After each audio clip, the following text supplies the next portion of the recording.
You are watching the Vodka stream.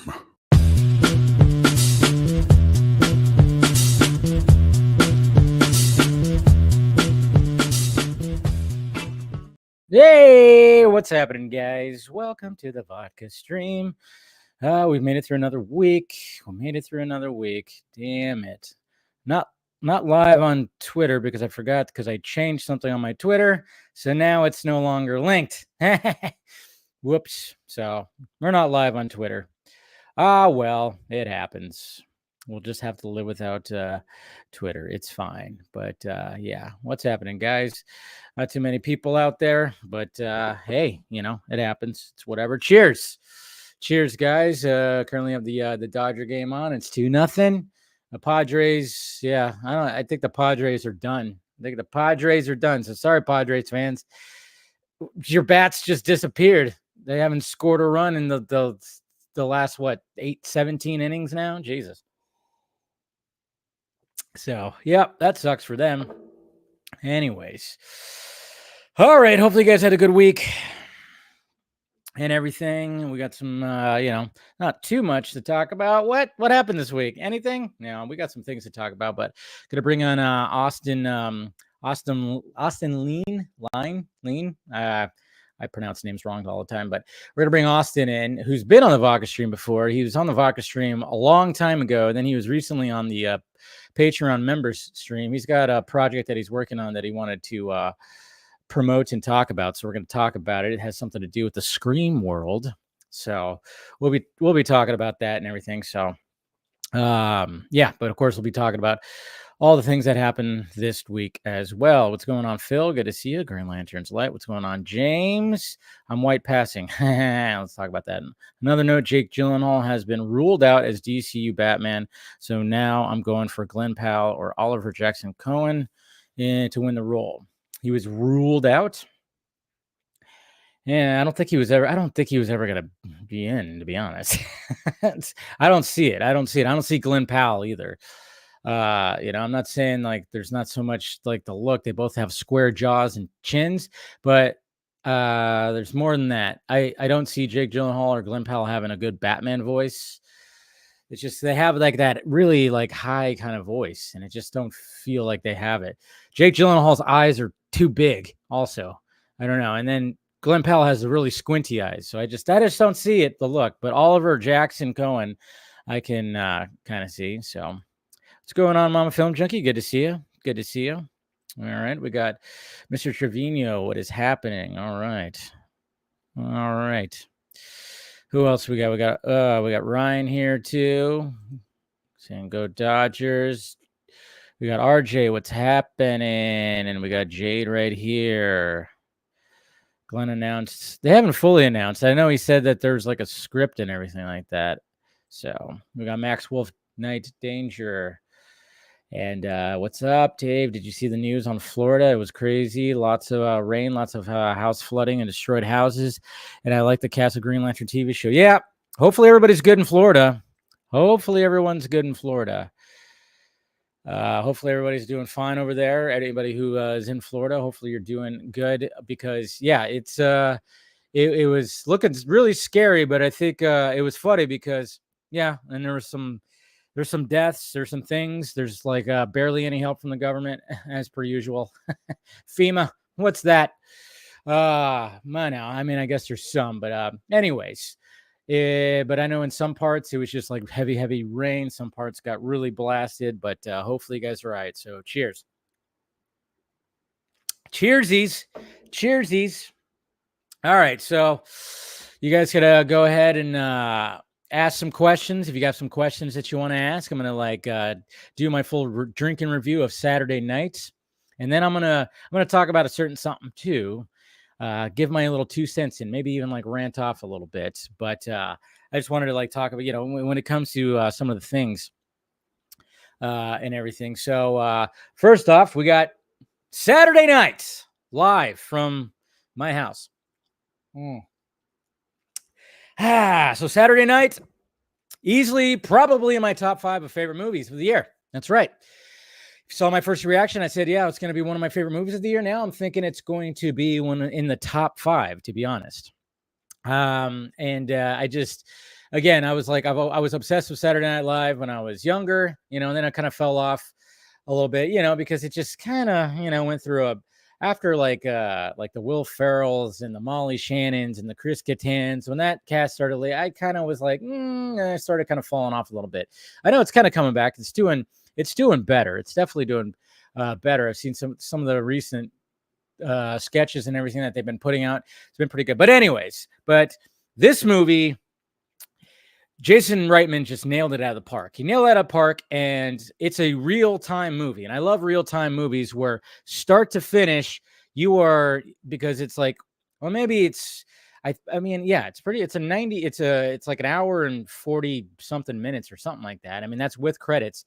And you are right there from 10 o'clock. I mean, the movie starts off with a quote from Lorne Michaels, and then it just shows the time. It says 10 p.m., and then it goes tick, and then it goes 10:01. And you see that clock throughout. And it's high anxiety, and I don't even know how it was even pulled off. I sometimes have high anxiety just to get a stream, and sometimes I feel like I'm racing to the finish line just to get the stream started at the same time. And you guys know, especially a Film Junkie Live, I'm usually like a couple minutes late because I'm just like trying to get everything, going and organized. I can only imagine trying to put on something as crazy as that. And there's a crazy one shot in the opening of the movie. There's a cool fucking one shot. It goes throughout the stage. It's so good. And it's just so well done. And yeah, I mean, there's nothing really much more I could say about it. Performances are all pretty damn fantastic. Some of them I was like, geez, who's the guy who played freaking George Carlin? He nailed it. Dylan O'Brien, who played Dan Aykroyd, absolutely nailed it. And I forgot who plays Garrett Morris, the dude that was in New Girl. I was like, Popular Girl, Mean Girl, New Girl. God, my brain, I swear. But I mean, it's just everybody just like does a great job. And yeah, go see it if you're a fan of Saturday Night Live. Go see it. What was funny though? Funny story when it comes to seeing it at 3:15 in the afternoon.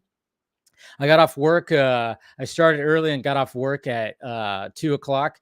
And I went. So I go to the movies, and I go over the hill because I had to go somewhere else because I actually left my sunglasses at the place we were at. you could, that's why I wasn't wearing my sunglasses in my first reaction review. I had to go pick them up after the movie where we actually hung out and had dinner. I left my sunglasses on the table, and luckily they still had them, which is great. But it was funny because going to that movie theater, it's more of a luxury theater. We had these 3 older women that sat behind me, and it was just funny because when the trailers were playing, and I got trailers for like, I got trailers for Mickey 17, that flight risk movie with Mark Wahlberg, which sounds pretty cool. It looks like that's going to be a pretty good movie. Venom, The Last Dance, and Craven. It was funny to hear their reactions. One of them kept saying, "Oh my God. Oh my God. Oh my God." I'm like, wow, they must not go to the movies that much. They must not go to the movie. It was like everything that played, "Oh my God." And then it would just laugh like, "Oh gee, oh my God." I was being entertained, and I was like, what trailer is next? Oh God, we're getting the Craven trailer. It wasn't the R-rated trailer, but I was just like, oh, here we go. Oh my God. Oh, it was funny. It was funny. And then of course it's like, oh, did you shut your phone off? Of course I did. And then when the movie starts, guess whose phone goes off? Yep. Turns out she didn't know how to turn her phone in silent. It was funny because one of the other ladies was like, turn it off. It's like, yeah, I don't think she knows how. She's 176. I don't know. I don't know exactly how old they were, but it was like, it was great. It was funny. It was a little funny. But that was like a little funny adventure when it came to there. Okay. Dodgers bringing in a new pitcher. What inning are we in? I don't even know what inning we're in right now.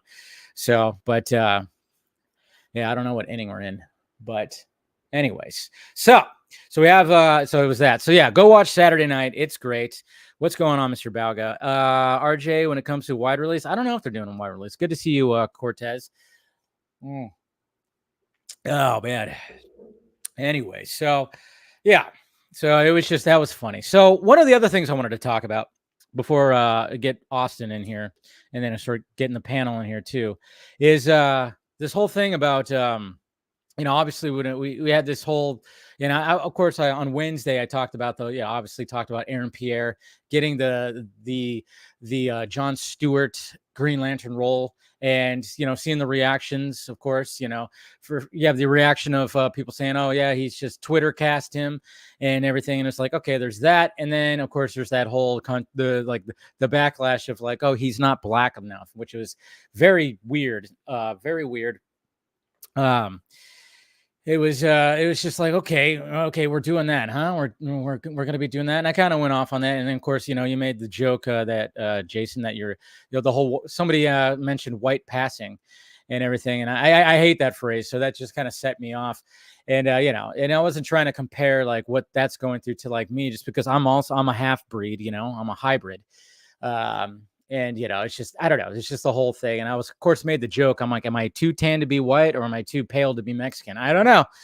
But it's just funny because when you hear about that kind of stuff, you just kind of go like, well, wait a minute. Why does it only seem like it's only when it comes to the black race? Is it only just that's only talked about? You never hear that like, oh, Kyle Chandler, is he not white enough? Is he white enough? You never hear that as, is somebody not brown enough? Is somebody Asian enough? I don't know. It's just like, it's weird how it's only with that. It's only with that. There's like always something, it seems like, when it comes to that. And it wasn't even like Snyder fans. It was kind of Snyder fans, but it was like, just like I said, Saggy, she was like going through the ringer when it came to all that, because she was pushing back against him, and she's light-skinned, too, because hey, there's nothing wrong with being mixed. It's a good thing. It is a good thing. It's a good thing to be mixed. I thought that's what everybody wanted. Everybody says they kind of want that, and you see it on TV. You always see mixed race couples and everything like that. People say they want that,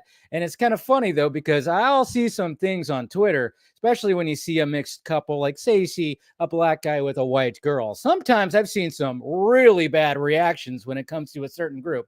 Let's just say that. It's kind of funny. We're humans are funny. Humans are funny. But, who cares? Who cares? Okay. It's nothing wrong. Nothing wrong with being mixed. Okay. And I know, like, when usually people are mixed, they're half white, they tend to go the other route, and it's like, yeah, whatever. If you want to do that. I mean, when it comes to me, I just kind of go like, hey, am I feeling Mexican or am I feeling white today? I don't know. But anyways, but one thing I wanted to talk about specifically when it came to all this, the whole, Wayne T. Carr. Been seeing the image of Wayne T. Carr as Green Lantern, as John Stewart's Green Lantern. Obviously Zach posted the image. He posted the image of Wayne T. Carr fully, obviously we saw the images from behind the scenes of them filming that scene in Zach's driveway. And then there's just one shot of him, holding up the ring, and he's just like kind of posing. It's a beautiful shot. They put the background, they put the costume on him because obviously he was wearing like the mocap costume. And so I've been seeing that a lot, of course, because, naturally there's just Snyder fans that just don't want anything to do with the DCU.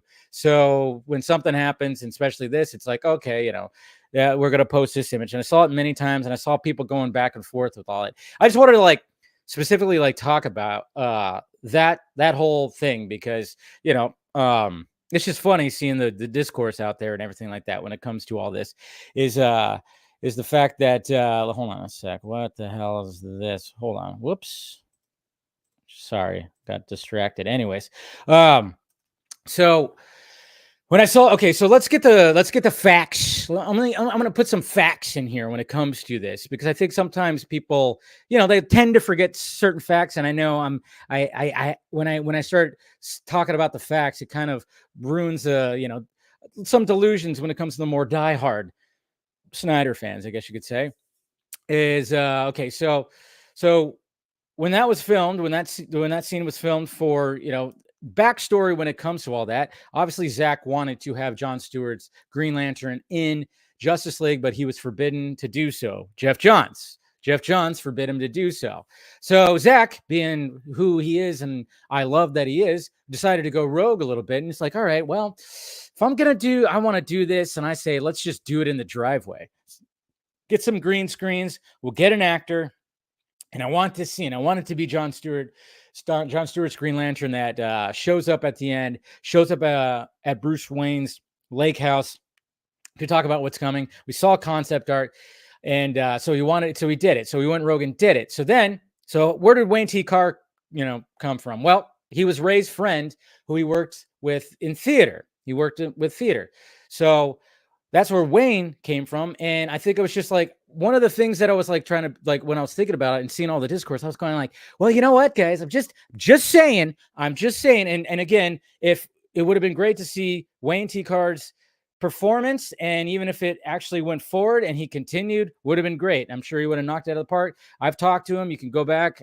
When we found out that he was the guy, he came on the Vodka stream. We talked. Nicest guy in the world. Saw him at the Rebel Moon premiere and everything. But what's funny is what I was thinking. I was thinking about a lot of things when it came to that specific scene, is the fact that if Zach was allowed to use John Stewart in Justice League, odds are he wouldn't have had Wayne as his John Stewart, because like I said, he kind of went rogue and got somebody. And I don't think at the time, I don't know if it's actually, I just remember seeing this being talked about too, is Wayne wasn't even part of the SAG-AFTRA at the time. So it was that's why he was oh, I can get away with it. I don't have an actual actor. He's just the guy doing a favor. And again, Ray's friend when it came to that. So I'm just willing to bet, I mean, maybe not 100%, but hey, maybe Zach would have just been no, that's the guy, because Zach is really good at casting. But he wouldn't have probably been John Stewart if Zach was allowed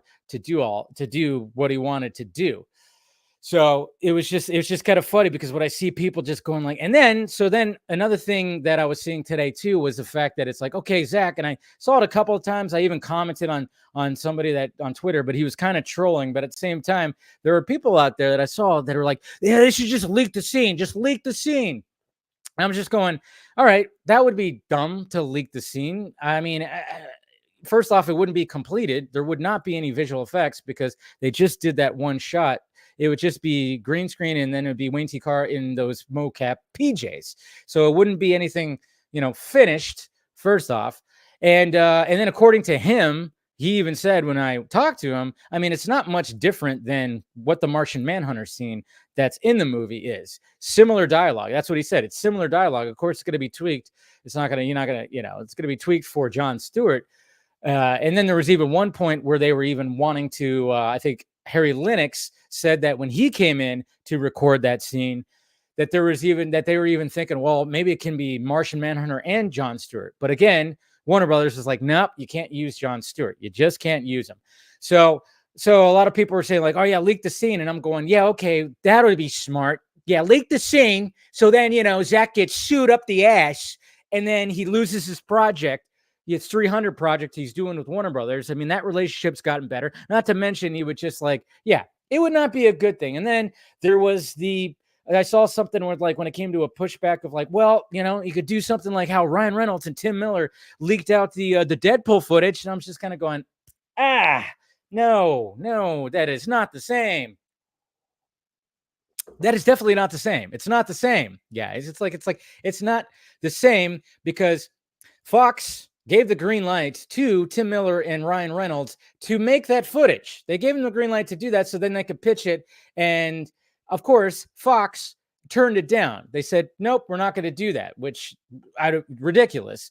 So they didn't do that. So then one of them, out of 4 people, Ryan Reynolds, Tim Miller, and a couple other people, decided to leak it online. They leaked it online and it actually benefited them. It benefited them because look where we are now. We just had Deadpool and Wolverine, 3rd Deadpool movie, $1 billion. It benefited. It worked out. It would not benefit Zach if he were to leak out this Green Lantern scene. Maybe at one point before the Snyder Cut was announced, maybe it could have did it then. It could have benefited him then. But at the same time, Zach got away with a lot of things by just showing still images. You start leaking some footage, that's where you got to start. That's where lawsuits are going to really happen. So it wouldn't benefit. So that's another thing too. It's like, no, there's just nothing that would benefit him leaking it out. Yes, it would be great to see. It'd be great to see it fully in there. And I know there's, some of the people that are, doing the whole sell the thing and all this stuff. They have on their posters, they have like this whole slate of movies that would cost like $1.5 billion to make for Netflix. And then of course they not only want, Justice League 2 and 3, they want another cut of Justice League, the first one that's with Green Lantern. And it's just like, wow, it is kind of funny. But I was just like, I wanted to kind of just like talk about that a little bit. Just kind of like, mention like that, the whole thing right there. Again, Wayne, I wish Wayne could have got his, his day in the light, out of the darkness into the light. I wish he would have gotten it. And maybe one of these days it'll be, and I remember Zach even said like the footage is locked away in Warner Brothers. The footage that, I'm sure he's got some backup somewhere. I'm sure he still does, but it would not benefit him really at all to just like, oh yeah, let's just leak it out there. And blah. But then again, he did make that joke, just leaving a flash drive somewhere, but I just don't, the fact that we got the Snyder cut out and now Zach's like, created more universes, and then of course the UFC stuff and everything like that. It just wouldn't benefit him. It just wouldn't benefit him. So yeah, just wanted to give like a little my 2 cents more on that. So cheers. Cheersies. Let's see. Oh yeah, people seem to not think about Zach as a person. That's another thing, Aaron, and thank you for saying that. Aaron, because yeah, that's another thing too, is like, if you're saying stuff like that, oh, you should leak it out. It's like, you're not thinking clearly. You're not thinking clearly. You're not thinking about Zach, which I've always said that. Some of these guys, I don't think they don't really actually care about Zach. They just want the DC stuff. That's all they want. That's all they want. They're not considering what is going on with Zach? What is he, what is everybody? That's the thing. It's like, again, we are going to be coming up on 4 years, of March 2025, which is, in 5 months, we're going to be coming up on 4 years since the Snyder Cut came out. But I think a lot of people don't realize that was supposed to come out in 2017. So we're actually going to be coming up to 8 years. We're going to be 8 years. Sorry, got my math all wrong. Because they started filming this. They started filming Justice League 9 years ago. That's crazy to think about. 9 years ago.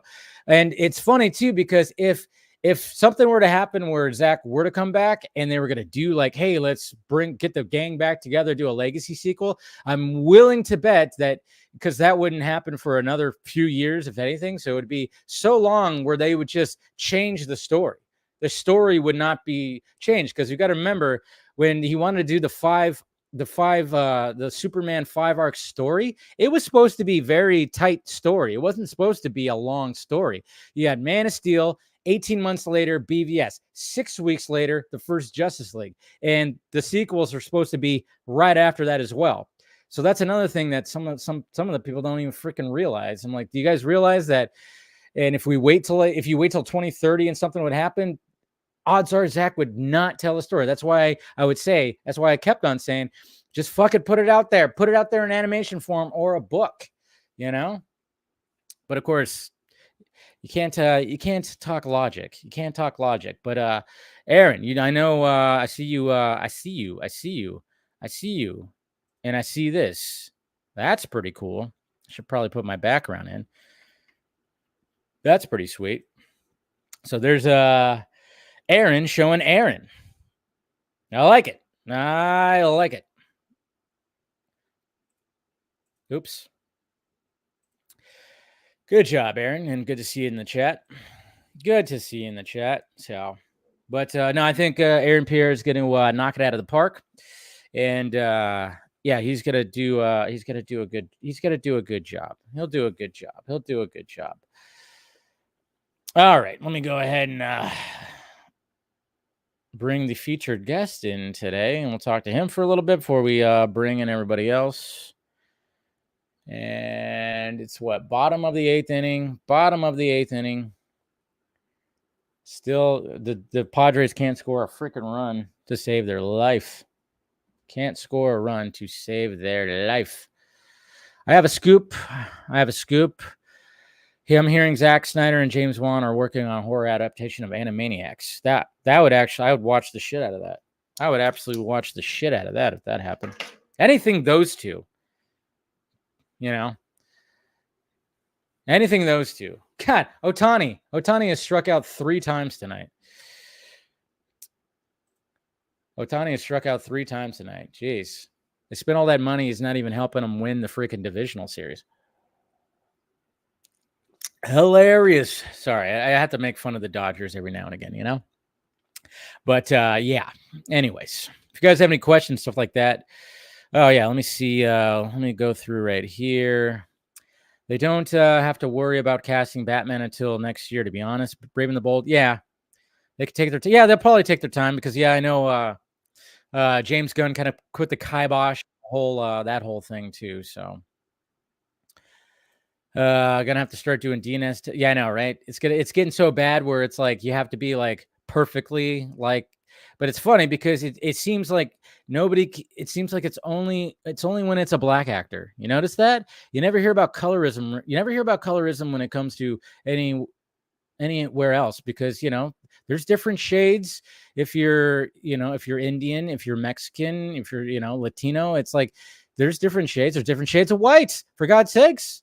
I mean, that's the thing. There's like different shades of all of it. And I'm like, guys, I mean, it's all about the performance. It's, the dude's like, I was looking at his background. He's Jamaican. He's Jamaican, and I can't even say that.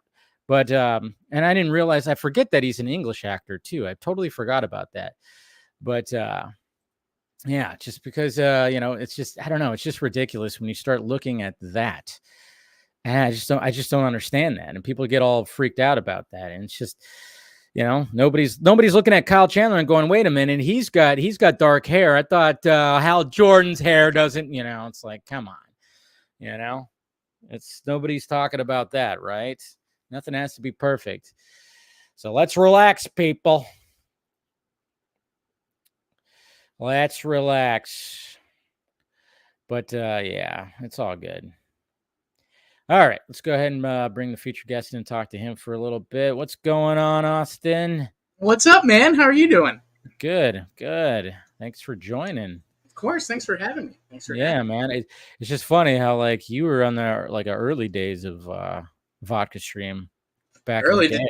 when COVID blew up and that was your thing, man. Yeah, that's true. Yeah, That but was it's a fun streaming time. every day for hours. Pretty much. But yeah, man, thanks for joining. How you doing tonight? Doing good, man. Just went with my significant other Bradley to the movies and saw the new Terrifier movie. How And was it? I love them. I absolutely I have love them. yet to see those movies. I have yet to see them. Really? Yeah. Oh, man. I'm not like huge on horror, you know. I mean, I like horror movies, but when it came to those movies, I wasn't just big on it. And I know they're gory as all hell. I know that's the whole gimmick, is that they're cheap and they're gory. I've seen scenes. I've seen scenes. You've seen I've out seen of context some clips. some pretty gory clips, but I haven't seen it from start. One of these days I'll jump into them because I'm curious. I'm curious. Yeah, I'm very curious to hear what you would, because for me going into it, Bradley's huge in horror. That's the whole reason I got into horror. And like this is, like, it's very, very gory, and I'm not really into or used to all that. But there is such a good story there behind all that, and that it's great. I really, really love it. Yeah. Yeah, I mean, and these movies are just like, for the past few years, man, they've been making like huge money, which is great. You know, it's the fact because you can make these movies for so cheap, and then they just, you know, It's a real like encouragement to indie filmmakers and people like me. I mean, really shows that you can make anything to make it work. You know, this guy, like, he's put a lot, like you said, they're cheap. The effects are phenomenal. I got to meet the director and the guy that plays Art. Oh, really? Yeah, about a year or so ago, and they're just the coolest. Oh, I'm sure. People. But yeah, it's really inspiring, especially as a filmmaker, to see them, you know, have this much success. I know, and it's one of my favorite horror movie is the first Evil Dead movie, and what I love about that is that Sam Raimi, I mean, he had to scrounge up, like, I think it was made for 20,000, 25,000, something like that. Yep. Very cheap, and you look at it and you go, yes, it's you could tell it's cheap, but at the same time, I love how authentic it is. Yes. And what he had to utilize, and this is Sam Raimi we're talking about. This is a guy who is not a conventional filmmaker, and right from the start, he was showing that. I mean, there are shit, and he had to use things like the zooms and like that weren't, you know, effects, and to bring your audience and add these kind of effects to it. So yeah, guerrilla filmmaking and that type of like, you know, budget filmmaking is, I love it. I absolutely love it. There's so many good shots in there, and there's so many I'm just going like, I don't even know how he pulled that off. How did he pull that off? I mean, there's times, even now, I'm going, how the fuck did he do that? There's so many, you know, and yeah, I just like that creative filmmaking. And you know, I've made some short films myself. You do have to get creative when you don't really have anything, no budget or something like that, and you want to accomplish like a certain shot and be creative like that. And I was always trying to be like that. I'm like, I want to do something like weird right here. And one of these days I'm just going to have to like unveil like some of that stuff to the public. It's somewhere online. There's stuff somewhere online, but I got it all on like a disc somewhere.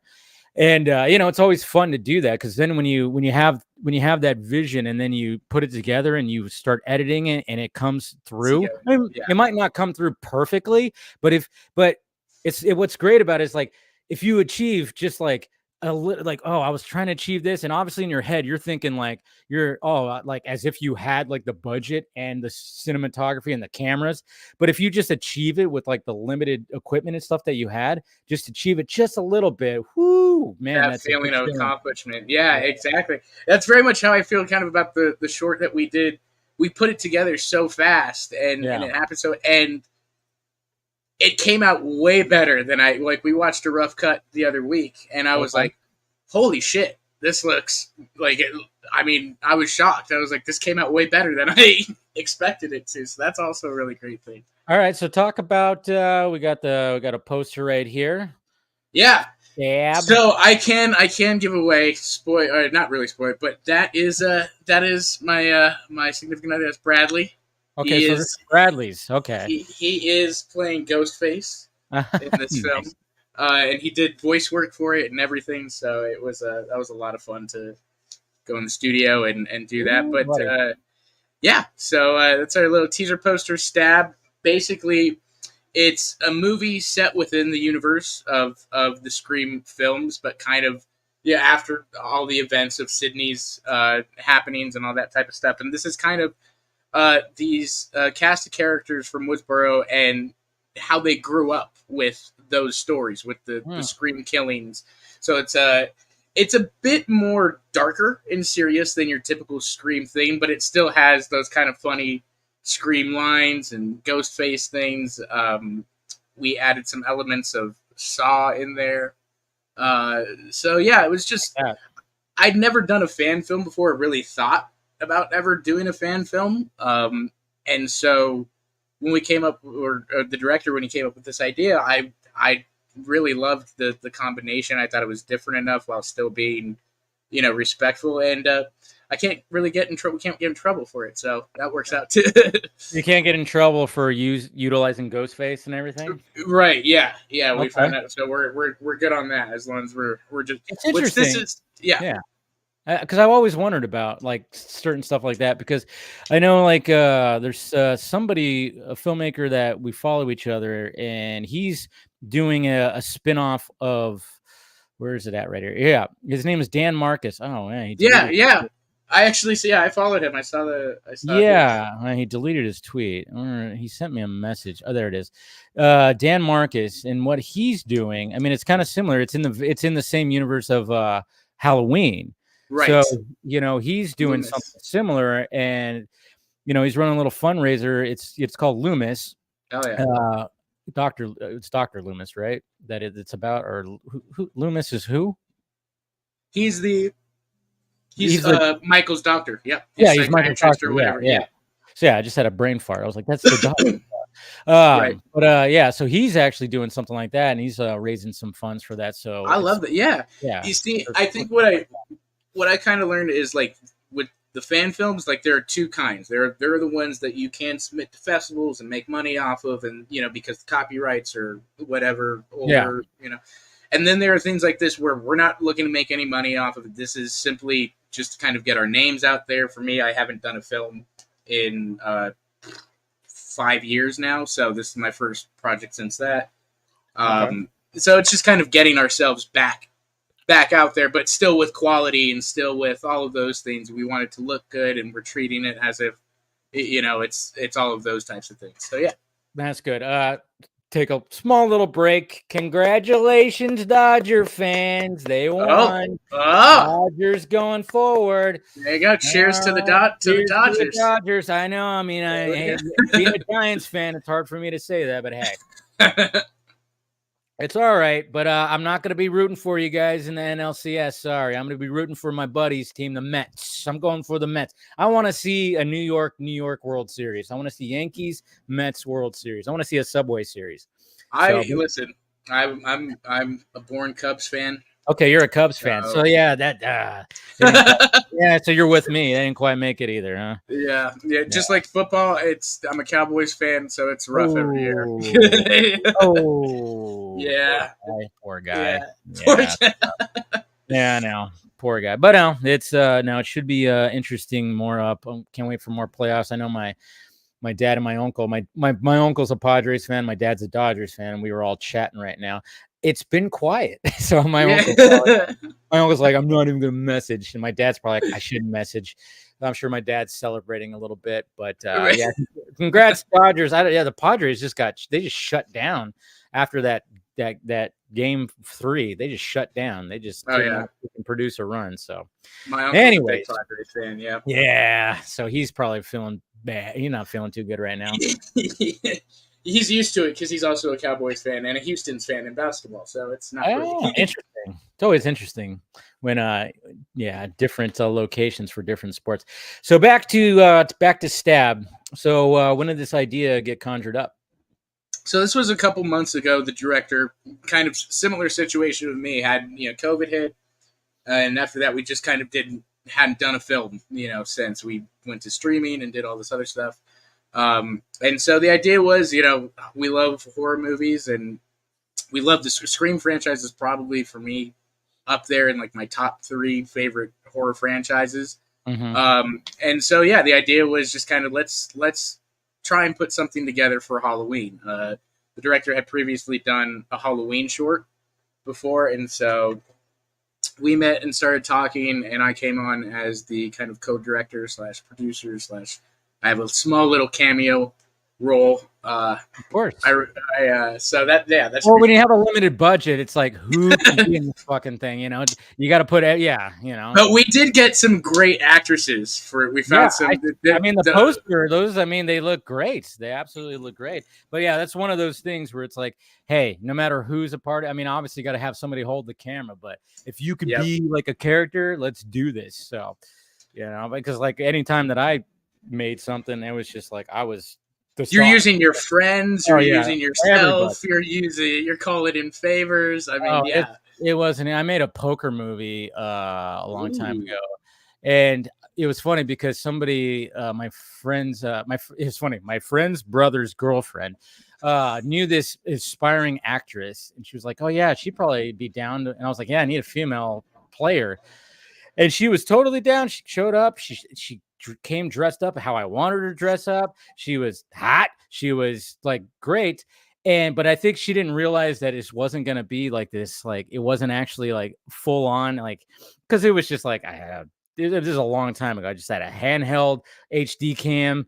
Yeah. And it was just us at my buddy's place that we're doing. I think she probably had it in her head that it was going to be something a little bit more fancier. So when I wanted to get her back for the second night, completely ghosted. Whoa. But luckily I shot enough where I rearranged the script where I was like, all right, I could pull it off if I just change this little aspect, and that's it. So it's like one of those things, but so it ended up working out. But it was just like, but it just kind of shows you, it's like, yeah, you just never, if you're not paying somebody, sometimes people are very, and it's really hard, especially when, like, obviously doing it now, starting back up again.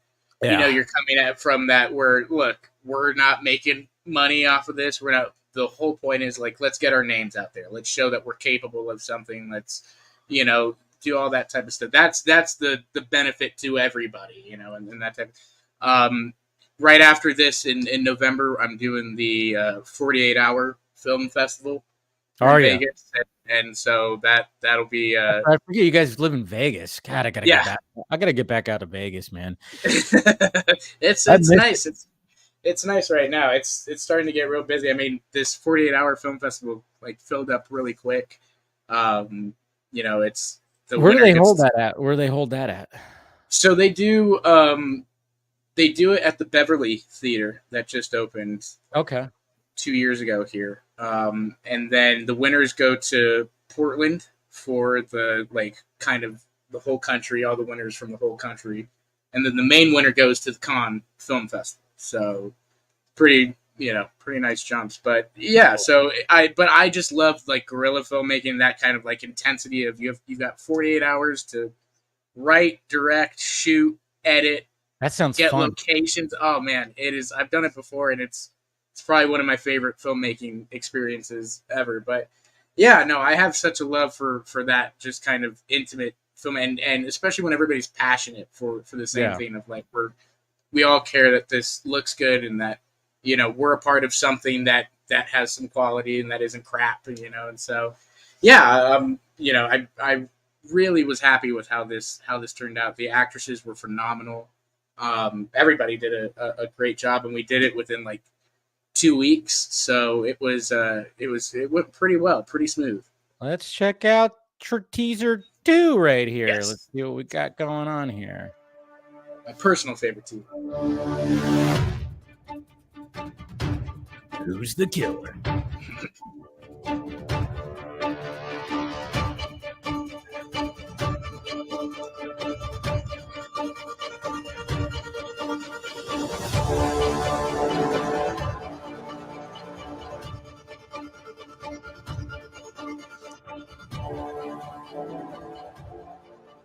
How'd you do that little effect in the back? Was that actual footage? Or is that like...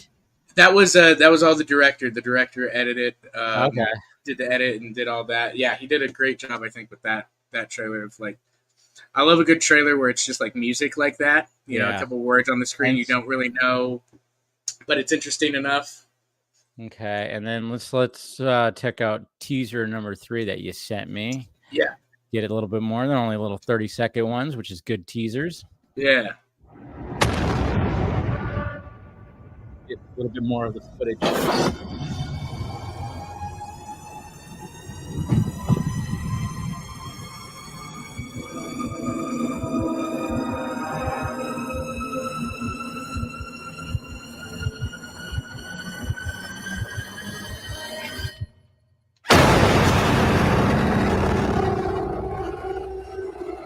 Nice.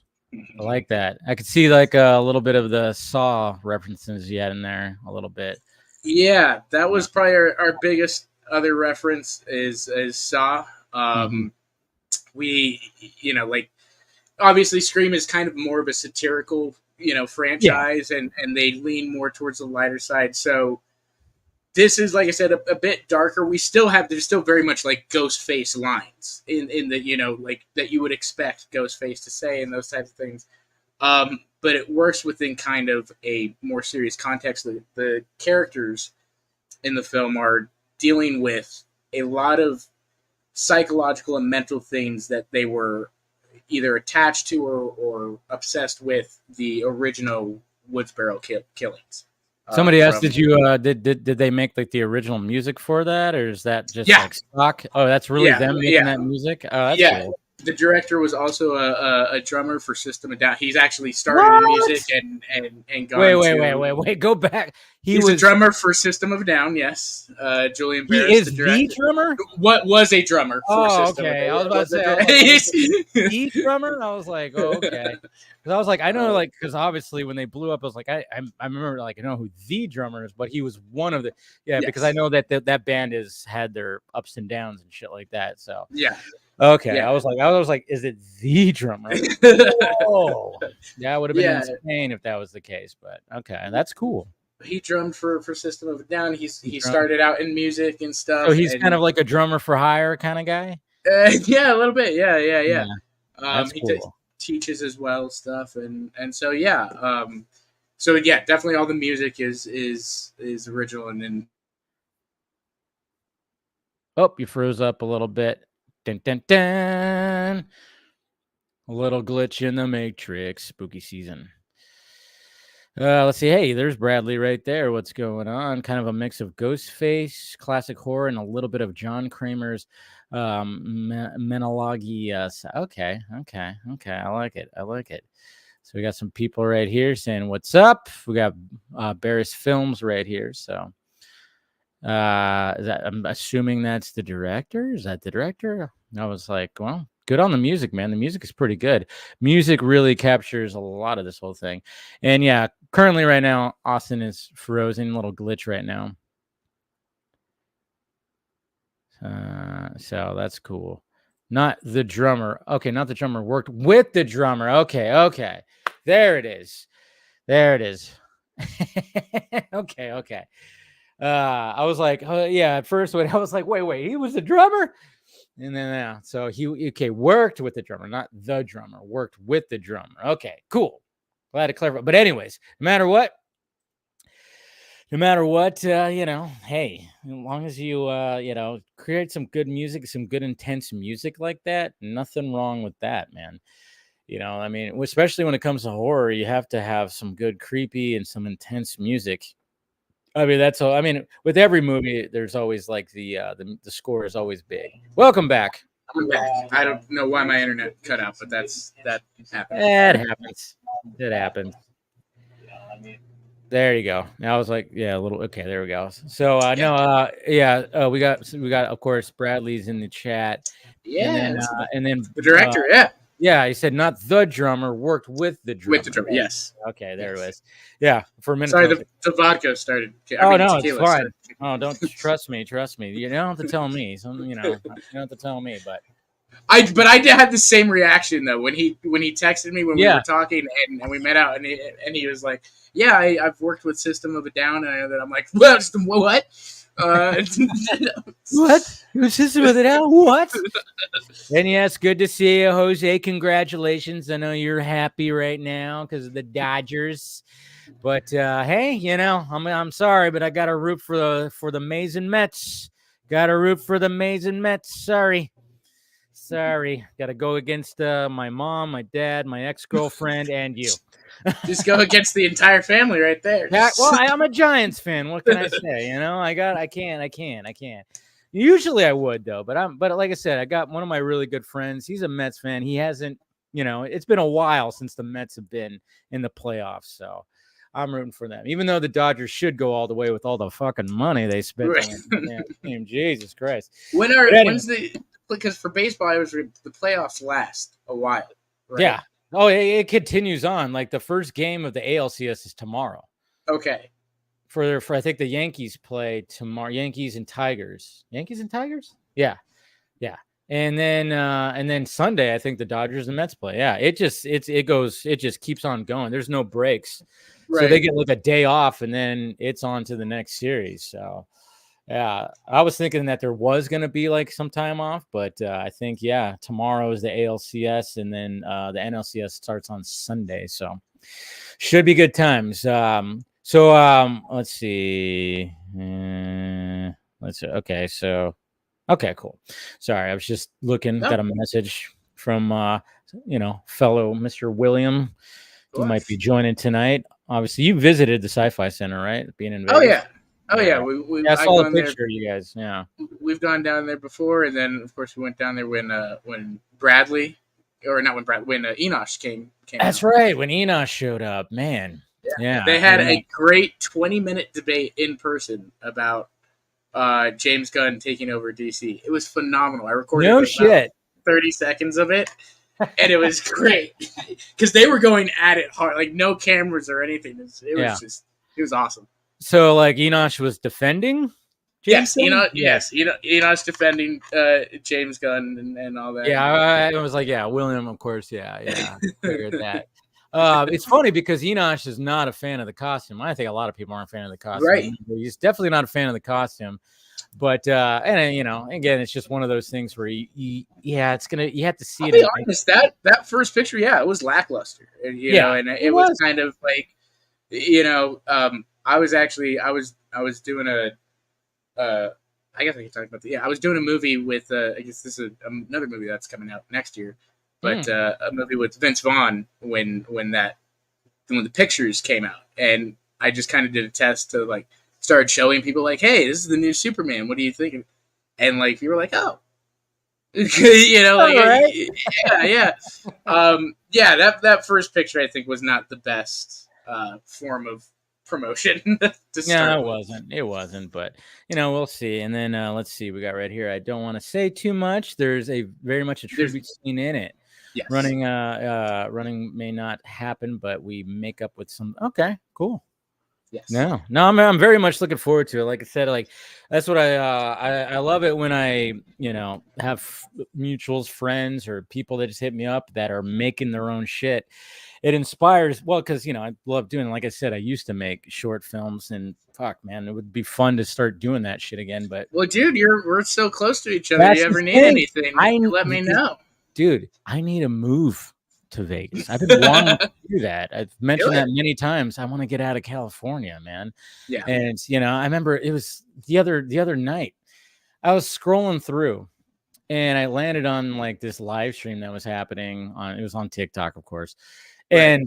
And this guy was just, I guess he just helps people with their finances and everything. So he was doing this live stream, and in his green screen background, it has the map of the United States, and it shows, and it said, to live comfortably, you should be making this much. And all the states had their like different, like how much you got to make annually. And California was like the second highest. And I went, why am I still here? Why am I still here? And I get it. Like the weather's nice, everything's nice there. Things like that. Yeah, you can go to the beach, go to the mountains, right, within each other. I like desert though, and anytime that I was going to Vegas when my dad lived there, sadly he now lives here, and he regrets it anyway. But he got married again. But it's like, but it's just like anytime we went there, it was just fun and it's not like we just go there and hey, let's go to the strip. No, it was just like, hey, let's just hang out. There's so much shit. Oh, we found this new sushi restaurant. It's amazing. You go there. Oh my God, the best sushi I've ever had. Right. You know, it's like just there's so much to do there. It's clean. I mean, I know it's getting more crowded. It's gotten more crowded in the past years. But I'll always say like the benefit for me is that I'm only 4 hours away from, especially like as a filmmaker, you know, like LA is that's I get cheaper living, you know, I get in. Also, like filmmaking is kind of moving here. Warner Brothers is going to have their lot built by 2028. And all these other, and they're doing this whole, Warner Brothers is going all out. They're like coming in next year to start training and getting locals to be a part of like the main working crew that works here and all that type of stuff. So like they're starting next year, even though the studios aren't going to be built until 2028. Dude, that's so freaking awesome. Yeah, so like, yeah, it's definitely worth it. I mean, like Julian said, man, if you're available, come out and work with us on the 48. You know, it's a weekend thing, but dude, I mean, I need to just, I don't know, I just got to figure. That's one of those things I got to like really just figure out because California is just, it's a lot. It's a lot, and it sucks too because you know I'll get emails about like, hey, for advanced screenings and stuff, but that means I have to drive out to LA on a Monday or a Tuesday, and it's just, you know, I still have a day job. It's a pain in the ass because it takes me 2 hours plus to get out there and then an hour back. So you're talking about 3 hours of driving on a weekday night, and it's just sometimes unless I really want to see the movie. And I'm like, you know, other than that, I constantly just pass on those. I'm like, I get them, but I'm like, if I lived over there, sure. But if I lived over there, I'd be in a smaller place than where I am now. Jesus Christ. Exactly. I'm in Riverside County, you know, and it's just, yeah, if I were to want the space I have here, a 1-bedroom that's pretty spacious over there, I'd probably be paying probably $800 more, maybe even twice as more for all I know. You know, it's just so crazy. And but then I've looked at Vegas, and I'm like, I see like, oh yeah, I could be getting a 1-bedroom apartment for way less than I'm paying for this, and it's newer. What the hell? Yeah, and if you're lucky and you get a good renter, you could be in a house. You could be all I remember my ex, like she had one of her cousins that we used to go when we'd go out there. We'd go to his house, and he was renting a house. It was like a 4-bedroom house. He was paying like at that time he was paying about 12 something for it. I'm like, what? 1,200-1,300 like between that. I'm like, what? Yeah, it's insane. I mean, it wasn't in like the nicest of neighborhoods in Vegas, but it still was better than a lot of places over here. Jesus Christ. And that's the other thing too. Like Vegas, everything's about 20 minutes away, even if you're like on the edge of the city and that type of stuff. Like everything's convenient. I'm really happy because I wanted to move to California when I turned 18, you know, for filmmaking and all that. And something just had me stay. And now, like, Sony's coming here. Warner Brothers is coming here. All moving over there. You got your football team. A baseball team's headed your way. There's going to be a basketball team eventually. I mean, that's the thing is like it's growing so much. And it could be a good thing. Could be a bad thing. I guess we'll see. But I think it's kind of both. I mean, like, you know, definitely they needed to move away from gambling as being the only market, you know, here and stuff. True. And at the same time, like, what's cool about it, if it's done right, we have such a great pool of local talent that I've seen and been a part of for years that, yeah, if these companies come in and like what Warner is going to do, they're going to meet with those filmmakers and locals and stuff in 2025 and start training us and doing all that type of stuff. I think that's a great way to benefit our local economy and our local, you know, base as well. No, absolutely. All right, we're gonna start bringing some peeps in here. First off, we got some Chris Balga happening right here. Look at that. You? Team Green Lantern right there. Yeah, there we go. Got my own little baseball jersey, Green Lantern. That's awesome. Sick. That is so sick. Glad you appreciated. My wife says you're not wearing that out in public. Oh, what? You should just do it in protest, Chris. Right. You got to show up to a dinner date that she doesn't know. You're like, I've almost pulled the trigger on getting a Batman one. There's like at the mall over here. There's a spot that has a Batman one, and I'm like, I'm so tempted. I think it actually says Gotham Knights on it too. Ah. And then it has like Batman on the back and all this stuff. I'm like, I got to pull the trigger. And then we're also bringing a fellow Vegas resident, the guy who wants to leave Vegas. He wants to leave Vegas. Though. Here on business. And beware businesses and franchises that want to move for tax reasons. When you live in a place like Nevada that has no state income taxes and it takes 30 years to fix Valley View and Desert Inn. Valley View legit. Valley View those cones are cemented to the ground. They've been there longer than a lot of our population has been alive. We do have a lot of construction. Yeah, but compared to California, it's not even a comparison. It gets done quicker. Here's the thing about us: so we don't actually have funds here in Nevada. We get all of our stuff subsidized by federal. So if everybody's moving to the places to escape taxes, then the pool of money that funds all these places, disaster and all these things, comes from basically 2 states. So be careful there. That's all I got to say.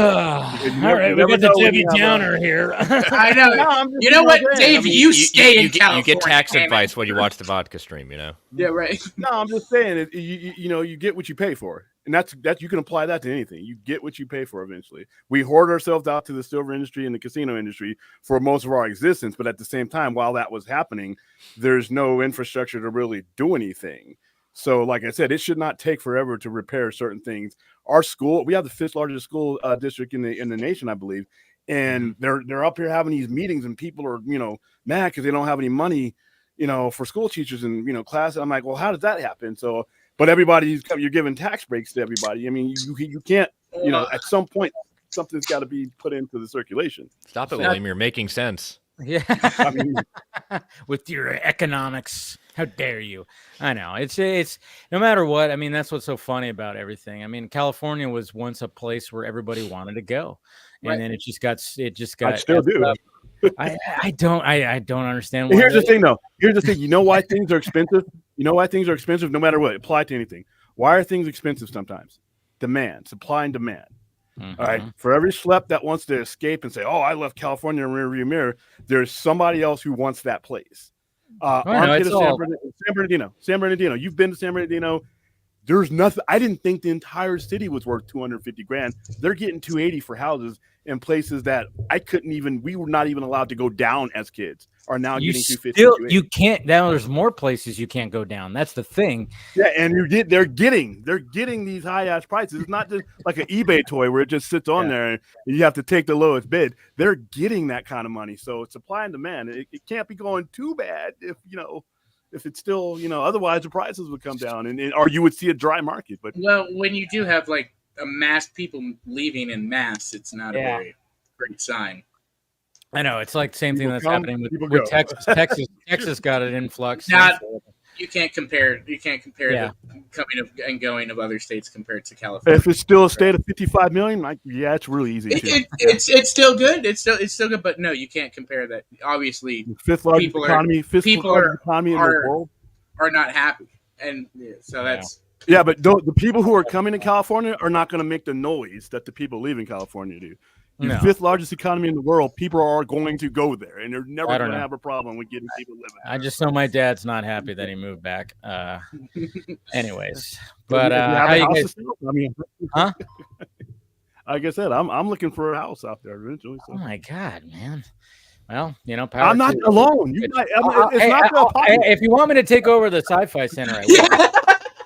Right. I will take your job. I mean, if you want to, open one up. I want to open one up out there, but yeah, I'll run the Vegas one then. We could work something out. I'll run the Vegas one. You're in a hurry to get out here, and I'm in a hurry. Dude, hey, that's like that. And I'm not knocking Vegas. It's a great place. It's a great place to live. Great place to do business. It's just California is home to me. That's Yeah, I know. I get that. It's home to me too, but at the same time, I'm like, I don't know, just the way things have come to be in the last, it just made me go, and anytime I visited Vegas, and maybe that was the reason why, it's because I visited and I liked it so much. And then, but maybe if I lived there, I'd be like, maybe. But at the same time, California was always nice because it was like you can live amongst the the highest, right, of our class and all these types of things, and be a part of that society, and still until they literally priced everybody out, kind of like StreamYard did the other day with their streamer price. Yeah, with their $88 attempt on my account, I'm like, no. What? I didn't see this. Oh yeah. Oh, have you not heard about this? Oh no. Let's all prepare Dave for what's about to hit his credit card. Wait. They raised the price? Oh yeah. They didn't just raise it, Dave. For if you're on the $25 plan, they doubled the price. It's now $50. They basically took the idea of what Disney does every year and just say, yeah, we're going to price people out. Well, and what they did is I had the yes. $49 plan, and then they eliminated that plan. There's a slightly higher one or something like that, or a less. So I got to go down a little bit more and get lesser stuff for $3 less, or else I keep the same plan that I have and pay $89. Guess what? I'm an idiot and can use my toes and fingers. I think I'm going to go with the $47 plan. That sucks, though. I have to go down, but and they're hitting my account. Well, their whole thing was, okay, well, what we're doing is we're getting rid of the $25 plan. We're putting in a $50 plan. You get your 1080p. Like, there's no more 720 streaming, right? Everything's 1080p. Yeah. All these types of things you can, but like, it's what was great about StreamYard is it was kind of like a Adobe, right? Mm-hmm. You're the industry standard, but you have a tier that's affordable for everybody. And they basically just priced out the tier that everybody and said, screw you if you can't afford. Now you get the free one. They want a piece of the action of the bigger screens. Right in the middle of your corner. You get to have the quack duck right in the middle for the free tier. Yeah. So but I had heard StreamYard had gotten bought out about a year ago by some other people HCS sent me that because he's how I found out about it. Okay, I did not know about that at all. I got a nice credit card charge for $40-something, $48 or something. I was like, at least it wasn't 88. Buddy, I'm gonna have to probably think about because I use Streamlabs for Film Junkie Live. I might have to really utilize that and try to figure out what to. But that's a whole. A lot of people are moving to Restream. I haven't yet, but I might. I've heard of Restream. Yeah, I just might. I mean, $50 a month. That's a lot. Like I said, the $50 plan for me because we have all kinds of stuff. But if you're a beginning YouTuber just trying to get an edge, you just got fucked, man. I mean, for you, there's more worth to it for you because you're making some money off of your channel and things like that. For me, that's kind of messed up. Well, it's okay, guys. Trump's gonna save us. They're raising the prices of Streamlabs. They're eating the dogs. They're eating the cats. I promise you, if I were the president, this would never have happened. The prices would have stayed. In fact, the prices would have gone down if I were the president. Okay. Without being political, because I know that's not the show, but if you're in a place, don't dog the place you're standing in. Detroit, come on, man. What are you doing? You know how dangerous Detroit is? You play nice when you're in front of a bunch of Detroit people, man. Okay. Absolute Batman. Anybody read it? I haven't read it yet. Not yet. It's wild. It's the setup for it is great. No, I loved it. I can't. I don't have. Oh, okay. I'm gonna pick. I'm gonna go pick up the issue tomorrow. Then do it. Okay. Yeah. Okay. You're gonna. I'm going tomorrow. I'm gonna. You're gonna want to do some sort of reaction. Yeah, reaction about that. I will do. I did one last night. Okay, I'll check it out. Do a reaction. Yeah. Okay, I forgot. I totally just with everything this week. I'm like, oh shit, that did come out. So I'm gonna go to the comic book shop in the mall tomorrow. It's already gone to third printing. Third printing. Oh yeah, it's selling out. So is All In, right? They're doing like. I got some All In back in the day. What of All In is officially out? All In. Okay, number 4. All In Special number 1 and Absolute Power number 4 came out on the same day. I still got some of those left, and then Absolute Batman came out this week, sold out, and I'm grabbing some more tomorrow. Yeah, and it's going to November is Wonder Woman. Okay, cool. That's probably going to actually November Superman. November Superman. No spoilers. No it's good. Yeah, that's all I need to hear. Yeah. Well, the way that you guys react, and at first I thought William was like, "Oh, it's gonna suck," but then he was just like, "Oh, I loved it." I had a feeling that this was gonna be. I didn't think it would meet or surpass the expectations I had because, right now, DC is at a critical point to where they're shedding the bullshit mentality of trying new things and doing new things concurrently. And if this is successful, if Scott Snyder can prove that you don't have to lay waste to something to build something else new, like I said before, this is an infrastructure and a game plan that they should apply no matter what they're putting the DC logo on. Because it's going to work here. This is going to sell. This has an initial printing of 250,000 in 2024. 250,000 in circulation. That's a lot because we haven't had circulation like that since Superman killed all that. Scott Snyder needed the break from DC. He'd gotten burned out. He wanted to start his company. That was one of the best things to happen to him, starting his company and getting his juices flowing again to want to come back. And in fact, he didn't even want to do Batman at first. He just wanted to kind of be the manipulator on the board, the showrunner behind the scenes, and got convinced to do it. More of a head than to Yeah. I mean, by the way, non-spoilers. So the bat on his chest, that axe, that's fucking cool. So is this a part? Is this like an Elseworld story? Is this connected to anything else? I can't. You got to read all in. You got to read all in. Number one. It's both. It's all connected. So yeah, like I said, I'm gonna pick up my copies tomorrow, and I'll So we'll do that. See if you can get them for cover price. Yeah, we're gonna bring in. We got Andy. And Holy fuck! You'll talk forever. Oh, sorry, Andy. Yeah, look at them all clean shaven like that. We just I know, right? I know, but you're very clean shaven. It seems like you're like more than usual. Yeah. I don't know why. You just look. Baby. I shaved like 7 hours ago, so there's definitely a shadow going on. This is why I don't shave. It's our way of you look good, Andy. You look good. Take a compliment. Yes. Are you trying to fuck me? Why are you buttering me That's up? exactly what we're saying. Anyways, how's it going, guys? Nice shirt, Phil. How you doing? I'm gonna take a shot because I haven't read Absolute Batman yet. My copy. I know I haven't either. No one said any spoilers. No one said Phil- any spoilers. Phil is in the private chat, just going, "Please stop! I'm begging. I'm trying. I haven't read it." And I'm literally like, "This is me." Like good. whenever Bradley or anybody else starts like just talking about something I haven't seen, not even giving spoilers, I'm like, "Stop!"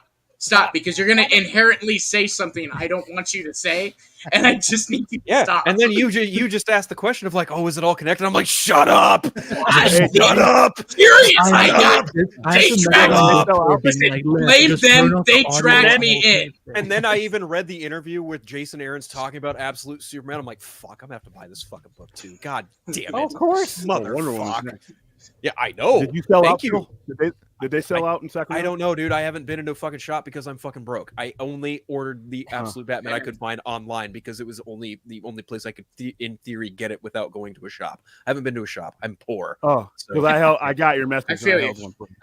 Oh, did you? Okay, well, Yeah, if you still hold on, I didn't I'll get a chance to answer you back. depending on the condition of the book I get from Golden Apple Comics, I'll take you up on that offer. Actually, okay, you know what? It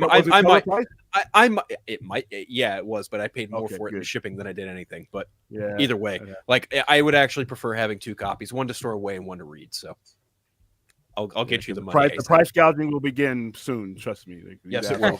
Yes, it will. Is yours a first printing or second printing? Mine's a first printing. Okay, I'll take it. Okay. Look at this, wheeling and dealing on the stream. Boom, right there. There you go. Boom. I'll take it. Done deal. I have your address. That's how much. Yeah, you should. And I have your. It was Venmo or PayPal last time. Either one. It doesn't. Venmo's fine. Yeah, Venmo's fine. Cool. Okay. There you go. See, this is what we do here on the Vox. This is what we do. People helping people. People helping people. People helping people. Sorry, I don't mean to. Oh, Chris, you'll love this. Guess what? I mean, it's like Rebecca got me this. I still haven't read it yet, but I'm ready to. There you go. You got 2 homework assignments, Dave. You got I'm that. getting. Oh, dude, I have multiple homework assignments for sure. So. I'm actually getting a book tomorrow. And that book is Ultimate Spider-Man Volume 1, Married with Children by Jonathan Hickman. Oh, yeah. See, I want to get that one, I wanted to read that one, yeah. Okay, the first issue is so fucking good. I was like, okay, I can't wait to pick this book up and read it because I have a lot of faith in Hickman. And everyone I've seen talk about this book, just in general, has just been like, this is the fucking Spider-Man we've been waiting for 20 years. And I was like, it's a breath of fresh air because Amazing has not been good. Yes, Amazing hasn't been good for 3 years. I will agree with you fully on that. Yeah, I got even when I was Miles Morales on something if I want Spider-Man to sell like outside Ultimate. Even when I was working at the comic book store, one of the guys I was working with was like, "Oh, Amazing's not that bad." It was when Ben Reilly was kind of back in the suit. I was like, "No, this isn't bad. This is just not good." And then they destroyed my boy. Yeah, that's not. And then they destroyed my boy. Let's just not talk about it. They didn't quite Old Yeller, but they may as well have. Holy shit! They might as well. Just it seemed like, is Didio at Marvel, because this is the treatment he would do to Dick Grayson. You know what? Did you already get one of these, Phil? This is no, I haven't. I haven't gotten all in yet. I probably should though. You're gonna need it. All right, fine. Put it on the fucking tab. Jesus Christ. Put it on the list. Put it on the list. Yeah, it's the how and the why is in here. That's why. Interesting. Well, there you go. There's our comic book talk right there. What about you, Andy? Anything when it comes to comic books new? Absolutely nothing. I don't get time. Yeah, no, that's where I'm at, Andy. I'm in both. I don't have the time, and I'm with Phil where I'm broke. You know, like I would love to, but like some of them, like I probably will throw out the money. Hot dog on a stick is hiring. Hot dog on a stick. And I think you look great in the Listen, I'm good. I already got one of those. I'm all good. Yeah, no, I know times are rough, man. That's what sucks about all that. But that's cool. Yeah, no, I'm gonna pick up mine, and I'll read. I'll do like a little reaction. Why not? I don't really do comics all that much, but if you guys are saying holy shit, I might have to react. I might have to do a little react. Every Batman fan I've seen online, even people who I know who are also Batman fans have asked me. They're like, "Dude, have you read Absolute Batman?" I'm like, "No, not yet." They're like, "What the fuck is wrong with you?" The idea was just so intriguing and different. You know, it's like there's a lot of trust too in Scott Snyder. I think a lot of people. I loved what he had done previously, and stuff, and so if it's Scott Snyder and Batman, I'm definitely interested. There is one bad thing, and that's what I already mentioned, is that there are a lot of speculator buyers that have gotten wind of it, and they're driving up the prices. And I'm already seeing it, and I cannot, like I said, I don't think we'll ever get back to the 90s way of doing things where it killed the market. But what it really does is, since this is a jumping on point, right now, the way All In and Absolute Power have been written, I can drag in anybody and get them and get them into this franchise right here and now. And if it defeats the purpose when I have some jackass selling Absolute Batman #1 for 50, 60, 70, 80, that stops things. I mean, what was meant to get things flowing, someone just threw a wrench in it. And now that new dude is just gotten priced out. Now, granted, you'll get second and third, but with each printing, it gets less and less and with different covers. So those second printings and third printings are actually valuable. So they're going to be getting those too. So if you see, I hope comic book stores aren't doing it. I understand you have the option to do it, but if the whole point is to get people excited about DC Comics again, if they can't afford it, they can't get excited, and that's what kills me about it. So, well, some are, William. Some are. I know they are. I hope more do not. Some are. That's what I mean. Well, I'm especially if I'm just being honest, like here in Vegas, I'm guessing the franchises too. Like you're nice because you're an independent store, and I've dealt with some of the franchises out here. I'm not a fan of them. So now here's the thing though. If you've sold out and you've gone second market to get it, then it's fair game. If you've had to go second market, because even if you're just adding shipping, right? If you're paying a higher price, then you have to say yes, absolutely. That I can understand. But if it's coming right out of the box, or you're buying it and you're just doing it because it's a first print and you're trying to do that, Or you buy it and you slap it on eBay. You buy it from me for $4.99. You got it on for $50, and I'm like, okay, that book, you just stop the flow of that book in excitement. So people can do what they want to. I'm not going to tell anybody what. If you're wondering why Austin said kitty cat, it's because Phil is rubbing his pussy right now. Anyways. Wow. And there it is, the vodka stream, ladies and gentlemen. That's going to get clipped out. I'm here all week, ladies and gentlemen. Tip your waitress. Yeah. Wow. I had to make that joke. I just had to make that joke. What's the cat's name? Kiki, like Kiki's delivery service. Oh, I like it. Yeah, she's a little chaos machine. I always get on my fucking computer when she doesn't need to be on there. Well, it's funny because anytime you're on here, I see the cat in the background. I think this is one of the first times. I usually see one sleeping in the little bed right behind you. I remember the first time I noticed it because like something, it was dark in his room. Like something jumped down from the tower. I'm like, oh my god, what's in your room? And he's like, the fuck is he talking about? Oh, that's just my cat. I'm like, he just like jumped. Yeah, they do that. They do that. They do that. My cats do that. They like to do that. They make cameos in my videos from time to time too. So there's nothing wrong with that. I've seen more reposts of Absolute Batman over the last 3 weeks than I ever have in all my times in comics. I've never seen certain people are excited for it. Yeah, they are. Yeah, even Rob Liefeld just reposted it, and I'm like, I saw that too. Not him. I know anybody. I mean, it helps. It helps. I know he's a dick, but he blocked me a long time ago. So I don't see. Stop making fun of his little feet. All you have hey, like, you know, on Twitter, it's not that hard. He blocked me because I said Venom was a better movie than Deadpool 2. Whoa! Wow. Okay, you went for it. I had to look at Chris's face because I wanted to see. I will simply say, Adam Sandler and Uncut Gems. Like, I disagree. But, I was sending a text. I was sending a text. Phil, what did you say? What's a better movie than Deadpool 2? Venom. I was getting his goat because it was 2018, and he was like talking all this shit, and I was like, "Dude, you can't talk shit when Venom's a better than Deadpool." You know why he blocked me? He blocked me because he was going off on BVS. This was back when obviously defending BVS, and I literally said, I remember I wrote out the tweet. I was like, dude, you are a voice in the comic book community. This is just a different take. Let people like what they like. Block. I was like, what the fuck? I was actually. How dare you tell me what to do? How dare me say, like, there's a lot of people getting blocked during that era. He was going off. He was going off. Chain blocking. And he was blocking people like left and right that were just, because he just hated BVS so much. Apparently, he liked Man of Steel, but BVS was just like bridge too far. I mean, he was all about the Snyder cut too. But see, that's what I love about BVS, and that's why it's my favorite of the trilogy. Is the fact that it pissed off people so much because I'm like, because it's the Empire Strikes Back, it's the dark one, it's the bridge to the two movies that I don't know. That's Man of Steel wasn't bright in color. Man of Steel was, it was brighter than BVS. Well, yeah. Yeah, you literally have the main character die.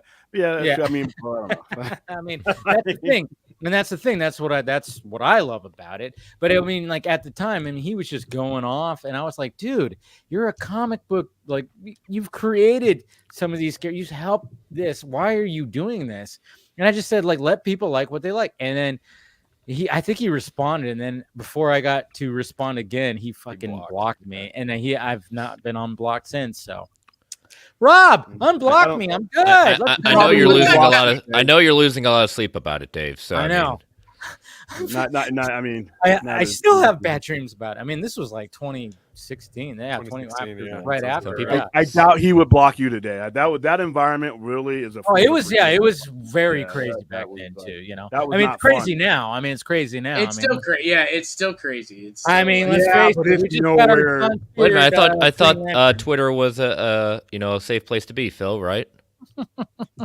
Hey, right? You're asking me? According to the person who runs it, I know I am. I'm generally asking you, buddy. The story I've told you the stories of why I'm no longer on that fucking cesspool. I know why. I'm just baiting you because I just wanted to see your reaction. I respect you for I do doing that because for sticking with it. Yeah, because there are a lot of people that are just like fuck Elon and fuck this place, blah, blah, but they don't leave.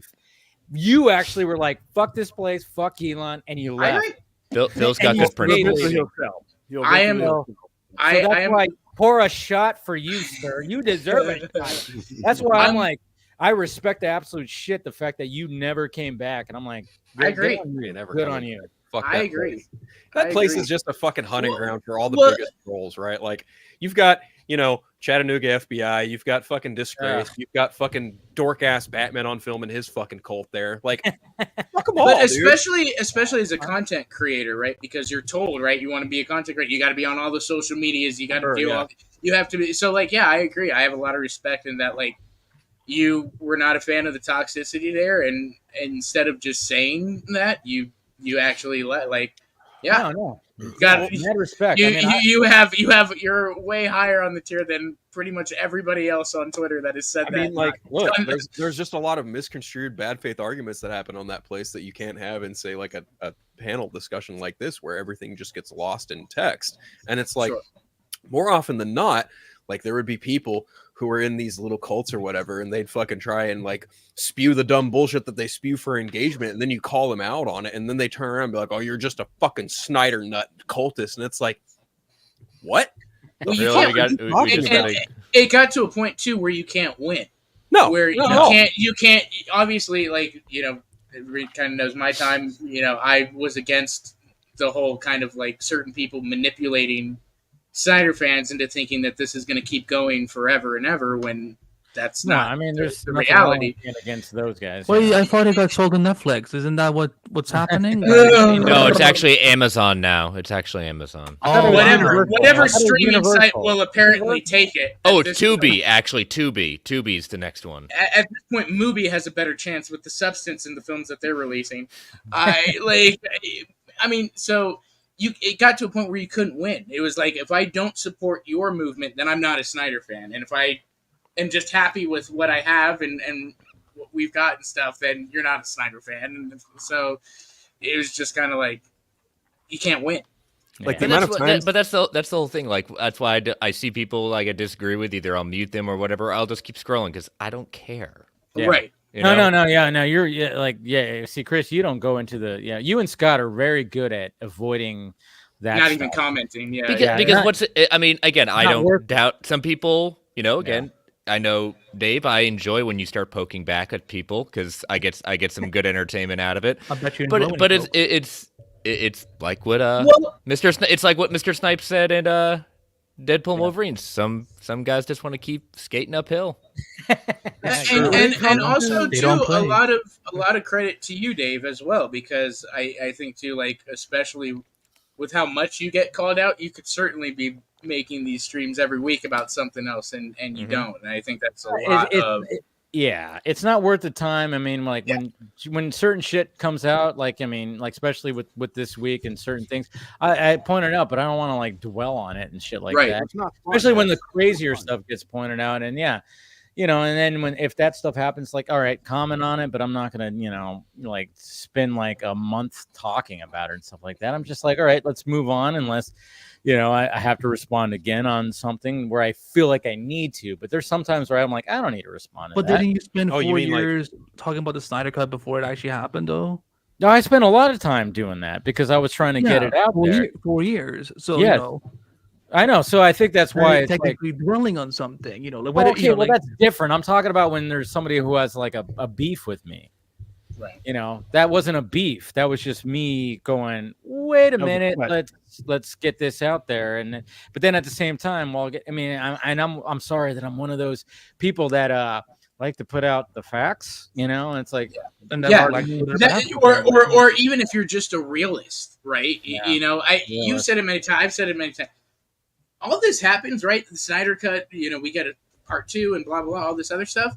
I will gladly sit here, eat my words, and say, like, I was wrong. It didn't look like it was going to happen. Everything in the industry said that would blah, blah, blah. Like, I'll eat those words happily. I've said that too. When you're a realist and you know about the film industry and how it works, that's just not the reality of things right now. I mean, that's the thing is, like, you know, when it comes to, you know, I'm like, hey, if that were to happen, I'll gladly eat the crow, because guess what? If I'm wrong, I get to watch sequels to the Justice League. You win.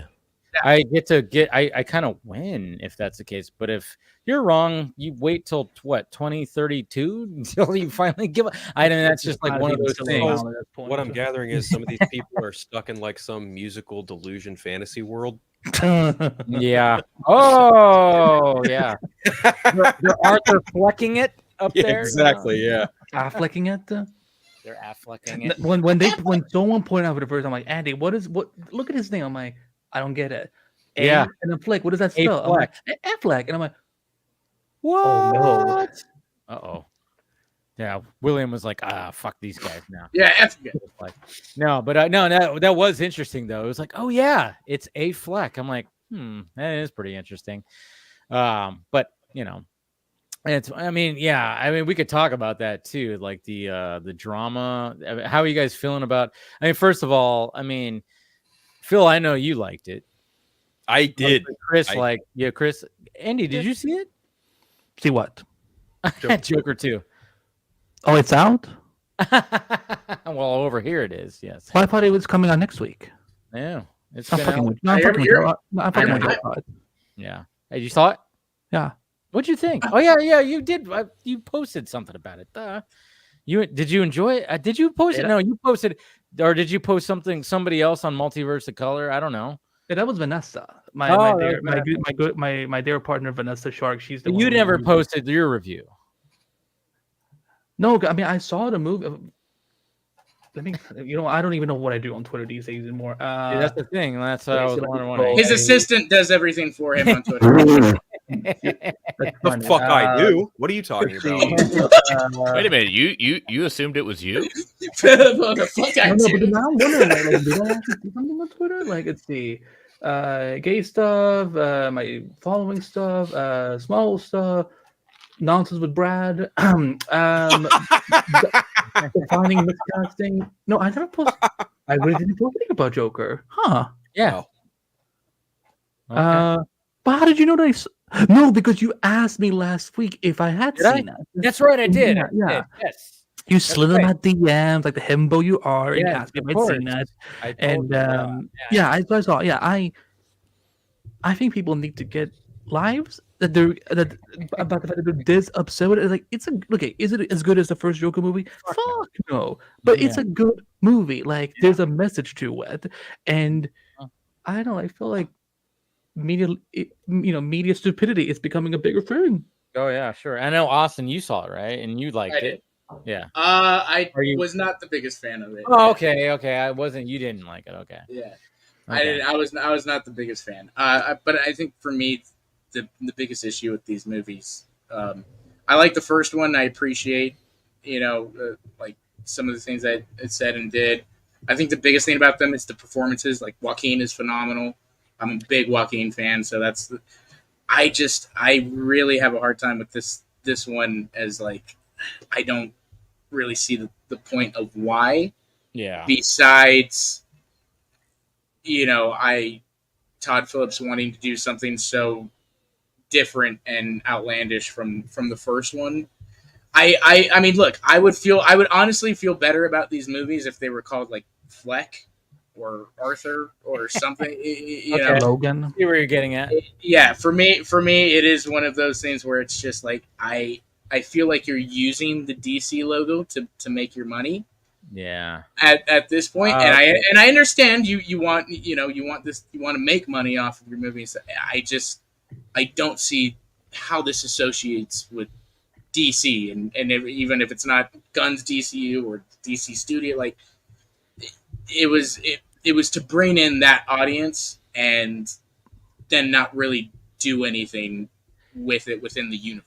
No, I see what you're saying. I see what you're saying, because, like, okay, so I mean, what I've been noticing, especially with everything that's been coming out, I mean, Todd Phillips was just kind of like going, hey, I mean, he's not he's not like the big comic book fan. He's not that type of, and he was just going like, all right, maybe I could tell like a certain story through these characters. And I appreciate that. And what I like about what you said, for somebody who doesn't like it, you're not doing that fucking hyperbolic bullshit where they go like, worst movie of the year. Oh my God. It's so awful. No. You're actually saying, I appreciate Megalopolis is still out, people. Yeah. I don't know what you're talking about. Madam Web actually happened.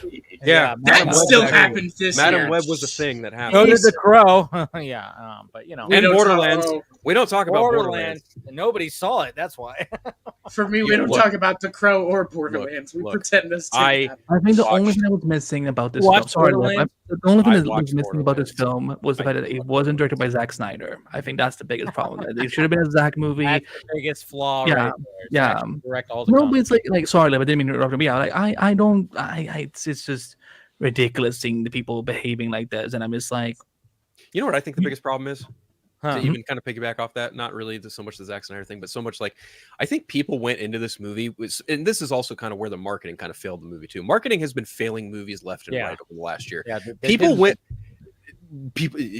this marketing did not serve this movie. Well, you had on this. They actually marketed this movie. I know. Sorry, where did you see that? You had you're funny. Not only that, but you had when they did market it, you had everybody contradicting each other. Mm-hmm. So you had people coming out and saying it's not a musical.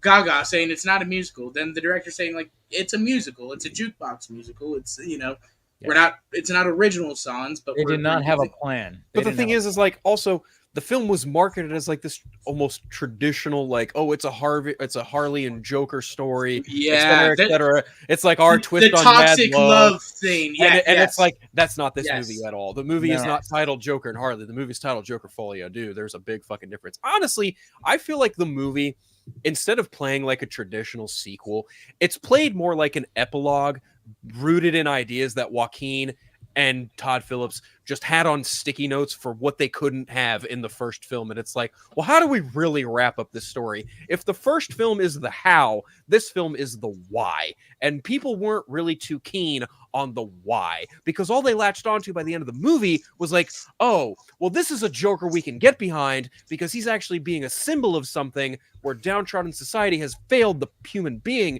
and this is why he's devolved into madness, and we love this. But then the second film poses the question of, well, why the fuck did you do this, Arthur? And Arthur's like, why did I do this? Was it because this is a fucking persona that I created, or was I just truly an evil, awful human being who used this persona to do these acts? And it's really that people were not interested in the why. They only gave a fuck about the how. And I'm sorry, but the whole conversation surrounding, Lady Gaga didn't have enough to do. She only had 30 minutes of screen time. Get the fuck out of town. Fucking. Well, I was annoyed that they cut I was annoyed with the cuts. It's like, whoa, hold on here. Darth Vader has like 10 minutes of screen time in fucking Star Wars. Anthony Hopkins has like less than 20 minutes of screen time. Come on, guys. Come on, guys. But at the same time, so I agree with you. Like people, it's kind of how I feel about The Acolyte, right? You're complaining about all the wrong things. People are complaining about all the wrong things. Like, you're complaining about the stuff that, that it's like, whether it's like, it's women or whatever, like, no, it's just the script was not the greatest. And I understood. I'm sorry. Right. So, but that's kind of how I felt like with this movie is how you said, Phil, like the first film, right, was him kind of battling like back and forth. Am I the Joker? Am I Arthur Fleck that has a heart and some compassion? And by the end of it, he is the Joker. He's standing on top of the car. The people are reaching out to him. Like there's...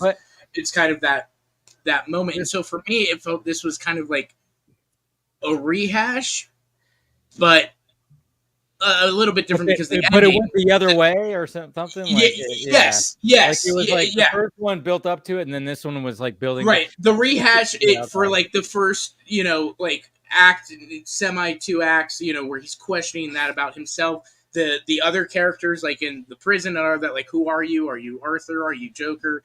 And then by the end of it, there's a I don't want to spoil anything, but we've already spoiled it. Everybody knows. So he finds remorse and tries to do all that type of stuff, and and I think it just it didn't hit because people were expecting that end of the first film. They let their speculation become their expectations. Exactly. But what was funny was like, and I was talking to Scott about this. We were talking about this after Batman a DC Fanimated, because we both liked it, and then it was just like one of the things, and I don't think I've said it. Maybe I said it on Film Junket Live. Who knows? I say a lot of things, but I was just kind of going like, when I watched the first Joker movie, I did not look at him at the end and go, yeah, that's the Joker that's going to take on Batman. I never thought that. I never thought that, but with the way that the film was made and certain things that they did in it, even though at the time they had been saying like there's no sequel, this is it, like I still thought like $1 billion later. Right. I still thought like, okay, you planted enough seeds here where this isn't your actual Joker, but you can play around with this. This is the Joker that inspires the main Joker, or something like that, where it becomes a mantle, or just pretty much anything where it's kind of rooted in that DC, where the Joker is there for a Batman. It's an idea more than it is an actual person. Yeah. Yes. Where it fails, though, I mean, if you can call it a failure as far as quality goes, because that's an entirely different conversation, is Joker 1 set logical and realistic expectations narratively for where Joker 2 should have been. And when you get to Joker 2, for me, where it loses me a little bit, I still gave it a 7 or a little bit more high to that. Where it loses me is you're giving me the context that I either got in the first movie or I no longer need. Right. I wanted you to be, you were already there. I wanted you to be here with this character. I needed you to take the natural progression of where he would be. Like I said last week, I needed you to take the chaos to the street. I needed law enforcement to be involved in trying to stop you and put you back into Arkham, not you sitting around, mulling around, being in Arkham and singing. So that did to me. But that's a Joker story, and that's clearly not what Todd Phillips wanted to do. But that's too, the problem with that is it's too late. He already did it. See, sometimes you're a victim of your own work. You did Joker 1, and once you decided you were going to do Joker 2, you basically made a decision that you were going to continue along. And if you decide to go the other way, this is the kind of heat that comes from, because you as a content creator set the expectations of where your story was going to go. I didn't do that. I didn't set. I agree.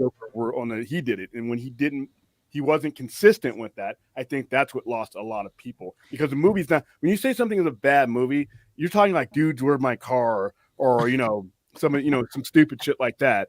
But you can't look at Joker on a technical level and acting level and say a bad movie like that. It wasn't. I don't agree where they went, and I think where they went really injured the movie.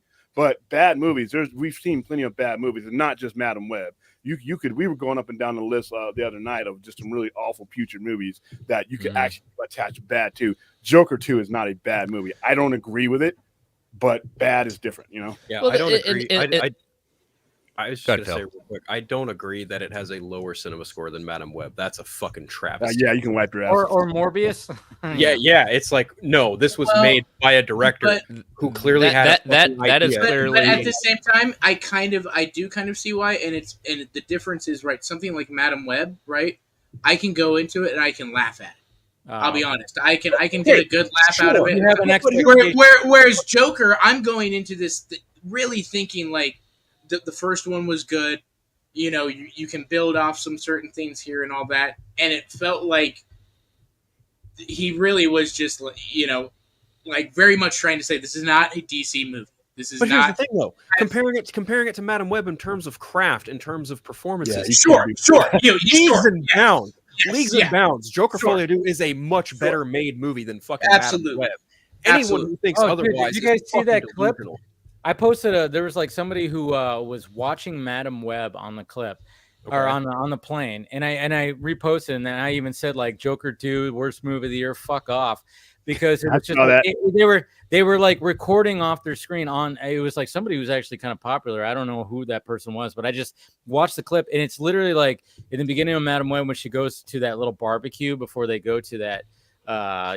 When they get called out, and then what's his name, she gets handed a Pepsi because she can't drink because she's on call, and like for like literally like 3 minutes, that Pepsi is just used as a prop to promote Pepsi because she does not open it. She like almost until the end when Pepsi ends up killing the villain.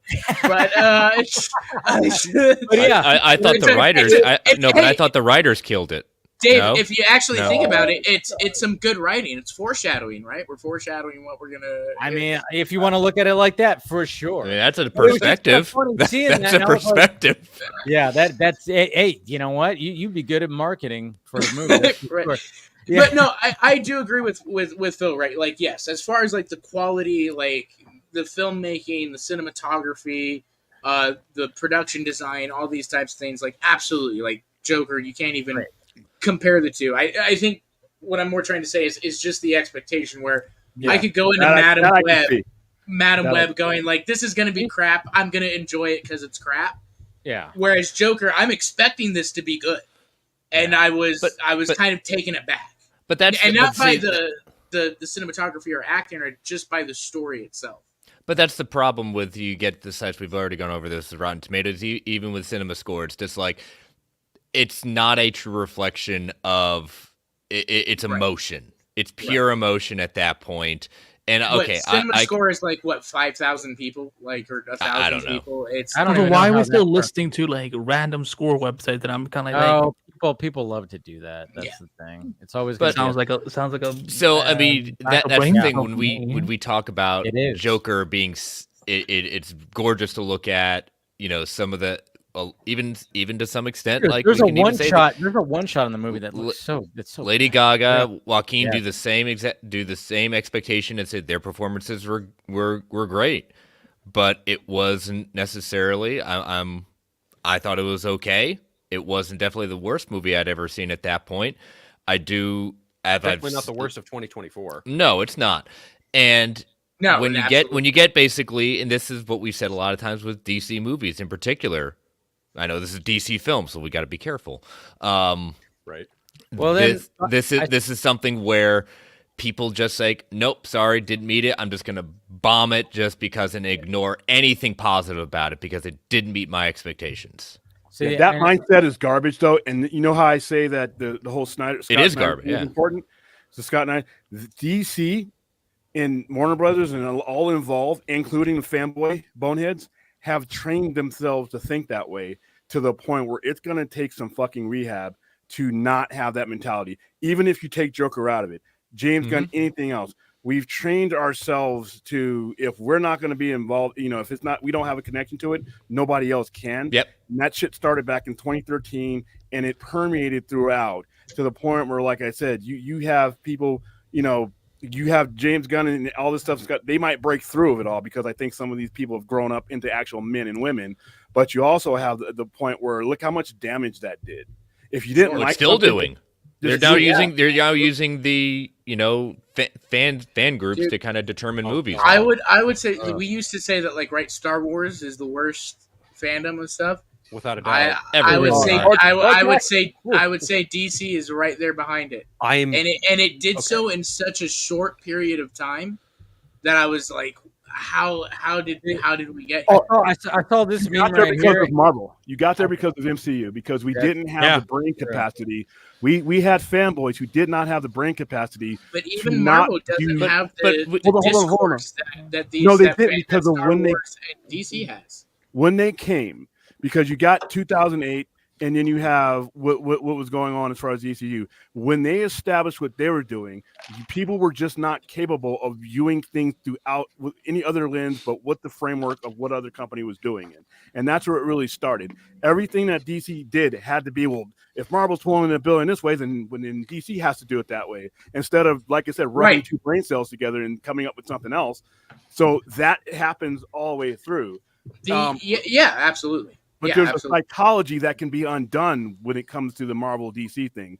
When it's Star Trek and Star Wars, the problem there is you have cinematic moments that people will never let go of in order to open up the steel trap that is their fucking brain to let anything in. Oh. You have people that have a death grip on whatever version of a Star Wars story is to them. That if you make something different, it's like you are walking up to that person and kicking them right in the nuts, and they take it personally. And to that point, William, going with Star Trek, they seem to forget. They say, "I don't want politics in Star Trek." Right? Where have you been? Where have you been since the original series? Are you kidding me? Are you kidding me? That's like saying X-Men is woke today. I'm like, well, where were you in 1993? It's too woke for them now. When people say that phrase needs to go away permanently, when people say Star Trek is too woke, I'm like, I'm sorry. Where the fuck were you in 1966? Star Trek has always been woke. September 8th, 1966, day one. That was the whole thing of And that's the thing. I agree, William, pretty much completely. But you can't copy and paste the MCU formula and want it to work. I don't want that. No, and I don't want that either. At the same time, there still needs to be taken time for certain things, right? The DCU was rushed, not because of Zack Snyder, because the studio heads were going, we have to play competition with Marvel and keep up with it. Like, if Zack Snyder had his way, we would have got Man of Steel 2, we would have got a Batman movie, I think that would have been bad business. I think the studio did make the right call there. I don't. I think they made the. How dare you protest Zack Snyder? No. But Zack Snyder's not a studio head. So I mean, I'm talking about studio head. When you're talking studio head business, if you're running studio heads haven't proven to be very smart the last few years. So Zack Snyder's then you're talking about wherever you put Batman, cinematically in the modern era in the last 10 years, minimum is $400 million. Right. So if I'm your stockholder and you're using my money to make these movies, you get Batman on that fucking screen as soon as you can. I don't need Man of Steel. You can get to Man of Steel 2, you can get Man of Steel 3. But if I am trying to circulate Joe Average, I am using the character that resonates with him first. But that's the logic that also screwed them because they said we can get to Man of Steel 2 when they never did. No, what screwed them was they were pussies. See, the plan wasn't the problem. Having a fucking spine to back the plan was the problem. The initial plan was fine, but it's like a guy, if you get on an airplane and you take off, there's no fucking second thoughts. You're flying that goddamn plane, or you're landing it, or you're crashing it. They decided we wanted to change our mind at 30,000 feet. You can't do that. The initial plan was the right plan. Being a pussy was the problem. I think the initial plan was always, well, first of all, the initial plan was never going to go through because Christopher Nolan wasn't going to stay on as on board as he was with Man of Steel. Well, once they started for the rest of the DC, for the DCEU, like he did, like that was like Christopher Nolan was still involved with that. Like they were making that, kind of expanding this universe together and stuff. Once that didn't work, and once Avengers made $1 billion in 2012, DC studio head said, we need to catch up. And instead of taking the time and doing all that, now, yes, Snyder had said that, I had always thought about putting Batman in a sequel or doing it, but it was really the studio that was like, no, you're going to do now Batman versus Superman before Man of Steel 2 or before Batman. We'll have to divert. We'll have to disagree. I thought that was the right decision. No. Not backing the movie. I thought it was, not backing the movie and getting pussified afterwards when you started listening to the wrong people. That was the wrong decision because you could still do a Man of Steel. Well, not releasing his original cut was a major. Now we're getting into the right. Hey, I have a question for Chris. I have a question for Chris, by the way. Where'd you get that Green Lantern shirt? I actually like it.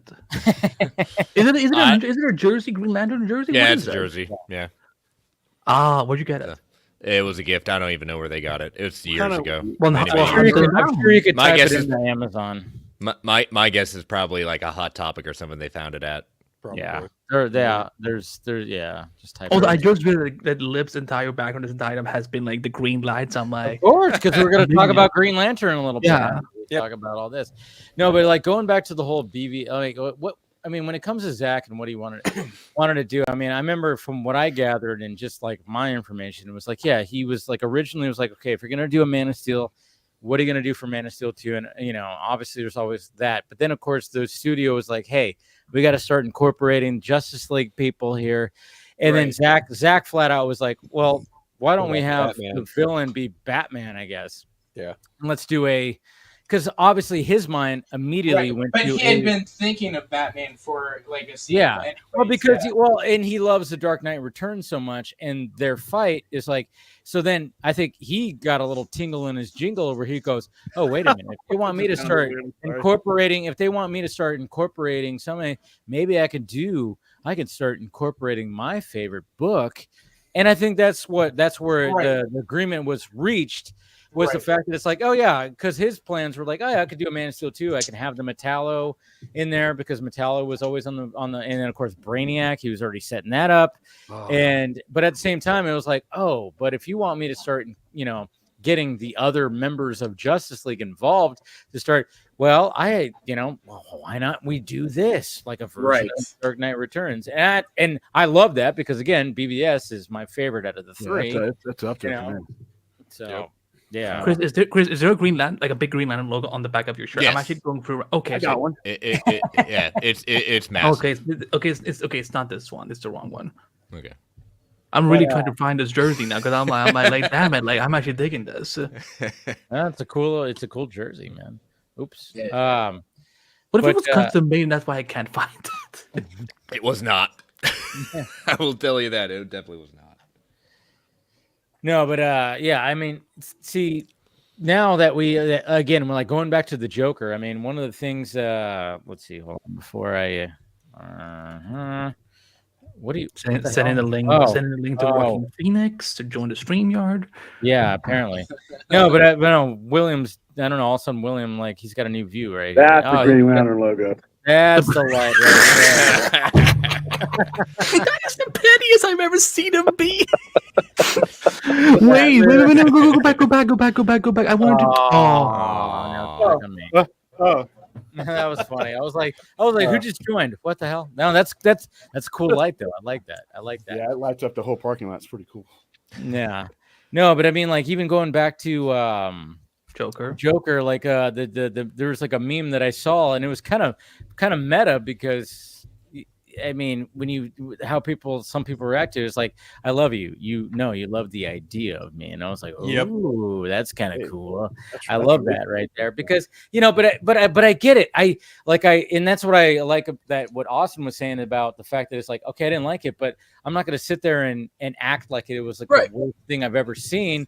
But it didn't resonate with you, He took a swing, and for me, it was a miss, but I mean, I get what he was trying to do. I get and I honestly even kind of respect like the whole thing of like, people from a film Joker, and expected this, and I wanted to say something different. Like, this is not somebody to respect. This is somebody to that even he recognizes at some point his own faults and his own wrongs and things.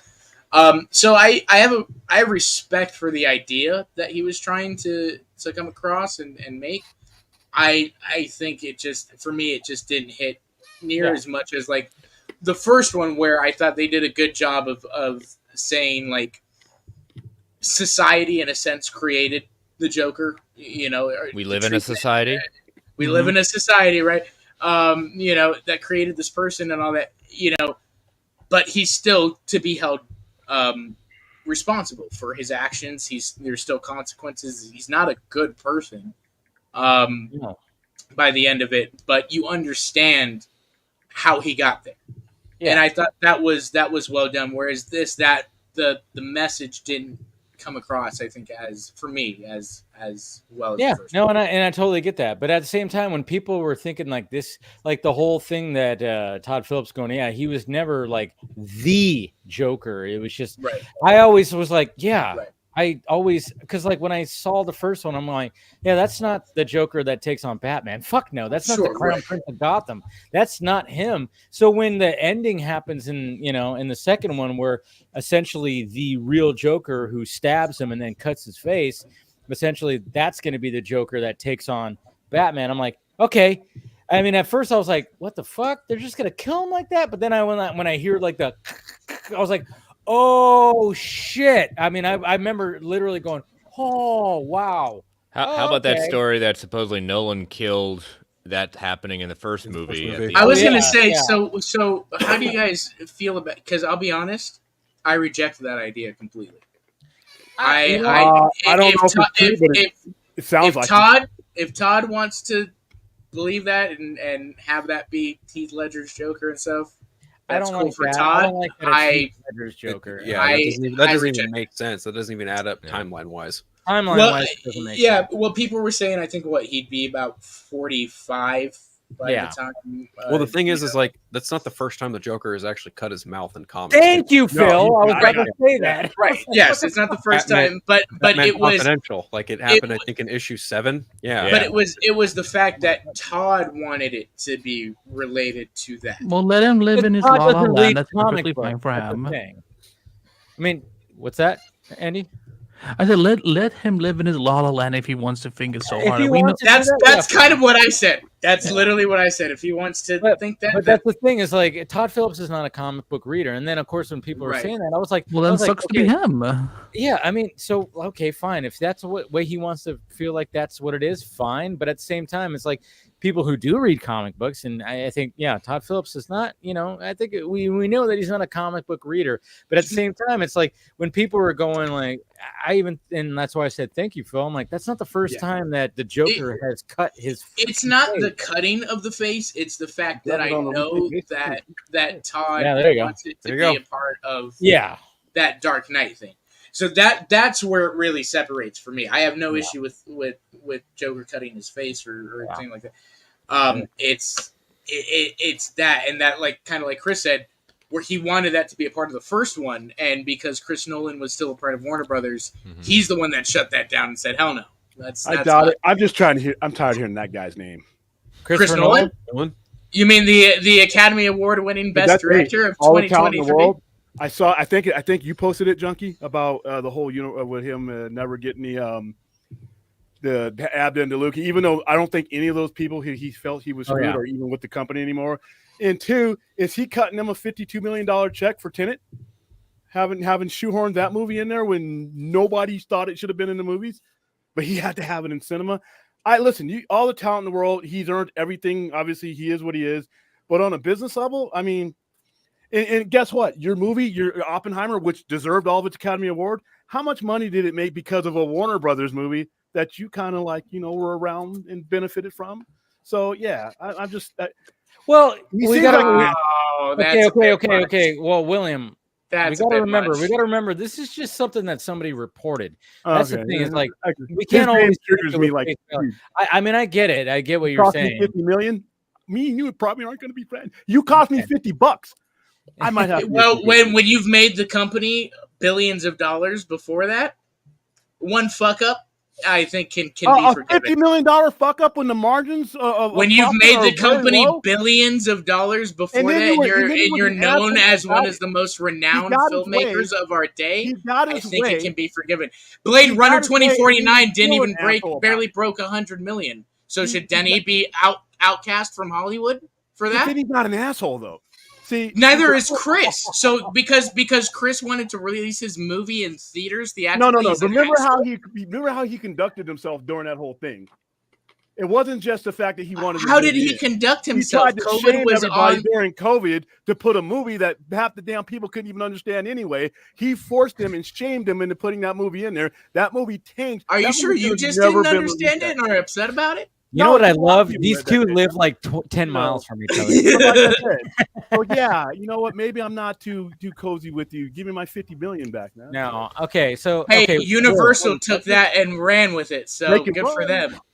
William. I get what you're saying. I get what you're kind of saying a little bit, but at the same time, Christopher Nolan has, every time even with the recent one. Even with the recent that we just got this week, when it comes to Christopher Nolan, they set a date. Matt Damon might be starring. We know nothing about it, but at the same time, everybody goes, I'm already there. Take my money.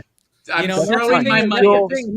There are a lot of directors you can say that about. You still have to conduct. Well, you can say that about Tarantino. You know what's funny? You can't even say that about some of our most renowned directors like Scorsese or even Tarantino. Tarantino has never crossed the 1 billion mark. Pull a stunt like that, though. Has ever pulled a stunt like what? Like Tarantino has Tarantino. You think Tarantino hasn't lost money on some of his movies? Tarantino actually went out of his way to buy a movie theater. $52 million. Tarantino went out of his way to buy a movie theater. Yep. Yeah. There is that. Like I said, I'm not. I don't think anyone's disputing that Christopher Nolan kind of acted a little pretentious when it came to Tenet and releasing. I think we could all agree that he was kind of. But at the same time, I'm being a little generous. I'll admit it. Like, yeah. Look. It was a not every bad timing. It was bad timing. Bad decision making. And then what did he do? Look, I love Nolan, and I used to be a big critical person of Nolan, but there's no denying that after Tenet happened, dude straight up went, "I'm taking my ball and I'm going across the way." That's fully within his rights. Fully within his rights. 100%. Yep. But no one is debating the fact that Nolan acted like kind of an asshole when it came to Tenet. Look, when it came to Tenet, he pushed. He did push. And also, it's even worse when you've even got people like Tom Cruise going, "Yeah, go see Tenet." It's like, yeah, no shit, dude. You had a whole fucking theater to yourself to go watch the damn movie. But I was actually. Yeah, did you want to pay for the rest of us to rent out a private theater, Tommy? I was gonna bring up Tom Cruise because Tom Cruise kind of was like being a dick too by pushing Top Gun Maverick, but it actually benefited him. it ended up working out for him where he kept pushing. You're like, but he actually delayed it. He delayed it. He went the other way. That's the thing. They delayed it, and that's where I'll concede. Yeah, Chris was kind of an asshole where he's like, it's got to release in July of this year. So Cruise and Nolan were kind of like dicks when it came to their thing, and Nolan was like, I just put it out there. It didn't work out for him. No, Cruise kept on going. No, not going to put it on streaming. I'm going to keep on going, and then it ended up working out for him. Can I just say, I don't think he got first dollar. He got his money. He got first dollar. Sure, but at the same time, I don't think this is one thing I would say. I don't think Chris was doing that with the intention of like this is bad. No, this guy is a big proponent of the theatrical experience. Yeah, that's just it. And this was at a time when literally everybody was saying theaters are dead. The coronavirus just killed theatrical. So he was coming against that.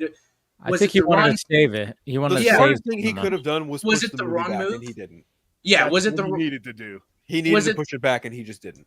Was it the wrong move? Yes, it was. But I don't think it was out of an intention of go out and get sick just to see my movie. No, I don't think it was that. I think no. He wanted it out, and he wanted it. He didn't want to play a game that he felt he was fully in control, and he proved he was in control. He pushed, and they let him do it. He got me and my brother to drive to San Diego.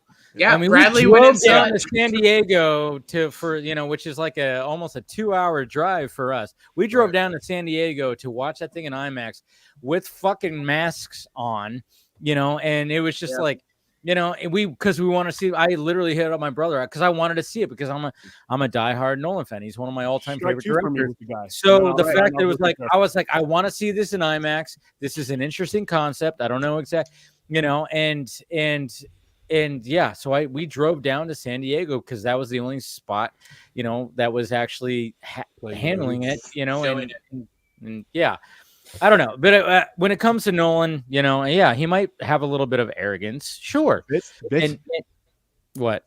The second day, the day and date thing. And here's the thing that and the way he stomped up and down about that. One of the movies that got released during that time, because most of those movies, like Matrix, most of those movies were going to be mid or anyway. But you had Dune. And the first Dune. Dune. We promoted Dune. I love Dune. I love the IP. Still did a good box office. It was probably the most profitable one of the day and date movies. If I'm being honest. If it doesn't get released on streaming, it doesn't get a part 2. Because they judge that. They judge whether they were going to greenlight Dune Part 2, not based on the box office, based on the traffic it generated on HBO Max. And I got that from the people who send me the shit. The thing is, when Day and Date happened and everyone got mad about Day and Date, that was one of Denny's things. He was like, I better get fucking Part 2 because of this. And he did. Yes, for sure. But did you see the numbers when they published because they did publish those regardless of numbers. When you do something that creatively disrespectful to your talent, you kind of owe them. Well, that was one of that. It doesn't matter. In the end, Denis got lucky because he was able to get leverage. The thing is, though, he had the benefit of have an audience to have leverage. Benefit is he had the benefit of making an already great movie, so he lucked out. And on top of that, everyone behind WB was like, okay, yeah, sure, we'll give you fucking Part 2 because circumstances. Well, and that's it. They officially, they may have done that back there, but they didn't officially announce it till much later, and it was after the traffic. And here's why: even if you make that deal, yeah, Denny, we're going to give you whatever, you still have to have the audience, and most of the people were not going to take the risk. I think it's a beautiful movie. I think I drug people to go see that movie, but you have to have an audience, and a lot of these people, especially when money was tight then, were not going to take a risk on something like that, even if they should. Well, it also goes into the reason who they cast, where they cast, for this movie. It was very strategic on who they cast. Look, Zendaya and all these. Yeah, I mean, look, I don't agree that I think it helped. I do agree with that. I think it helped that it went on HBO Max. It did. I think because people were obviously they didn't have to pay to go. They didn't have to pay for that theater. Yeah, they were able to see it. At the same time, I don't think that just because it was on HBO Max that's the reason that I got to see it. I think that would have gotten the sequel, reason. And I think that I think, I mean, for the most part, somebody mentioned here, I think it was you, Chris, that it still did well at the box office with the day. It was one of the few. Yeah, I did. I was like, Dave did. It still did well. It still did well. It still did well for the times. Right. I think it was like 500 million. I agree with William that it really caught the audience with the on Max. It helped, and then of course there probably was something there, and then of course when it comes to the sequel, it just blew. I saw something tonight. There are actually there are spots that are re-releasing Dune Part 2. Yeah, theater sold out. That just showed you that, like, man, this fucker, like, I mean, that's the thing is, like, Dune Part 2, it might still be my favorite movie of the year. I saw it 3 fucking times in the movie theater. It's like, for reference, box office for Dune Part 1 ended up being 407 million. That's not including numbers of HBO Max. And that's during COVID time. That's during COVID time. Right. Didn't Godzilla vs. Kong do similar? I would say I would say, look, that's enough to warrant your sequel. Yeah, I mean, you've doubled your budget.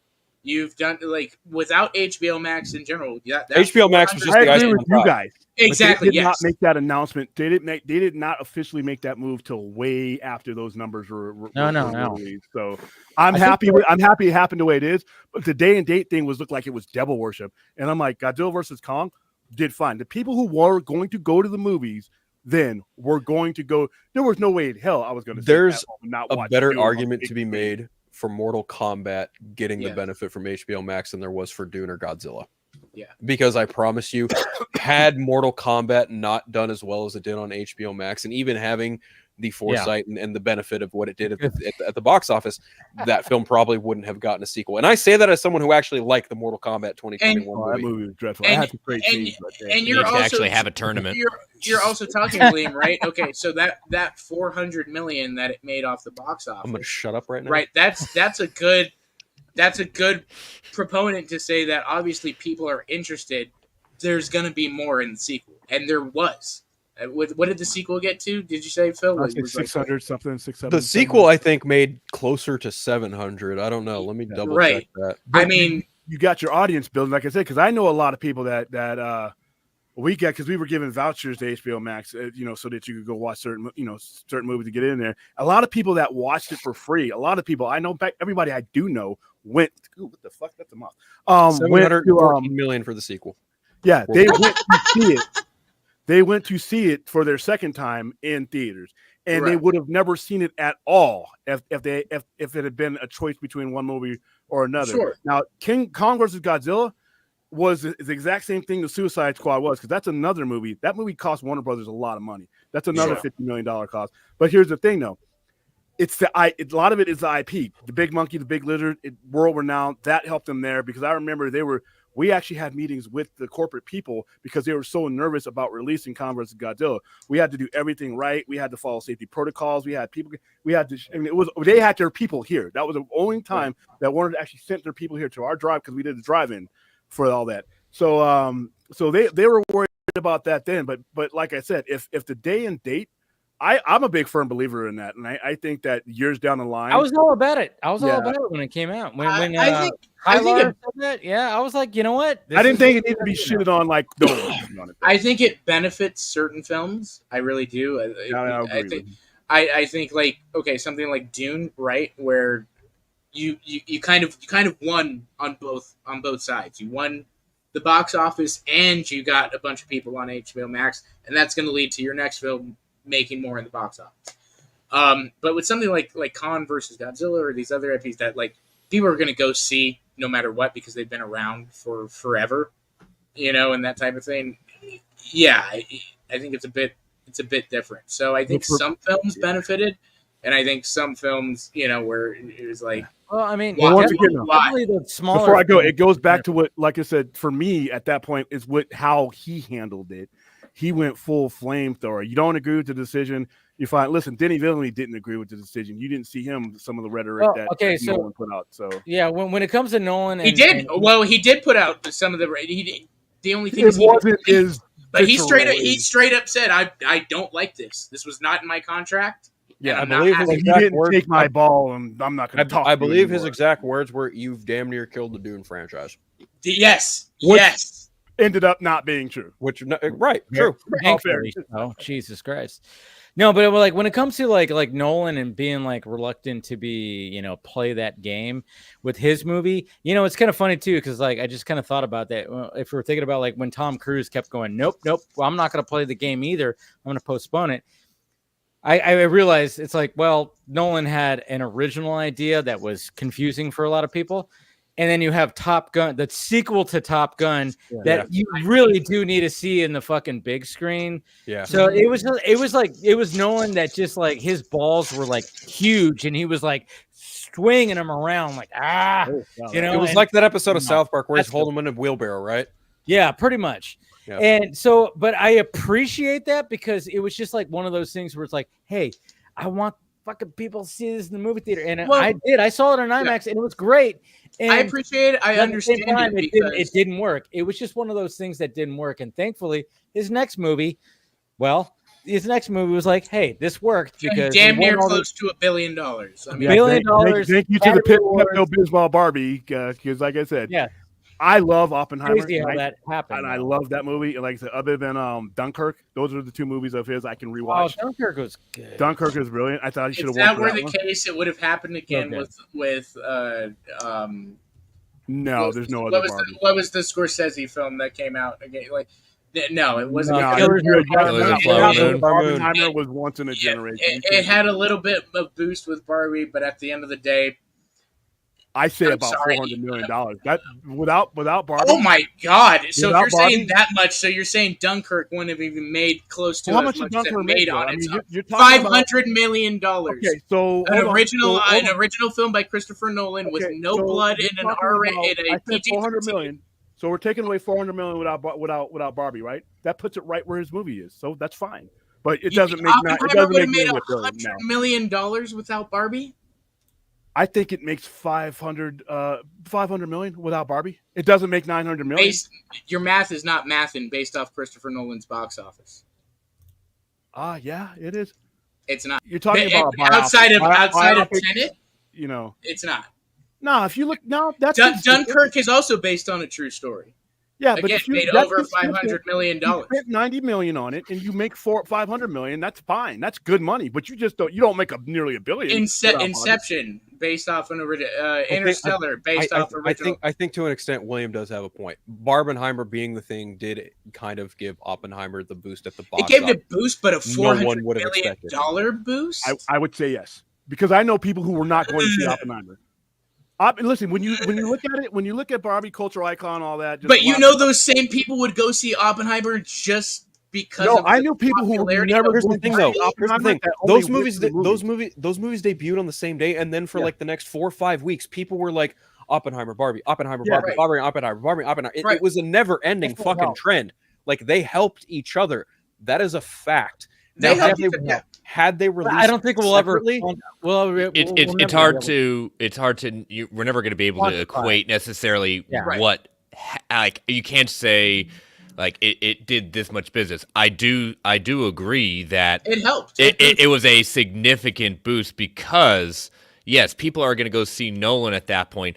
Yep. But knowing what that movie was, I think that it was more the experience of going to see it. I don't think many people came out of that movie saying it was awful. I don't think I ever heard that. No, but it was a trend. They went with the trend. Yeah. Hey, congratulations, it worked.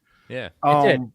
It did. And now they're trying to capitalize on that as much as possible. I don't know if we'll ever get that again. It's going to take a while. It's going to take a while, yeah. There's no way. Hey, I got to go see Terrifier 3 because, well, I'm seeing it tomorrow. It's phenomenal. I saw it today. Yeah, he's already Oscar worthy, right? Fucking loved it. It's 2 hours long. Why is this out to clown for 2 hours? I know. Yeah, take Venom's 3 an hour and a half. 4 hours. 2 hours. I will say this. You don't feel the 2 hours. It's coming from me where I thought Terrifier 2 was too long. Yeah, and you could feel like moments where it drags. You feel kind of like they took that into account. I saw Leon talk about what he had to cut from this one to make it feel a little more concise as opposed to part 2. So I'm intrigued to see. Well, and even then, there are still, and this is coming from. I loved the movie. I absolutely loved it.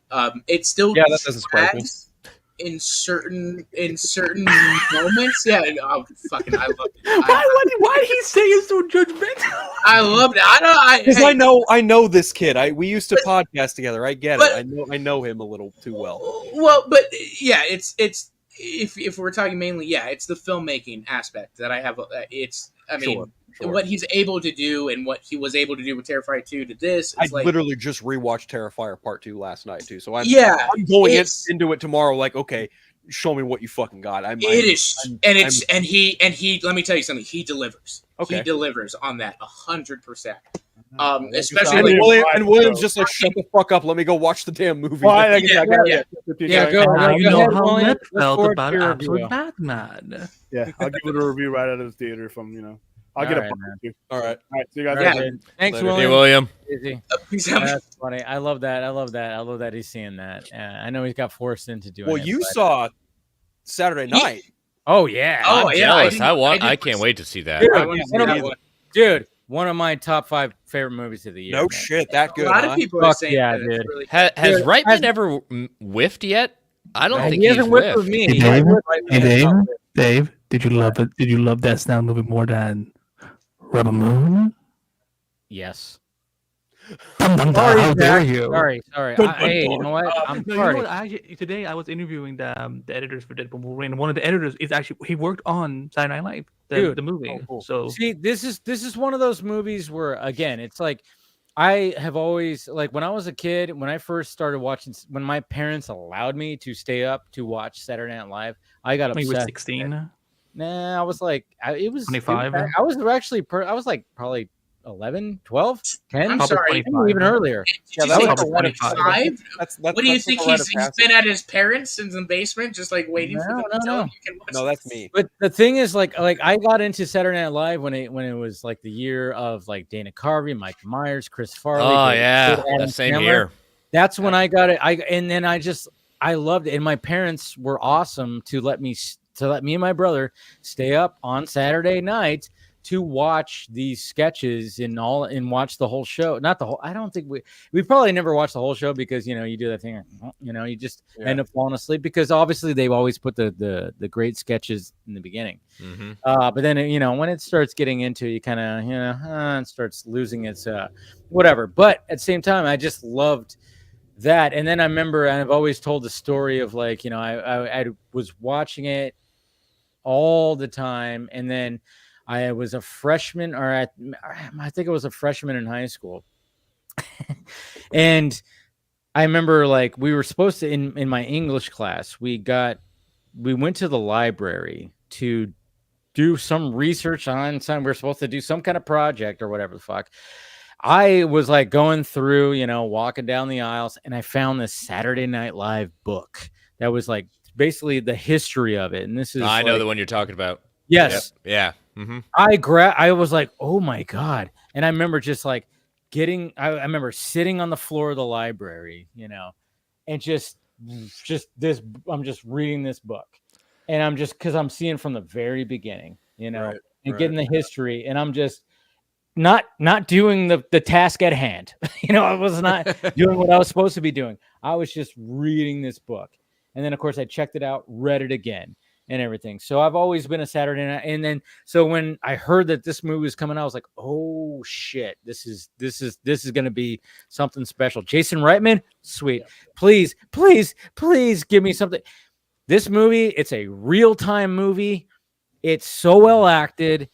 I hope that it gets nominated for awards because the performances are so fucking, it is. I mean, it literally starts off with just, you have a quote that flashes up from Lorne Michaels, and it's a funny quote. Won't spoil it for you, but it's a funny quote. And then it just immediately goes 10 p.m. And then it goes tick 10:01. And then you just start going. And where's Jack Bauer in it? Because he's got to be rescuing people. Jack Bauer, of course, right? It's like that, right? In real time. But I love real time movies. You don't get real time movies anymore.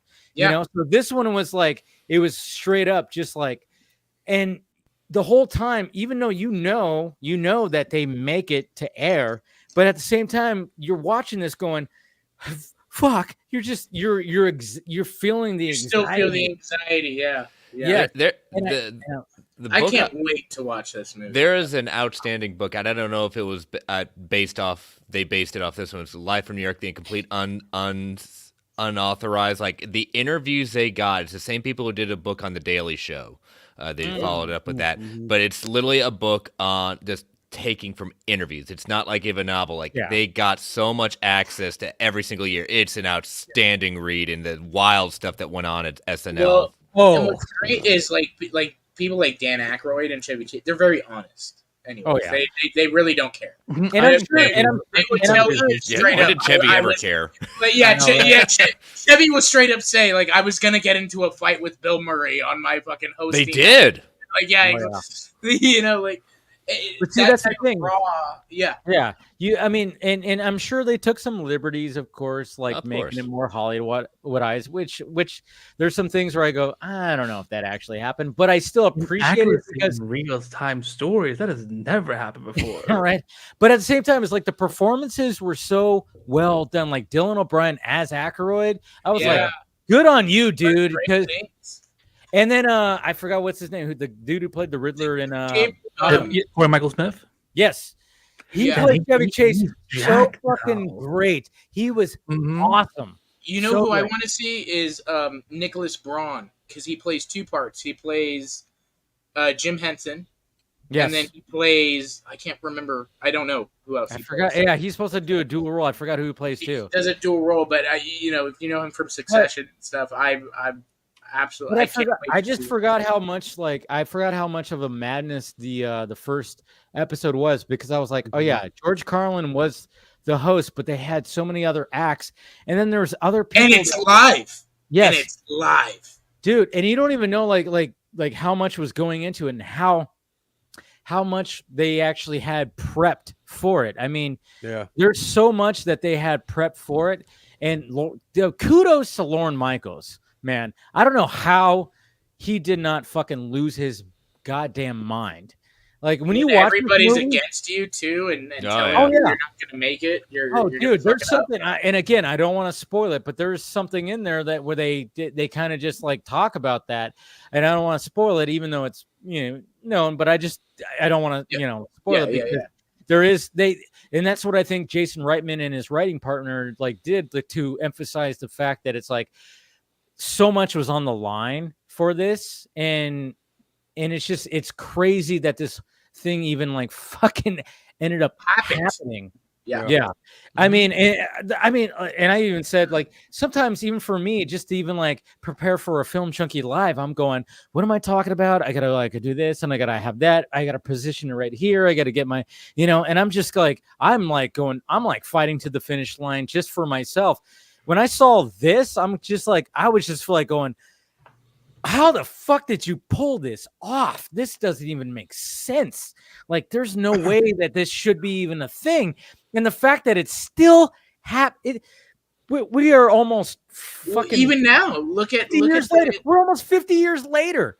Look at and the actors. This show is still going on. How does it's crazy? Yeah. And there's still that much prep, right? The actors go in a full week before they're prepping and running skits. Yeah, but I mean that's the thing. It's they got it to a finely oiled machine, but the first episode a mess. They literally did not. They emphasized the fact that what is this show? Yeah, they didn't know what the fucking thing was going to be. That's the thing. And even an idea. And even look at the evolution now where we've come from back then to the heights of SNL to where we are now.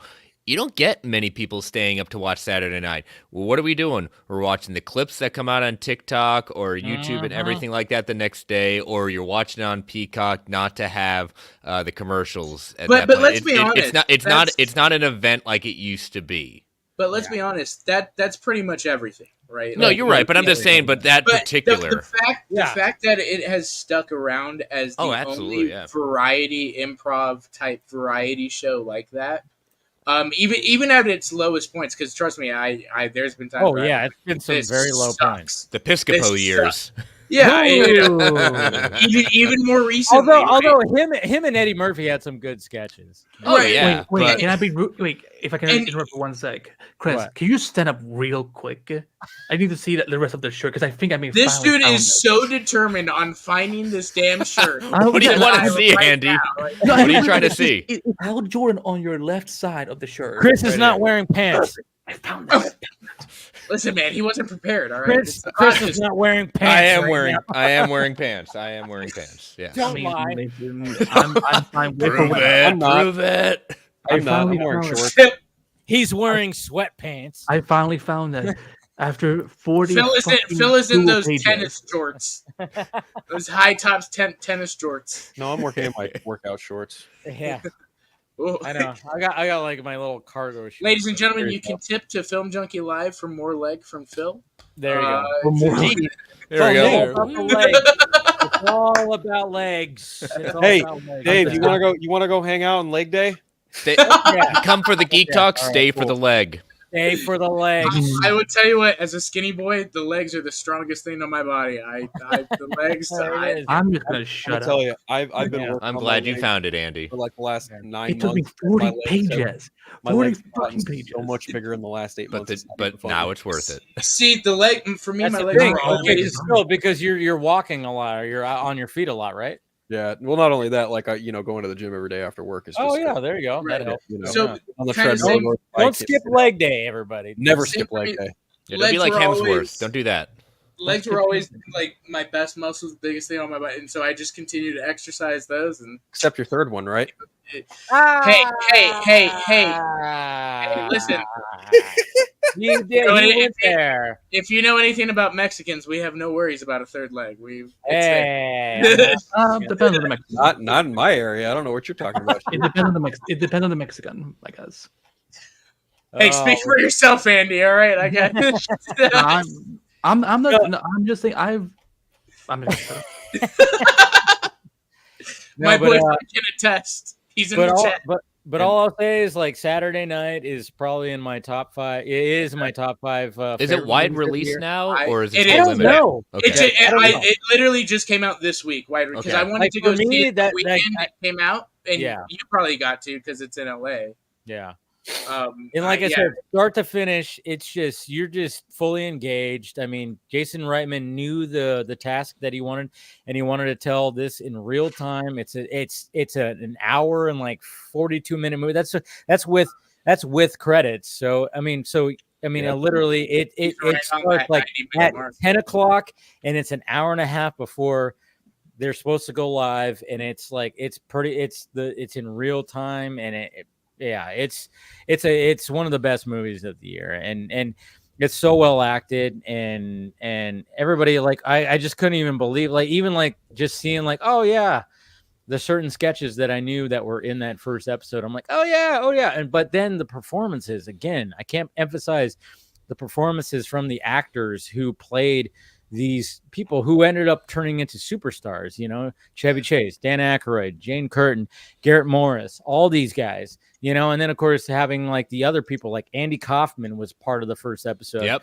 And the guy who played Andy Kaufman. That's who Nicholas Braun played. That's right. He played Andy That's Kaufman right. and Jen Henson. That's who he did. And he played fucking Jim Hensman. So it's like, yes. Yeah, Henson. Yeah, it's like, and it's just, they both did well. And it's like, Jim Henson, why the fuck was he here? Because he's a puppet.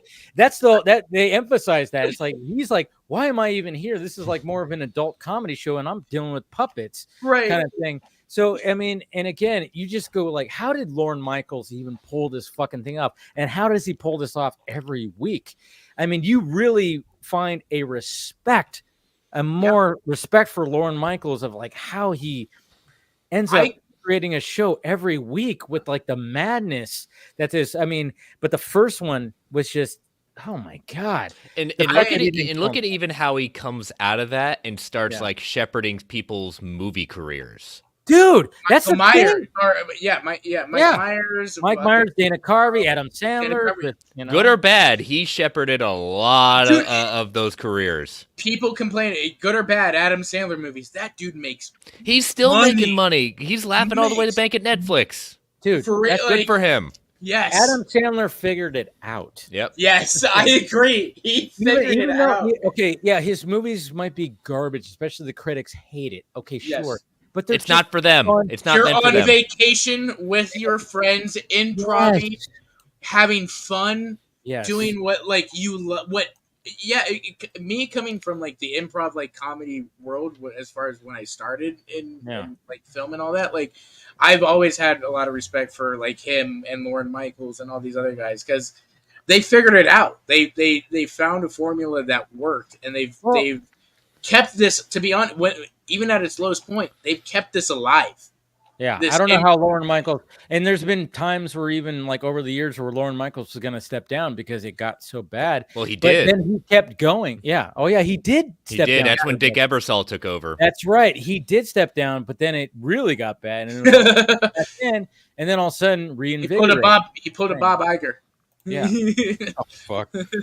See, that's the thing is like Lorne Michaels. I mean, that's the thing about Saturday Night Live. It always has those periods of like, what the fuck? And it's so funny too, because even in the periods where it was really bad, they had cast members like Robert Downey Jr. and fucking like they had like Julia Louis-Dreyfus and Anthony Michael Hall, people that we know who they are. Even in the downtime. And look at the people that didn't make it. Those are always great when you see the auditions, like Colbert. Jim Carrey auditioned, and he never got in. He went to In Living Color. Which I think that was perfect. Brilliant. Yep. It was almost like it was meant to be. It's like, you're not meant to be here. You're meant to do something else. You're going to be the white guy in the black sketch comedy. Yes. You know, you're gonna get Fire Marshal Bill. Fire Marshal Bill. Oh my God, dude! It was almost like Lorne Michaels went, "No, you're not meant for here." And again, you got to do it like this. You're not meant for here. Yeah, because if anybody wanted, what Chris is alluding to is Mike Myers when he came up with Dr. Evil. He scripted it over doing a Lorne Michaels impression. The speech, the little pinky thing. Yeah, that's all. And again, then what happened with that? It blew up. It blew up. The fact that Mike Myers was doing a Lorne Michaels impression, and then they still do it. I listened to David Spade and Dana Carvey's. I love that podcast. They're I forgot what the podcast. Fly on the Wall. Yeah, Fly on the Wall. They started off by just going like, "Hey, we're gonna like talk about SNL. We're gonna interview people from SNL. It's a great podcast." But they always talk about Lorne, and they always do. Everybody does an impression of Lorne because he has such a specific like voice of like talking down here like this, and just I don't know if we're gonna do that. But at the same time, it's like we have to remember that Dr. Evil is based off Lorne Michaels, like Mike Myers based it off of him. It's so funny. Yeah, I love that. Love it. So go watch the movie, guys. Everybody watch it. I'm definitely gonna go check it out. I want to go watch that this week, and if The Apprentice is showing, I'd like to go see it. I'm kind of curious about that one too. I'd like to do kind of a double feature. That's what me and Bradley do. Would do like double I'll wait for that one. We saw which one was it? The Apprentice. The Apprentice. Oh, okay, yeah. The one with Sebastian Stan and Jeremy Strong. Okay. Can we appreciate Sebastian Stan and the range of his roles? Did you guys see his that Pam and Tommy show? Yes. Whoa. And he fucking did a great fucking Tommy Lee. He's great. When he talks to his dick, I was like, that's what Tommy Lee would do. That's I believe that. I mean, Sebastian Stan has had. And then he's got that Elephant Man movie that's also out. Dude, I want to see that. I do want to see that. What I love about Sebastian Stan is like, he's a good-looking dude. He could totally just be like, hey, I could just play the good-looking role guy and try to do that. Right. He doesn't choose that. He's in Marvel, of course. He's Winter Soldier. Because people got mortgages to pay. So he has that money, but that means he could be in I, Tonya. He could be in The Apprentice. He could be in like these small movies, and then all of a sudden he gets cast as Donald Trump in a movie. Well, and what I love about him too is and he defends Marvel because he goes, look, absolutely, people give Marvel but look, I wouldn't be able to make these movies if it wasn't for Marvel. I get to do employers in public. Like, of course he's going to say good things. Well, but no, let's be honest. Like, Marvel pays the lights, right? Pays the bills, and he gets to be a creative and go and dive deep into these other roles. Because he realizes at this moment he's at a moment where he can do this, and there's going to be a moment where Marvel's not going to come calling anymore, or he doesn't want to do the part anymore, so he's got to do this now to start building up his credibility so that people just don't think him as Bucky Barnes. Yes. Smart. And he got lucky because he, unlike others like where Robert Downey Jr., right, he took on Oppenheimer literally saying, I had to kind of undo my Marvel stuff, you know, by doing that's this. The thing. It's like Robert Downey Jr. had a difficult time to be like, remember when who the fuck watched Dr. Dolittle, that remake? That was, or even which was a great movie that I loved, The Judge, that came out in that was outstanding. I actually didn't see that, but I heard it was pretty good. Nobody watched it. Robert Duvall was the judge, right? Yes. We got Robert Duvall to come out of retirement for that movie. Offer was in that one. Chris Evans actually had like the easier time of the two to ease into other stuff because what was it? Knives Out came out like the same year Endgame did, and that's a complete and total contrast from Captain America. So he was already on a trajectory of just doing other shit. And then he went and did that Apple TV movie with Ana de Armas. And oh no! Well, he also but he defending Jacob. That was good. That was good. That was very good. But that was before Endgame, I believe. That was like one of the first Apple TV shows because they were advertising as like, we've got Chris Evans, and it's a and it was a good show. It was a very good show. That's the thing. It's like, when you get into the Marvel machine, you make all this money, you're popular, but it's like, dude, that's not going to last. And that's why I appreciate like Sebastian Stan he's just like going for it. Even if like when it comes to Chris Hemsworth has, also stood the test of time. I mean, he was Thor, which is not the popular character, but he's also been like, all right, well, I'm going to do other action stuff. And then, I was actually, even though Furiosa didn't do as well he was a very good fucking villain. Great. He was a fantastic. First of all, I'm one of those that it's a shame that Furiosa did not do as well. Okay, I thought you were going to say it was better than Fury Road. I was about to. No. Fury Road was still great, but I'll be honest. I watched Furiosa, and then I went home and watched Fury Road. It makes Fury Road a better movie. It does. And you don't think that can happen because Fury Road is almost perfect? Yes. But it helps it. Yes. But then you're almost like when that scene when Charlize like falls on her knees after finding out about the desert place being destroyed and all this. You're like, holy shit. You go, whoa, wow, there's a whole movie behind that. Like, and so it did that. And I think that for you to do that to a movie that's already that great. Yeah. Wow. Like, so yeah, Fury Road still, but the fact that Furiosa didn't do as well. But yeah, Chris Hemsworth, I agree. He's one of the others that he's kind of put himself out there in some other roles outside of Thor to kind of, and I think he's still trying. Like, obviously, he's got Extraction with his action franchise and stuff. Transformers, he jumped from one franchise to another. Yeah, that's right. Yeah, from what I heard, he did a pretty darn good job. Yeah, still haven't seen it. His Optimus Prime voice is pretty fucking good. Nice. It's really good. Like I went into that movie. I was like, all right, I'm gonna go watch this movie. I'm not the biggest Transformers fan. But when I was watching that movie, and at first I was like, I don't know if this is going to be for me.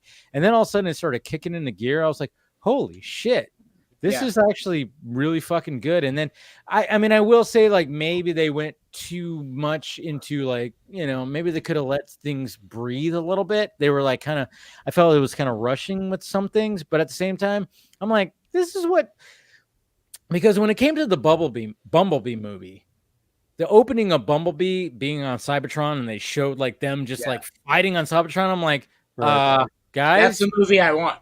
I'm like, why are you not just doing a movie based on this? But of course, they always had to do the human element and stuff like that. And I remember everybody was raving about Bumblebee, and I was like, it's fine. It's E.T. Yeah, Haley Steinfeld. I like looking at her. Fine. It's like fine. It's like one of those. RJ loved it. Yeah. Oh, yeah. But it's just like, all right, it was fine, but everybody was raving. I was just kind of like, all right, it's whatever. But I'm like going, yeah, but that first scene at Cybertron, why don't they just do something like that? And then now we have a movie like that is purely like, CG animation and everything. And I was like, oh yeah. I walked out going, yeah, that was actually very enjoyable. And for not being like a huge, Transformers fan, and I know Scott's a big Transformers fan, and he loved it. He brought his boys, they all loved it. He did a first reaction like with all of them, they all fucking loved it. And I'm like, yeah, it's sad that movie is not getting like big numbers as it should, So, but they released it at a weird time because the week after they get Wild Robot, it's like, it's weird how like a lot of things are very close together because you had Megalopolis, which was like, hey, here's a movie that's like a filmmaker like going for it. And then a week after you get Joker 2. Here's a filmmaker that's just going for it. I mean, of course, not the same, but it was just kind of funny. It was like, Jesus Christ, like there needs to be some breathing room in between like some of this stuff right here. But they cram, after the summer blockbuster season. I don't understand the scheduling. Like, who is doing this where it's like, oh, yeah, you get here. It's almost like how if you watch Saturday Night Live, the Night Live movie, where it's like they're trying to figure out which sketch goes where at what time. Mm-hmm. And I'm like, it's like, but at the same time, I'm like looking at that with movies. I'm like going like, how do you determine which, where it gets released at a time where it's going to get the most money? That's why, I mean, you look at how far they book out dates and it's so many untitled projects. Like they know what it is, but they're not going to say anything at that point because they want that date. And it's always weird to me too, of like kind of like you said, what's the strategy? Like we know summer movies, but like for me, I think the big mystery, like what's the strategy behind like January and February movies, right? The months from hell movies where the horror months now, right? Well, exactly. And September is also one of those too, where it's like, oh yeah, you put something in September, and everybody's just kind of like whatever. And then October is like, oh yeah, this is where the horror movies. August is kind of like that too. And Beetlejuice has kind of defied the odds with September. We've had a couple big hits this September that have. Well, and that's what I love. I want a movie to. I mean, I remember when Split came out, years ago, and that was in January, and it blew up. And I'm like, thank you. And then now we got Mickey 17 that's coming out in this January. And I'm like, fuck, I hate the fact that it's in January because I am so looking forward to that movie. I'm like, this is right up my alley. This is a goofy sci-fi movie about cloning in the future. Fuck yeah. And every time that movie or that trailer shows up, I've seen the trailer. I saw the trailer before Joker. And when I was with like I was with my dad and I was with my friends and my friend, I literally had my dad to my right and my friend to the left, and they had no idea what this movie. And I went, this. I looked at it, I was like, this right here. My dad was like, what the hell? I was like, yes, we're watching that if you're down. And then I looked at my friend, she's like, that was Robert Pattinson? I'm like, yeah. And I was like, he looks like he's having a grand old time. Oh fuck yeah. Oh dude, the fact that he does that voice, I'm like, fuck yeah, Robert Pattinson. Do not be typecasted. Range Robert Pattinson. I love that. The fact I that don't think anyone doubts anymore that man doesn't have range. Between Good Time, High Life, the Batman, and remember don't forget me, The Lighthouse. Edward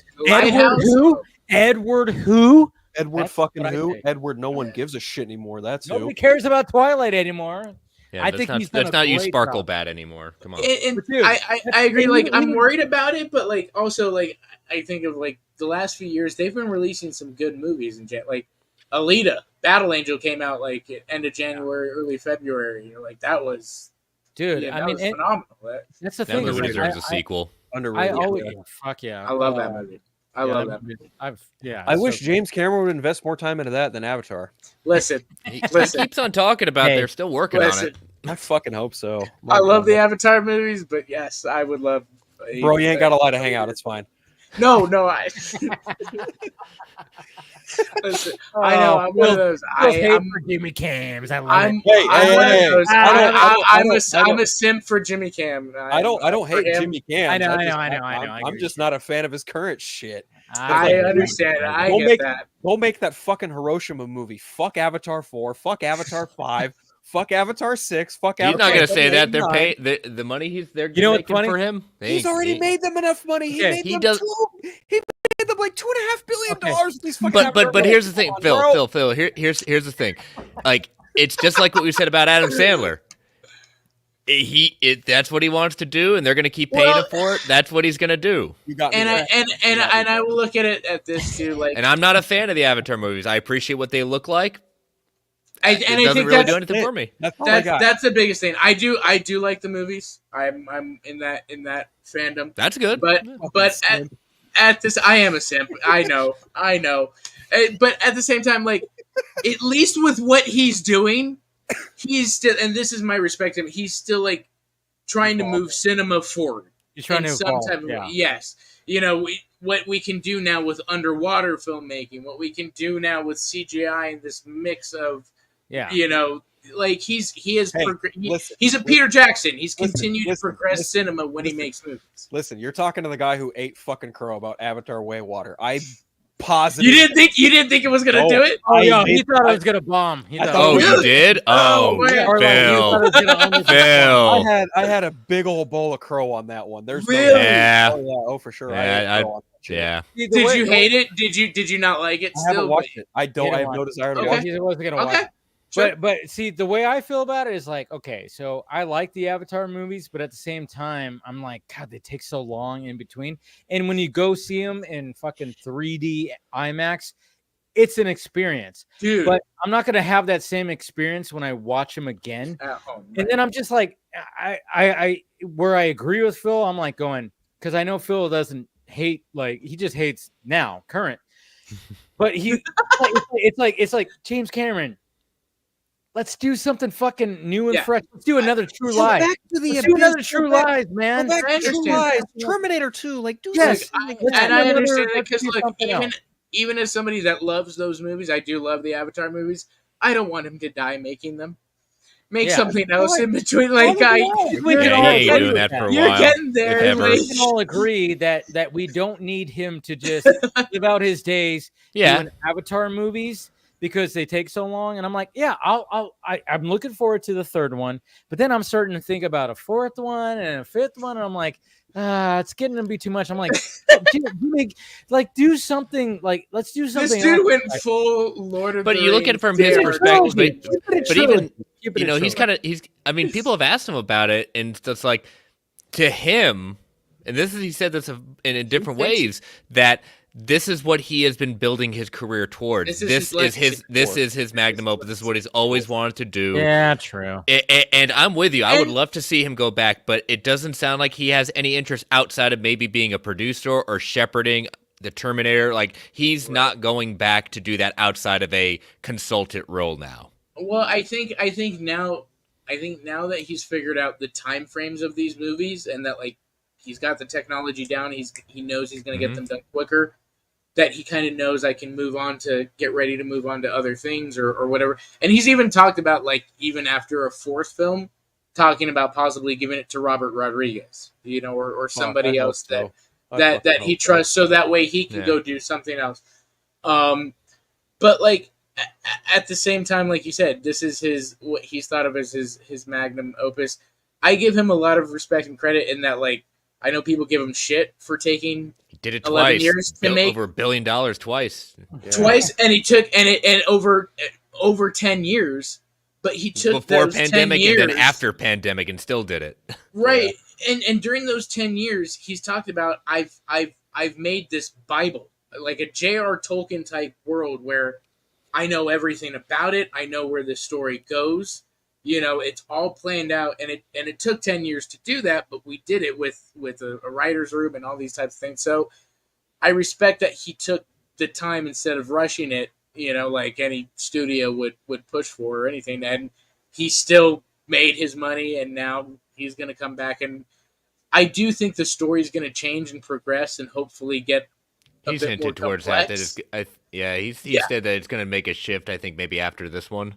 And I think that's fine. I know people give the second one like a lot of shit because it rehashes the first one, you know, and I get that. But doesn't it really? I mean, It does for the first hour. For the first hour, there's a little bit of it. Okay, I will say that, but it really does like that final act is so goddamn good, though. I agree, but I think at the same time, you're watching it on a big like 3D IMAX. It's such an experience, and then when you watch it on your your home TV, you're like, it's. But I also think too that was the best move. That's a thing. Yeah. That was the best move Cameron could have made because what was the biggest criticism over those 10 years? I don't remember the story. I don't care. Well, who gives a fuck about Jake Sully and all that? Well, for the most of people, that was like 10 years later. No, you saw it in Dances with Wolves and Fern Gully. That's how you remember the story. People say that, or the my biggest one is that look, it's Pocahontas remade.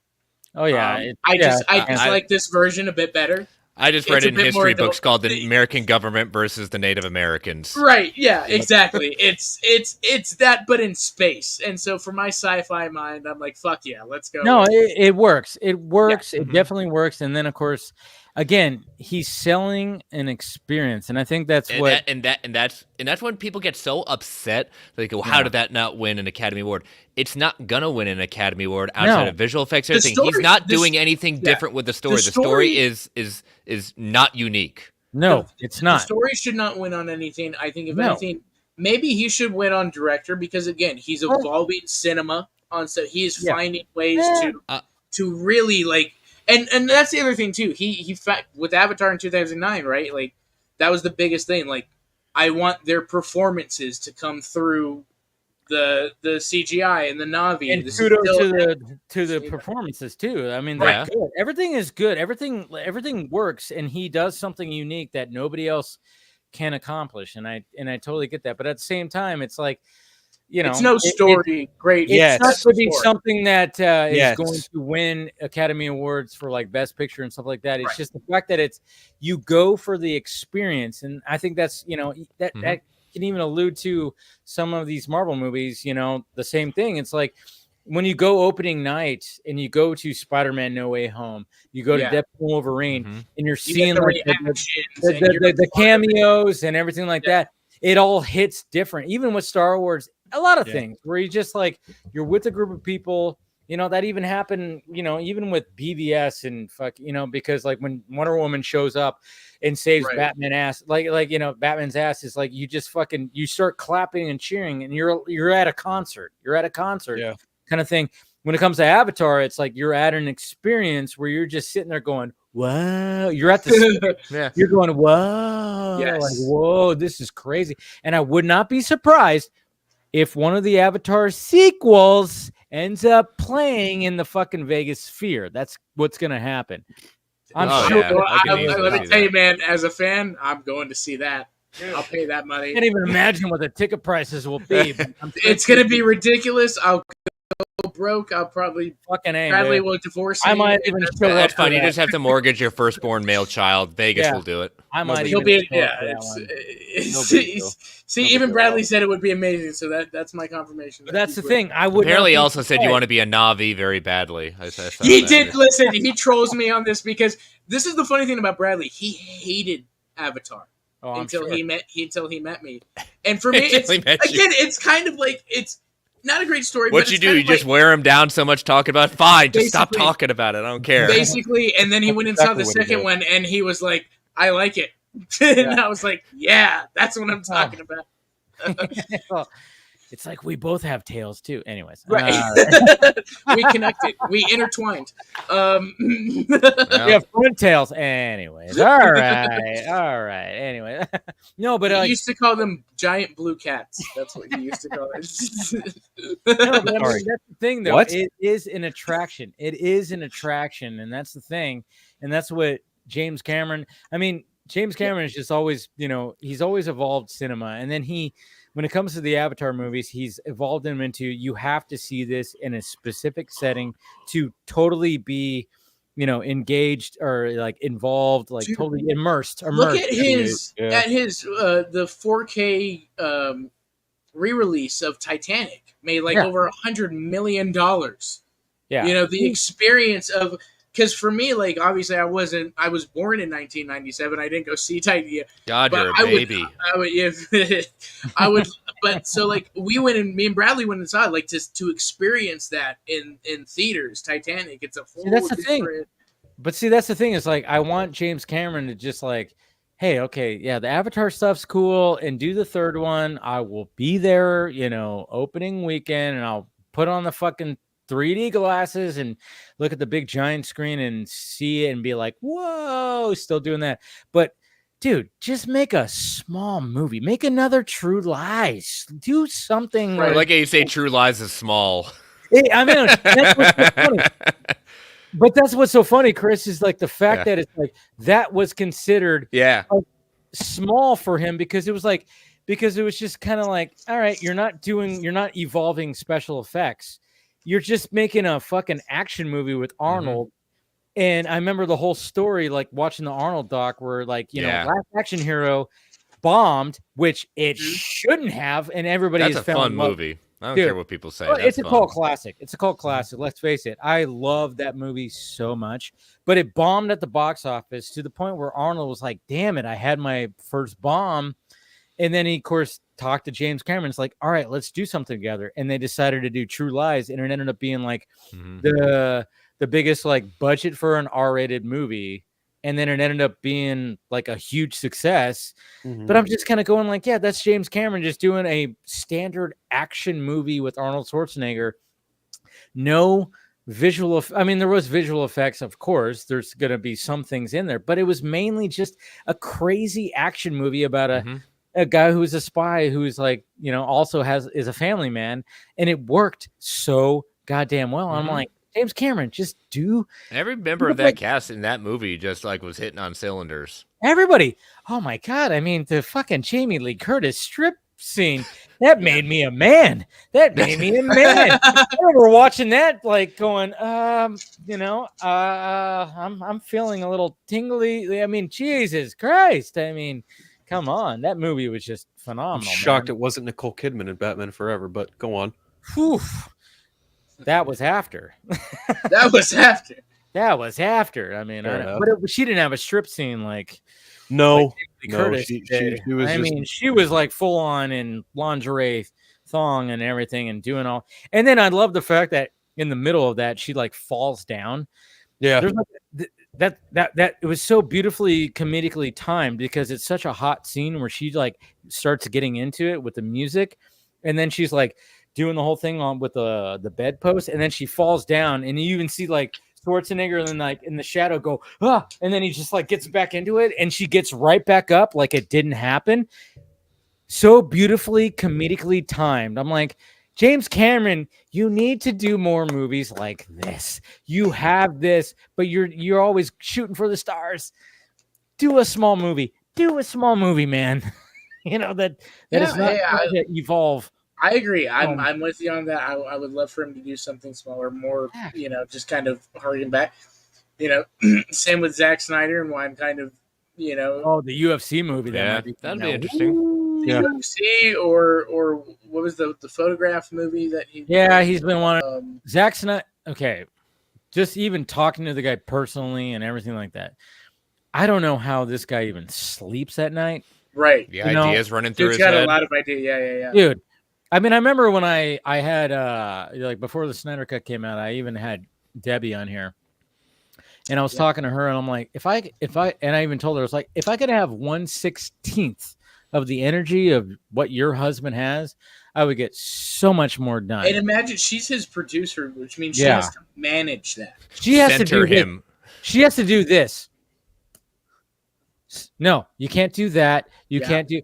I mean, that's well, she's basically gone. Yeah. She's in interviews, even on here. She said, like, nah, I gotta rein him in sometimes. That's right. That's why every time I talk about, like, I'm like, if you want to talk about, like, if you want a visual representation of Zach and Debbie, just look at that scene in 300 where Leonidas looks at his queen before he kicks that dude in the hole. He looks at her and she gives him the nod. That to me was like a visual representation of them where he kind of goes, oh yeah, we should do this. And he kind of goes, looks at her and she goes, she either shakes her head and goes, okay, well, yeah, let's do that.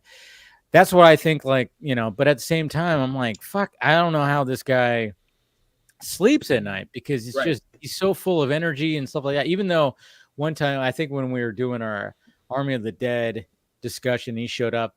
That was the first time I actually saw Zach sleepy, because you can go back and watch that. I should probably clip that out at one point, because he literally was like, he was like putting his hand up like this, and he was. I think I remember too, and it was like not even said. I was like, Zach, go to sleep. He's like, I gotta cut it, guys. Yeah, I was like, Zach, go to sleep. You are like dozing off right now. But I think he was just enjoying the fact that we had a cool little group that he all knew who was there, and we were just talking about Army of the Dead and going over like the theories and all this kind of stuff. See, I like the Army of the Dead. I want those movies to continue. I would prefer too. If I had to choose what I wanted Zach to continue, it would be the Army of the Dead universe. I liked Rebel Moon, don't get me wrong, you know, but I think like the releasing strategy was a little it didn't hit. I knew what they were going for.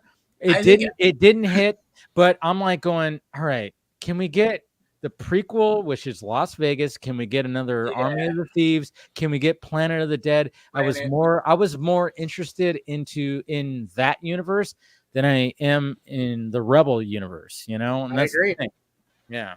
I agree, and that was with one movie over two. And I'll be honest, like, yes, after the second director's cut, I was like, okay, you got me on kind of like, I'm interested on where you're going to go with the third, but it's not as intriguing, and that's the thing. Not only that, it took you two almost 6-hour movies for me to finally get there. Was with Army, I was like, there's a lot here you developed in this 1 hour and the 45-minute theoretical movie. Concepts that they were putting up forth. I was like, yes, continue. Yeah, go on. Okay, we got smart zombies. We got possibly alien Area 51 We've got robots. We don't know what the fuck these zombies are. I don't want to know what they are. Like, and then we got these. And then we got this time. We got this time thing going on. Zombies that reproduce. Yeah, there's so much, like, and then we got honestly, it feels like a Christopher Nolan, like, zombie type complex. There's a lot going on here. We got these saves that are essentially portals to other dimensions, kind of thing. Right. And I'm like, and Homeboy waking up in his safe and going to Mexico at the end, and I'm like, it was like, and then of course we're going like, wait, is this the same dude that was? What the fuck? So it's just much more intriguing. I mean, I get Rebel and I Moon still contest with what Pretty Fly says. Zombie tiger. That's all you need for me. Oh yeah, that works. But see, that's the thing. It's like, and I get that. I love that Rebel Moon was like something, you know, this kind of attempt to do like a what's heavy metal. Heavy metal. Thank you. Yes. Thank you, Phil. Heavy metal with like Star Wars and stuff like that. And when I saw the director's cuts, I was like, all right, this is what this is it. This is what we were meant to see. But at the same time, the release strategy was like, I get what they were trying to do, and I was supporting it. I was defending it. I was like, yes. But then at the same time, I was like, yeah, it was a misfire. And I admit that. I was like, yeah, it was a misfire. But I'm just like going, fuck, man, can we just go back to the fucking Army of the Dead? And I'll say this, you know? Like, after meeting Zach and like talking, because like even when we met Zach, right, I told him straight up, I'm looking forward to those director's cuts, and he goes, yeah, they're NC-17 right now, and we're trying to. Oh, I love that. And I told him, I said, just release the NC-17, like, and he goes, yeah, I wish, and like I gotta understand, like, Zach he's a sweetheart, he's a nice, and Netflix has been good to him after what Warner Brothers, you know, did to him. It's like he's trying to appease and what they asked, you know, they said, okay, you know, you want to do this crazy stuff, give us a PG-13 cut. And said, all right, you know, that's kind of interesting. I'll play with that. And I think he was nice about it, but I think at the end of the day, it was not the best strategy for this franchise. Yeah, it was kind of a misfire, but you know what? I mean, I that's why I kind of hope that, and I think that Zach is just kind of going like, you know what?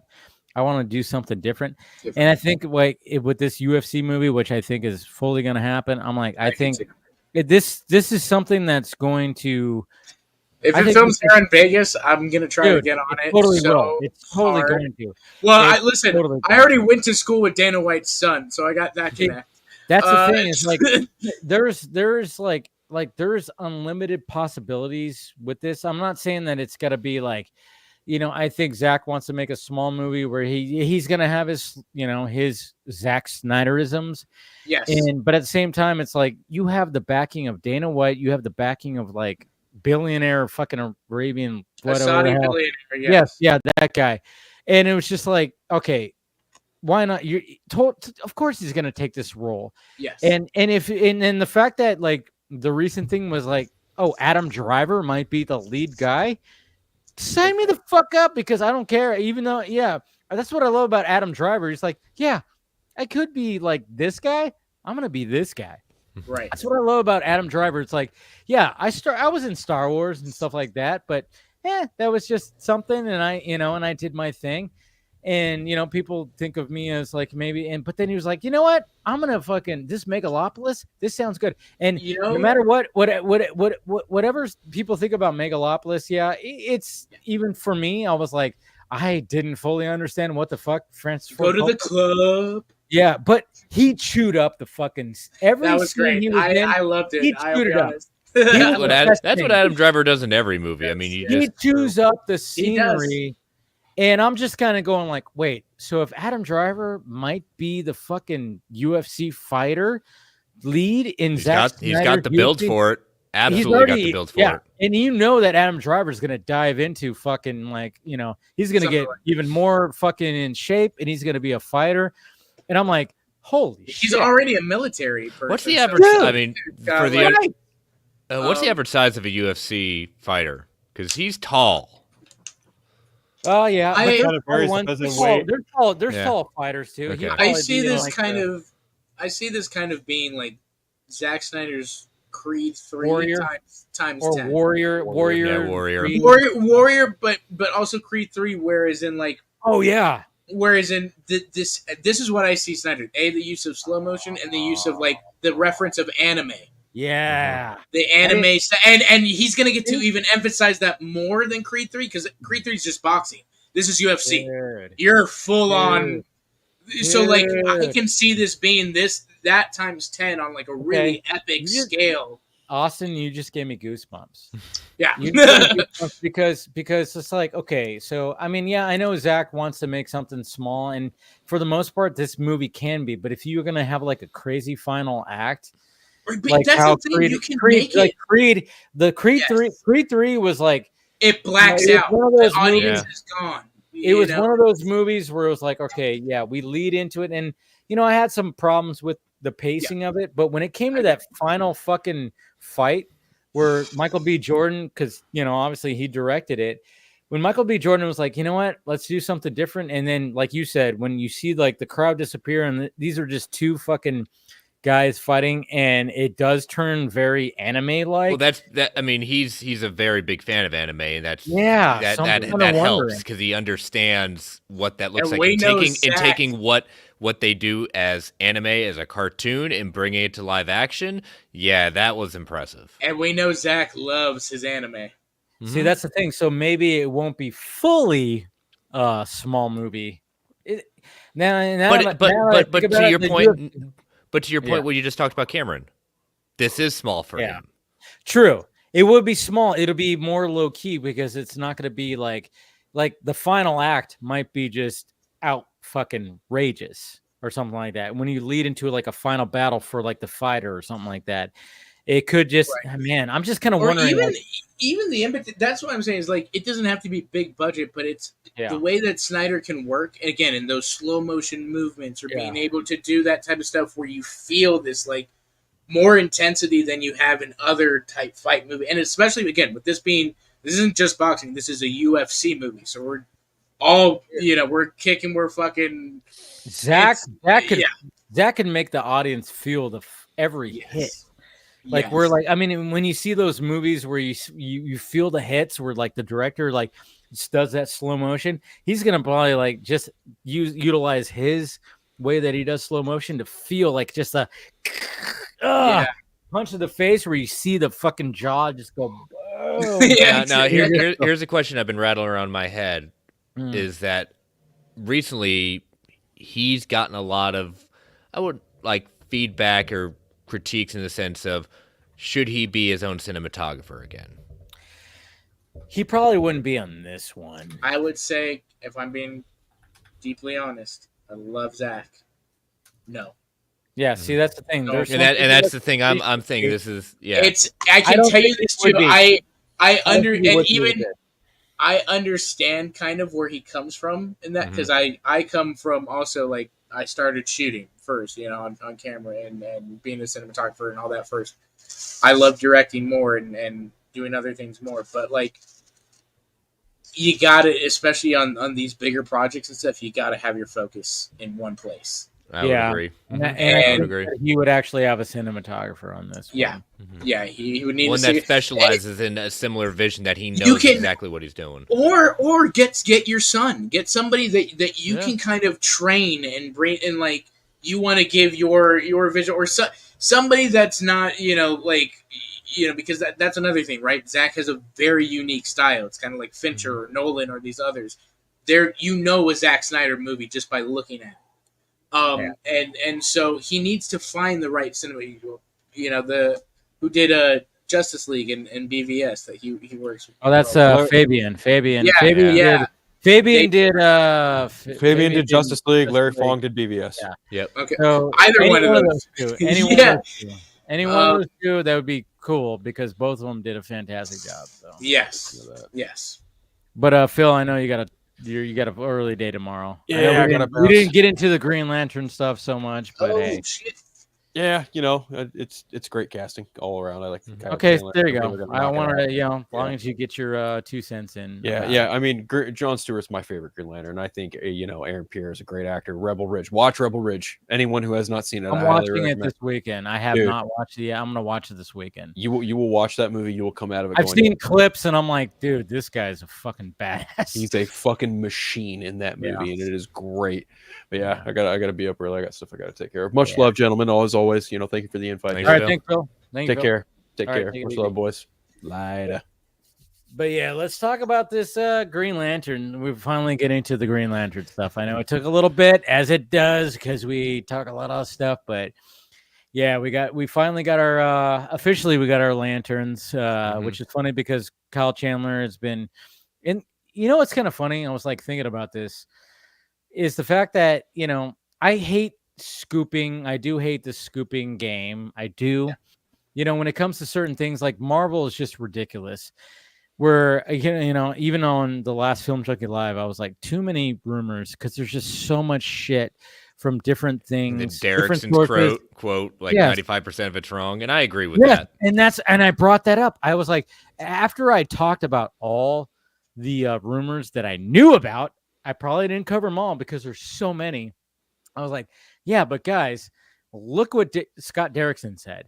And I'm just kind of going like, I just don't know if I could take. But when it comes to DC, there's when it comes to Nexus and DC films, I look at what they're saying, because I might know some of the people behind the scenes, and I'm just kind of like talking to them, and it's just kind of go like, all right, what are you hearing? What is going on? And I just want to absolutely go and it's not ever going to be foolproof, but at the same time, when it comes to DC, a little bit different. And then of course, I love it when James Gunn just goes bullshit, which he did for the whole Batman middle-age thing. And I like the fact that he just said bullshit. And of course, some people hated that, but I'm like, he's the fucking lead of DC film. Let him say bullshit, whatever the fuck. I'm like, good, all right. So maybe only Zach is allowed to curse about DC movies. Hey, Andy's back now. We awaken. Andy's just having fun with his profile pictures. I know. When you changed it to Snyder right now, yawning. Did you see me laugh? Did you see me laugh? Yeah, because I thought you were laughing because it's true. No, but I was just funny because when you changed it, I was like, "Oh shit, that good job, Andy. I like it." Good job. But anyway, we need to live outside the world of Zack Snyder sometimes, guys. Just putting it out there. I don't know. Snyder's the blueprint. Well, he's the blueprint for some things. I will say that. Blueprint for Moon Universe. But of course,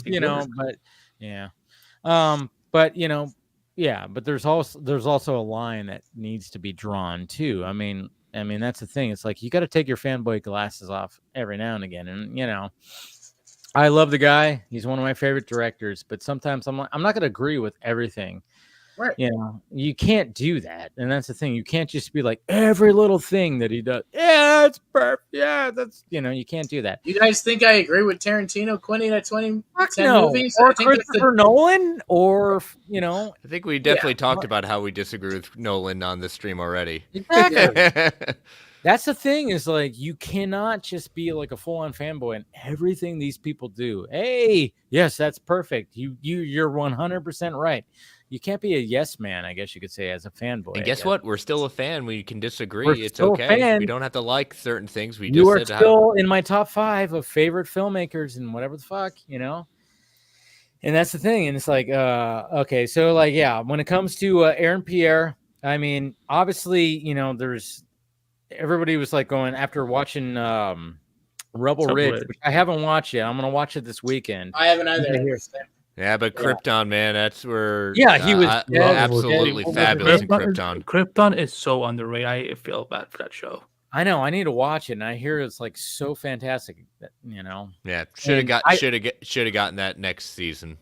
And the Lobo spinoff. That's right. Lobo shows up in that. But I know he was in there. He was in the things that I've seen him in. Was like he was in Old, the M. Night Shyamalan movie. He played a part in there. I don't know. It's just like I haven't seen but I've seen clips, of course, of Rebel Ridge, and I'm like, God damn, this guy. I think he has it. Yeah. He definitely has it, and that's why, like, when it came to people just going like, hey, we're gonna, people are going, he should play Jon Stewart. He should play Jon Stewart. And then, of course, he gets it. And then, of course, people go, oh, yeah, this whole thing is, it's cast by Twitter. I'm like, stop it. Stop it. I still have to do screen tests. Like, people don't realize that. Like, people, and that's one of the things that I brought up on Wednesday when I was talking about this. I was like, okay, so yeah, you could say that he was cast by Twitter. Okay, fine, whatever you want to say. I'm sorry, it pains you that someone good was actually cast, and it actually sometimes happens. Doesn't make it all the time. But I'm sitting there going like, okay, so James Gunn. I mean, of course, he responded on Threads. He goes, no, I was convinced by his screen test. I'm like, okay, and then of course people are like, bullshit. I'm like, oh, stop. How do you know? How do you know? As James Gunn, your bias is showing. Yeah, of course. James Gunn was sitting there watching and going, is this guy it? And then even if it was like down to him, and I forgot what the other guy's name, I apologize. James. There we go, Stephen James. Even if it was down to those two, and they had to be like, huh. But then if they were to be like, well, people on social media are really liking Aaron Pierre. Is it so bad that they were like, well, if the people are going, yeah, we kind of they like this guy, and it's down to these two, and they're both so good, but they're still judging it by performance, but they're just like going like, hey, but the public's going like, hey, they're like still running a studio. They still have to sell this. They still need to sell this. Thank you, Chris. That's the thing. It's still a product they have to sell. And if they get the feedback from the public already, is it really that much of a bad thing that they did? That was my whole argument. I think this is. Go ahead. Yeah, Chris. No, go. I mean, I think for me the biggest thing is that like this is the guy that, for the most part, has hit the nail on the head with his casting. Chris Pratt in Guardians, you didn't expect that, and he blew it out of the water. Everybody, he's very likable, and he's John Cena is Peacemaker. I mean, Bradley Cooper, Rocker, all these different characters. This guy is pretty good at, and I think that's because he does things like chemistry tests, and he does things like, hearing how these actors work together and all these types of things. Like, even if they may not be the most known or the most like wanted choice or expected choice, I think he knows. I think he's got a good hand on that. And when people complain about these things, just like like I said, your bias is showing. You don't like it, fine. It's not what you don't like James Gunn. Let's just call it out the way you see. You just don't like him, John.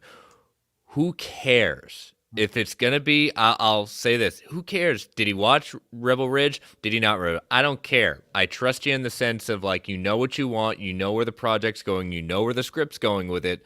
You're gonna cast the right person, right role. Right. You know, let's just let them cook, let them do what they need to do. Now,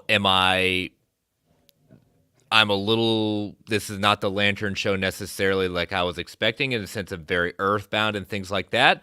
Yes. But I'm not writing it off entirely, because I want to see what it's going to be. I'm not. You're intrigued. You're intrigued. I mean, it's we're going to get a Lantern TV show. Listen, if you're a fan of DC, would I like it to be more? To see Hal Jordan and Jon Stewart on screen for the first time. Yeah. But would I like it to be really cosmic and really out there in space? Yes. Are we going to get there at some point? If Superman's successful? Exactly. Either one. Thank you. That's the thing. That's one of the points I brought up. It's like, hey, you know, the money's kind of tight right now in this studio, you know, so they can't do so much. But then you got somebody like Kyle Chandler, who is very likable.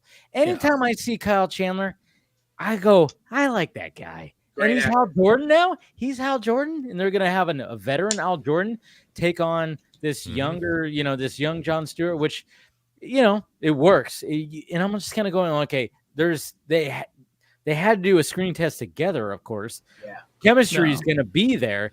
It's not like James Gunn's just going, yeah, let's just do these two. No, they literally took the time.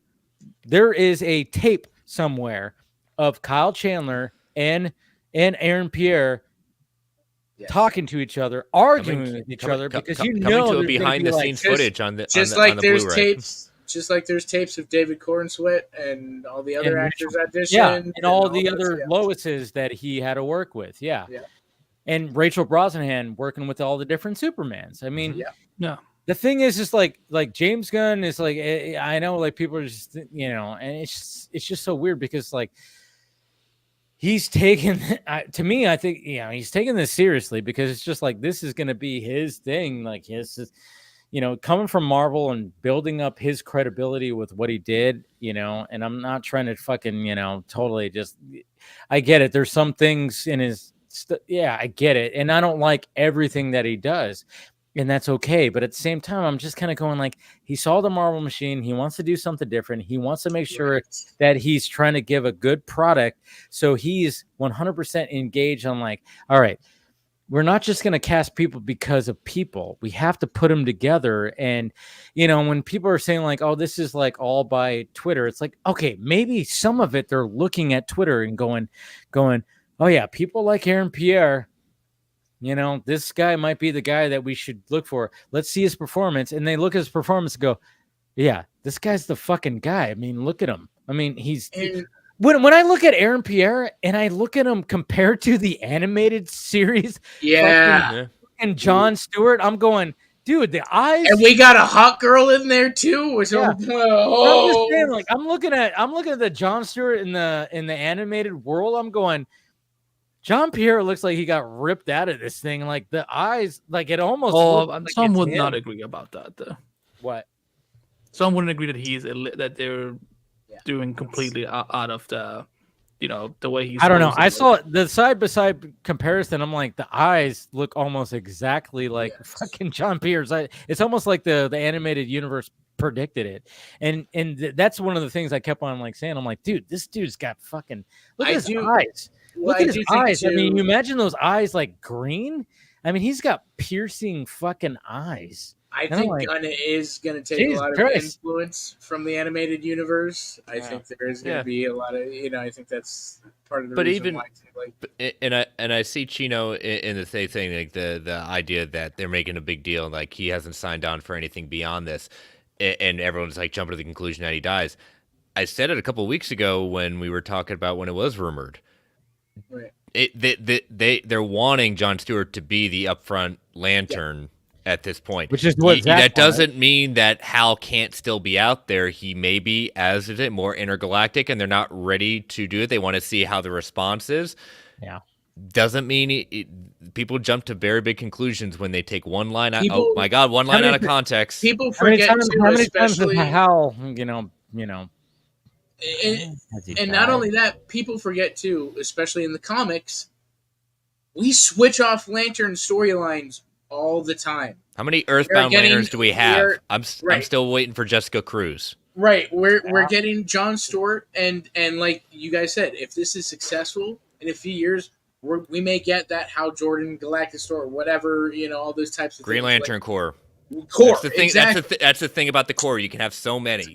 Yes, exactly. This might be one of the. I mean, when it comes to and that's what I love about what DC Studios is doing. It's like, yeah, do the movies, but also like when it comes to streaming. I mean, look what's happening. Story. That's the thing. Is like if you can tell a story, like okay, when it comes to certain characters, like yeah, you got to put them into a series. I mean, look what's happening with the Penguin right now. How good is that fucking Yeah.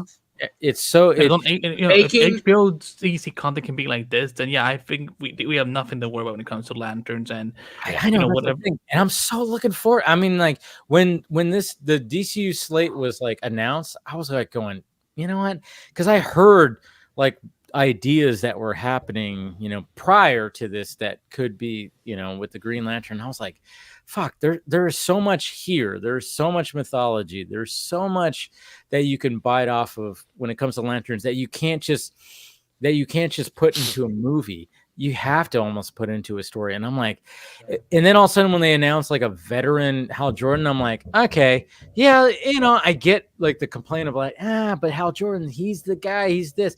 But I'm just kind of going like, I mean, but even the people who are complaining, who are Snyder fans, even Zach was like, when he would pick between who's going to be his Green Lantern, picked John Stewart. Yep. That's the thing. Like he literally was on a thing where he was picking back and forth, and he said John Stewart is that's why he wanted to put him into Justice League.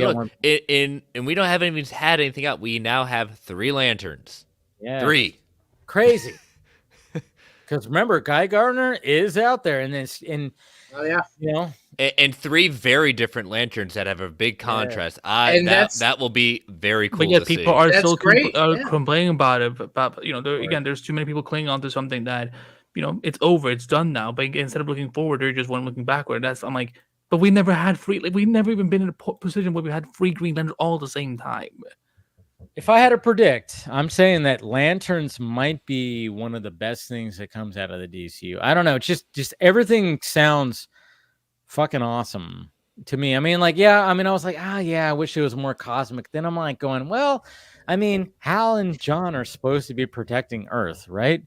So at the same time, it's like, okay, as much as we want them to be out there, sure, but at the same time, I'm like, well, then we gotta get our butts in the theaters and actually support these things. Money. But yeah, just watch the series, and I'm like, all right, so if they're gonna do this, and then second season, who knows where they can end up going off? Sure, it's like it's one. And again, they could do this as read Hard Traveling Heroes. I know it's Ollie and Hal on the road through America to help Hal get a better understanding of remembering what it's like to be earthbound again. Yeah. Right. This could be in the sense of, okay, we've got the new upstart John Stewart getting the ring and saying I could do all this stuff. Yeah, you need to understand like what we also do here. I love Hard Traveling Heroes. I'm not gonna poo-poo it until I see it. And you know what? I think the casting and the potential is there. So yes, I'm gonna give it a shot instead of just writing it off. Yeah. God damn. I'm just thinking about the tension and the chemistry that Kyle Chandler and Aaron Pierre have. Look at Friday Night Lights. How much tension he has with upstarts on his team. That's Kyle all you Chandler, need to see. Kyle Chandler is just. I mean, it's so funny because I'm kind of hoping that Hal will have a southern accent just so that he can kind of just channel a little bit of Coach Taylor. He's going to channel Coach Taylor. No, but the thing is, I don't know if they're going to make Hal southern. That's the thing. Oh, of course, they won't make him like that. He's from California. Good lord. He'll probably sound more like the Hawk Tua girl, if anything. Oh, stop. No, she's from like Nashville. What are you talking about? She shouldn't. Yeah, but anyways, I'm just saying, like Kyle Chandler. Anytime I've seen him in something, I'm like, oh yeah, Kyle Chandler. He's always been a likable dude. Always been a likable dude, and it was funny because I remember on Wednesdays Film Junkie Live, I was like, when people were like, oh yeah, he was like the dad in something, and I was like, oh yeah, he was in the dad in something else, and I couldn't remember. And then I saw on Twitter, I was like, oh yeah, he was in Super 8. I remember if you guys remember Super 8 with J.J. Abrams that directed that. Great movie, great fucking movie. It's like Goonies / he kind of fucking kids finding an alien thing and all this stuff, and he was like the dad of, and I was like, oh yeah, that. But anything that he's in, he's just a likable dude. The Wolf of Wall Street, the FBI, taking. He was the guy that showed up to, obviously with Leo, and he was pushing against him. The thing is, like, it was like fun coupons. I never considered him to be in this role. And the fact that, like, when people are talking about, like, oh yeah, this whole the DCU is going to be, it's all being cast by Twitter. I'm like, who the fuck even thought about him as Hal Jordan? Everyone was going for Chris Pine. And you know what was funny too? Yeah. And this is my thing. McConaughey. I'm like, fuck, I did not like McConaughey as Hal Jordan. I'm like you, Phil. I'm like you, Dave, where I can't stand the Scoopers, right? So it's just so for me, I thought it was so funny once Kyle Chandler came out as the casting. All the Scoopers, I won't say names, but all the Scoopers came out and went, well, it's because DC doesn't have a budget. They can't afford it. I said, no, it's because you didn't have him on your list because you probably didn't. Surprise. I love that. Yeah, exactly. And sorry it wasn't McConaughey or Brolin or anybody else. So I just do the standard Jerry Seinfeld thing. That's a shame. That's a shame. I mean, that's the thing. It was like when the short list came out, we talked about it, and I was all about Timothy Olyphant. I was like, if I had to choose between the short list, I was like Olyphant because I thought he was great. But at the same time, it was just like, but when Kyle Chandler all of a sudden was like, boop, there we go. I was like, oh, but then you see those first like concept footage that the fans are doing. It's like, oh, this works. This works really well. And I'm like, him? Yeah. I'm like, I looked at it, I was like, oh yeah, he's like older and they want to go for that concept. Okay. I see what you guys are doing here. And I'm like, I was just like going, okay. I remember watching with my mom in the 90s when he was in that show, Early Edition. It was great. And then I saw that when you were talking about Early Edition. Oh, I loved Early Edition. Early Edition was great, So he was like, yeah, he's a very likable dude. And I'm like, okay, but he's also going to be likable, but also disgruntled and veteran, and he's seen some shit. Right. And I'm like, oh, this could really work. I'm like going, man, fuck, all right. But it works on another level too, in the sense of like I'm part of this weird generation where Hal's on his way out, and Hal is still one of my Lanterns, but I grew up with Kyle. Okay. I grew up with Kyle. Okay. John became more later on for me at that point, and so this works on a good level in the sense of, okay, you've got still the older generation that are going to appreciate Hal, remember Hal at that point, but he's supposed to be the veteran. Right. Guy is not the veteran. Guy is the one who's still got a chip on his shoulder that he wasn't chosen before Hal. So that's why he went to the whole and he's all sponsored and shit, Yeah, that could play into the series too. That's what I'm wondering. It's almost as if James Gunn has a plan. What? And I'm kind of wondering, obviously Nathan Fillion's going to be in this series, and again, look at each of the Lanterns have something in the sense like what John is an architect. He's a Marine. He's very. How his constructs are going to be very different from Hal's constructs. It will be very different from Guy's constructs. Yeah, he's also a very local person. Dude, I imagine he takes a break from being Lantern just to go and help his local community. This series is going to be so good because we're going to get it. We're going to get a moment where Guy Gardner's going to show up. There's no way that he does not. All sponsored with his, fucking stupid leather costume that we saw and everything like that. Everybody's shitting on dog on that, but that's Guy. That is Guy Gardner. That's Guy. Dude, this is good. I'm telling you. I'm excited about this series than probably Superman. I'm just saying. A little bit more. I'm still very excited about Lanterns, but I don't know. I want to add one thing about Lanterns. Because because I kind of agree a little bit with this side of the audience, and I know we've been tiptoeing around it. I think it's perfectly fine that we can be both excited for the casting of Aaron Pierre, but also see the issue that is colorism in this case. Like, see, there's absolutely no colorism in this case. I mean, this would be like, So okay, you're saying that Jon Stewart was not drawn as a dark-skinned black man in the comic? Is that what you're saying? Well, I think the he was drawn as a black man. Yeah, but I think they wanted to emphasize. I don't know. Neil Adams will disagree. But I think like they drew the fact that they drew him more darker because they wanted to emphasize like, hey, because it was white guys that created him, right? So it's just like they wanted to make sure that's like, hey, it's that. But at the same time, I'm like, to me, it's just like, when it comes to, it's like he's still a black man. Okay, sure, his skin is lighter. Okay, fine. But we need to remember that there is a the darkest in the animated series too. Where's the complaints about that? I look at the animated that he's drawn as a dark-skinned man in the, at least like we're talking about just League Unlimited. We're not talking about the new whatever tomorrow whatever came out. The original series. It's like he's not like. Yeah. Full, like, I mean, where I, and again, I'm white. Where I have a problem with it is when the people say that. I'm not trying to come after you, Andy. I'm just saying when I hear that, it's saying, we're taking away something from someone that's saying, can we just focus on where we have? Yeah. No, that's what. And again, I'm not trying to come after you. And I just said you guys did not hear what I said.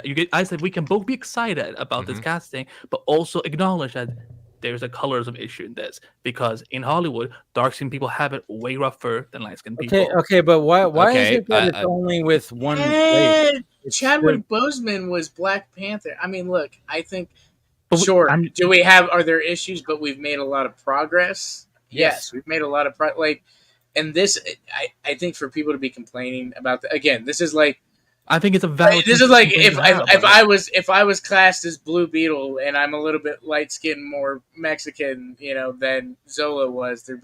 You're gonna find the smallest thing to. So what?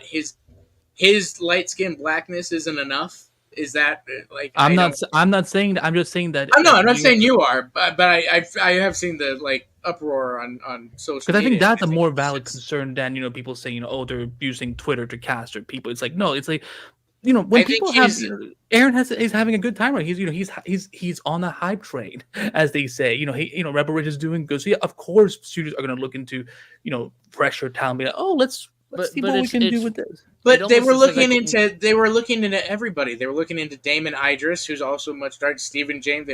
So it's not like they were looking for an African American good actor. I'm just saying if this continues being a pattern with the DC universe, I feel like it's gonna be a problem. But it's not gonna be it's one casting.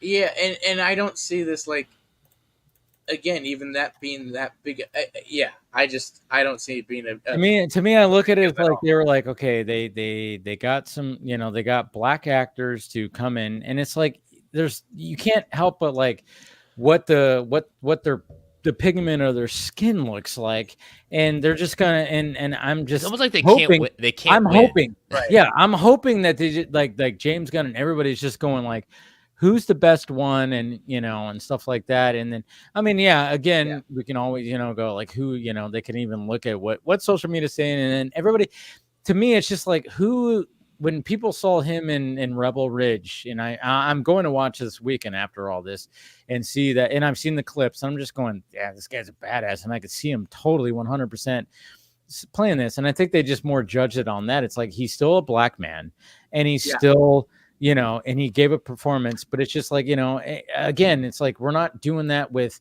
Kyle Chandler. Is he too white to be fucking Hal Jordan? Oh yeah, because white people But here's the thing. Look who they cast as Hawkgirl. Right. This is coming. This is just a quick, this is coming from somebody who is black, and how they feel about this. Like, he said, "I'm not dying on a hill with black folk today, crying about a black man playing Jon Stewart." Now, if the issue were that this wasn't a competently skilled actor, I'd agree. But people want to disqualify him for his role because his shade of black isn't what you want to see. Yeah. And that's basically, and that's coming from a black man. Yeah. Also, because one black man said it invalidates everyone else's. But there's numerous out there. But let's be honest. I don't disagree. I don't disagree with what you're saying, Andy. You're right. It is a problem. But I mean, you had somebody like Saggy, like for instance, Saggy, who is a very light-skinned black woman who was like pushing back against this too, and she was getting a lot of shit from people. Yeah. And where she was doing streams, and she was like, "What? I'm not black enough." And that's the thing. That's what I think. What people say is like, "I'm not black enough." And then I even like put it to myself, who is half Mexican. I'm half brown, half white, half Mexican. Yeah. So like when I did my stream on Wednesday, and somebody in my stream said, "Well, you're white passing," and I'm like, I literally like it pissed me off because, when my Nana who died this year at the beginning of this year, and it was very difficult because she was, my full-on Mexican grandma, my Nana, who called me mijo and everything. And every time we like celebrated her birthday or whatever, we would dance to mariachis full on. And, we're like engorged into like the Mexican culture. And, when people look at me, they probably think, "Oh, you're just a white boy." And I always go, "Yeah, that's fine. I don't care. I don't get offended or anything like by that, because yeah, I do look like I'm white. My mom is blonde hair, blue eyed. My dad especially when we shave our beards. Oh, sweet. Oh yeah. My dad is full on Mexican. My dad has had he's, black hair, black mustache. He's full on Mexican, and everything. But but at the same time, when like, and I made the point, I'm like, man, I hate because somebody called me like, "Oh, you're white passing." And I was like, fuck that term. I said, fuck that term, because I'm like, if I'm like celebrating with my Mexican family who are full on Mexican, and I'm dancing with my Nana who's full on Mexican, and we're doing like mariachis and dancing like how we do. Do I tell my Nana like, "Hey, Nana, sorry, I'm fucking white passing right now"? No, I'm like, I'm fucking Mexican right now. I'm drinking Coronas. We're taking shots of tequila, and we're going, ay. I'm doing all this kind of stuff, and I just hate that term where like people want to put that as like, "Oh yeah, you're just I'm going to put that on you because you look white." And I'm like, yeah, but I'm not. I celebrate both sides. I'm sorry. And when it comes to Aaron Pierre, he's a little bit of a mixed bag, so it makes his skin lighter. Don't hold that against him. Do not hold that against him. He's still a black man. He's still got that in him. He's still, and I just hate that the fact that his skin is nobody's saying that he isn't black enough. The problem that I'm trying to emphasize here is the fact that yes, people who say that, "Oh, he's not black enough," but it's also like saying, "Well, the dark skin people, you're too black." And as we can see, you can see in many. I mean, look at Black Panther. Look at that. Look at. And not only that, I want to address that too, because Andy, I think this is what you're trying to say, because you said you agreed with this. Light washing is a valid concern. I want to know where, when you have actors like Michael B. Jordan, like Idris Elba, like Denzel Washington, who are not light-skinned actors, and many more. Mind you, those are just three I can name off the top of my head. Many, many more. Like, this is one instance. And it's, again, I think it's not the character or not the look that maybe people, isn't what you want to see. This is a black man playing a culturally black character. And what I don't see what valid criticism. I really don't see what valid criticism there is. And I just kind of wonder, like, are you going to tell this person that, hey, good, congratulations for the role. You're not black enough, but hey, you got the role. I understand what you're saying, Andy, and that it is a valid concern clearly for Hollywood overall. You are not wrong in that. I do not disagree with that.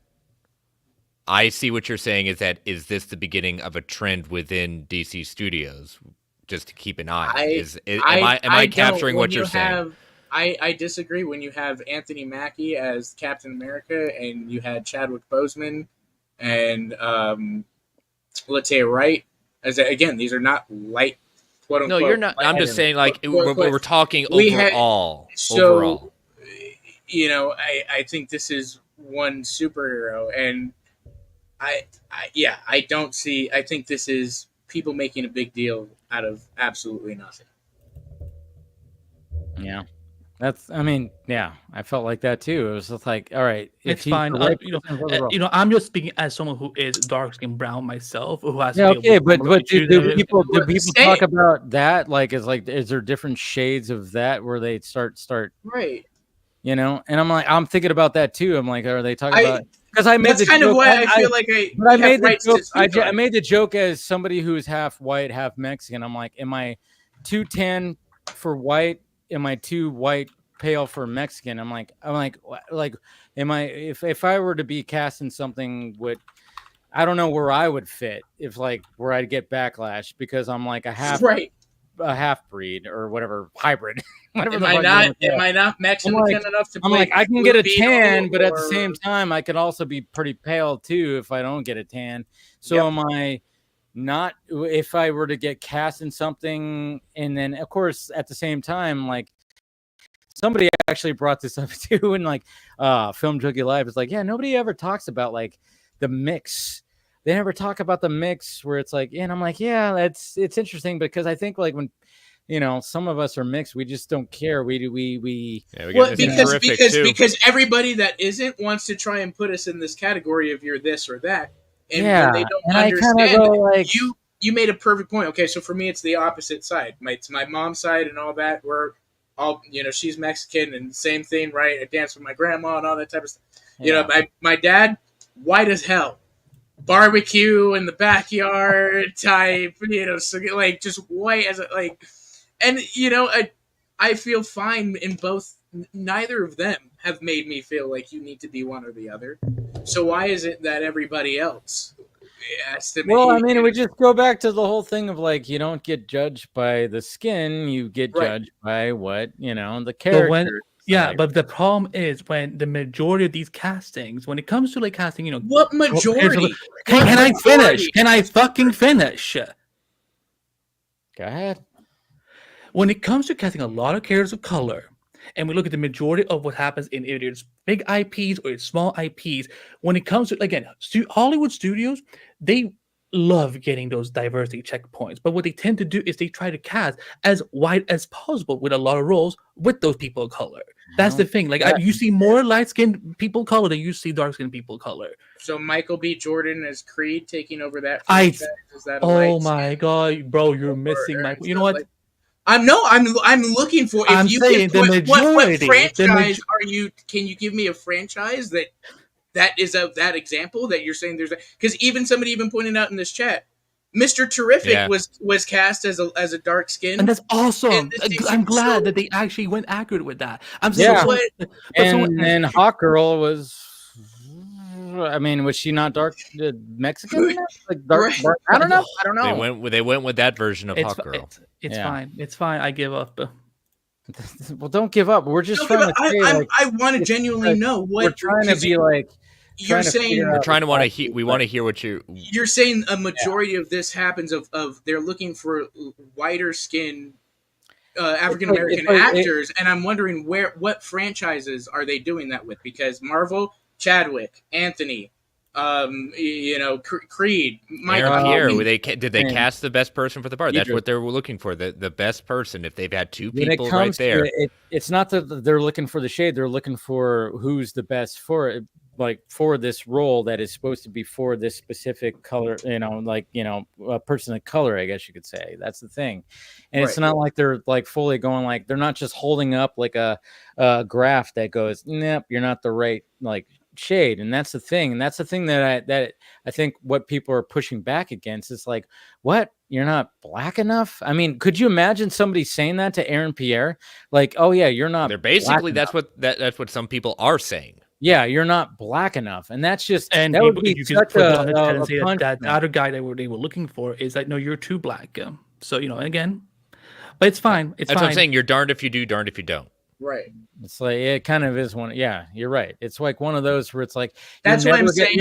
You're never gonna hit that perfect mark. So that's the thing. And that's why it comes down to, for me, like it's not valid criticism. All that type of stuff. That's nothing. And sadly, it's only with the black race, and which I hate that's a fact, because you never do that with white or brown or. I think you can. I think they do with brown. Mexicans. You think they do with brown? They do it sometimes with Mexicans, depending on certain things and all that. Like, oh, you're not, Not brown. I think they go after different. Honestly, things you want to know who's going through it right now? Who? Selena Gomez. She did a movie called Emilia Perez. Yeah, that she's on there. Yeah, she's brown now. Really? Yes, and she is getting criticism because like she speaks Spanish throughout the whole movie. She sings in Spanish. And she's getting criticism because it's like, oh well, you're not Zoe Saldana who's in this movie or the other actress. So because of that, but yet she's able to perform. Yes. See, that's what I don't. And to the critics, they're saying like, you're a supporting actress nominee or Into the Heights guy. Yeah. Yeah, that was a perfect example in very recent years where there was a lot of backlash that there was a lot of a lot of Afro Latino inclusion, but again, very very few, if any, darker skin. But again, I'm just a woke agenda guy, just saying and but also because again, I'm not calling you that, Andy. I'm not going to. No, I'm not saying that. None of us are. Yeah, no. But I think that's also funny too. You're still willing to go with the argument of let's cast the best person for the best role. But it's like again, when so many of these situations ends up being best fit for the best role, always ends up almost being the lighter skinned people. Then I'm like, then I think there's something to discuss. But clearly there is not. Well, yeah, you're saying that tends to always. So I'm asking, what cases do you? What franchise are you seeing that in that I'm missing that? That was something. Sadly, I know I mentioned the Arabs a lot, but this was a prime example where, even though Greg Blaney is very inclusive in the castings that he does, again, it was very, very, very rare when we actually got, that's why it was such a big deal when they cast. Again, I know people will say it's not Arabs, but either way, it's a Berlanti show. When they cast Anna, how do you say her last? Anna Diab, the actress for Starfire, it was a huge deal because not only did we get a black woman as Starfire, we got a dark-skinned black woman as Starfire, which again, especially from that franchise that had, at this point, like the Arrowverse in the DC TV brand, Berlanti had built up to the way it had. But again, it was still kind of like, I know a lot of people were very furious when we had Vixen, both of the Vixens, both in Arrow and Legends. A lot of people had issues with that. What about the whole the fact that when it comes to redheaded characters and they steer from that? That's black hair. Iris had red hair in many seasons of Flash. Black characters can have. I know, red but hair. I'm just saying like there's always. Wait. Are you one of those people who's like actually believing in gender erasure? No, I'm just saying I just look at it like anytime that there's like a ginger and pale white, they just stir away from that. Is that unless you're Jesse Plemons? I'm just saying, is that in the same category? Yeah.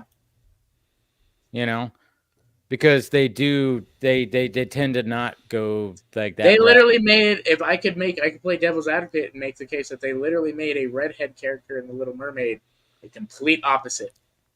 I mean, that's the thing. I don't really give a shit about that. I don't either, but you can play devil. Like when it came to The Little Mermaid, I was just always like, did she not have red hair though?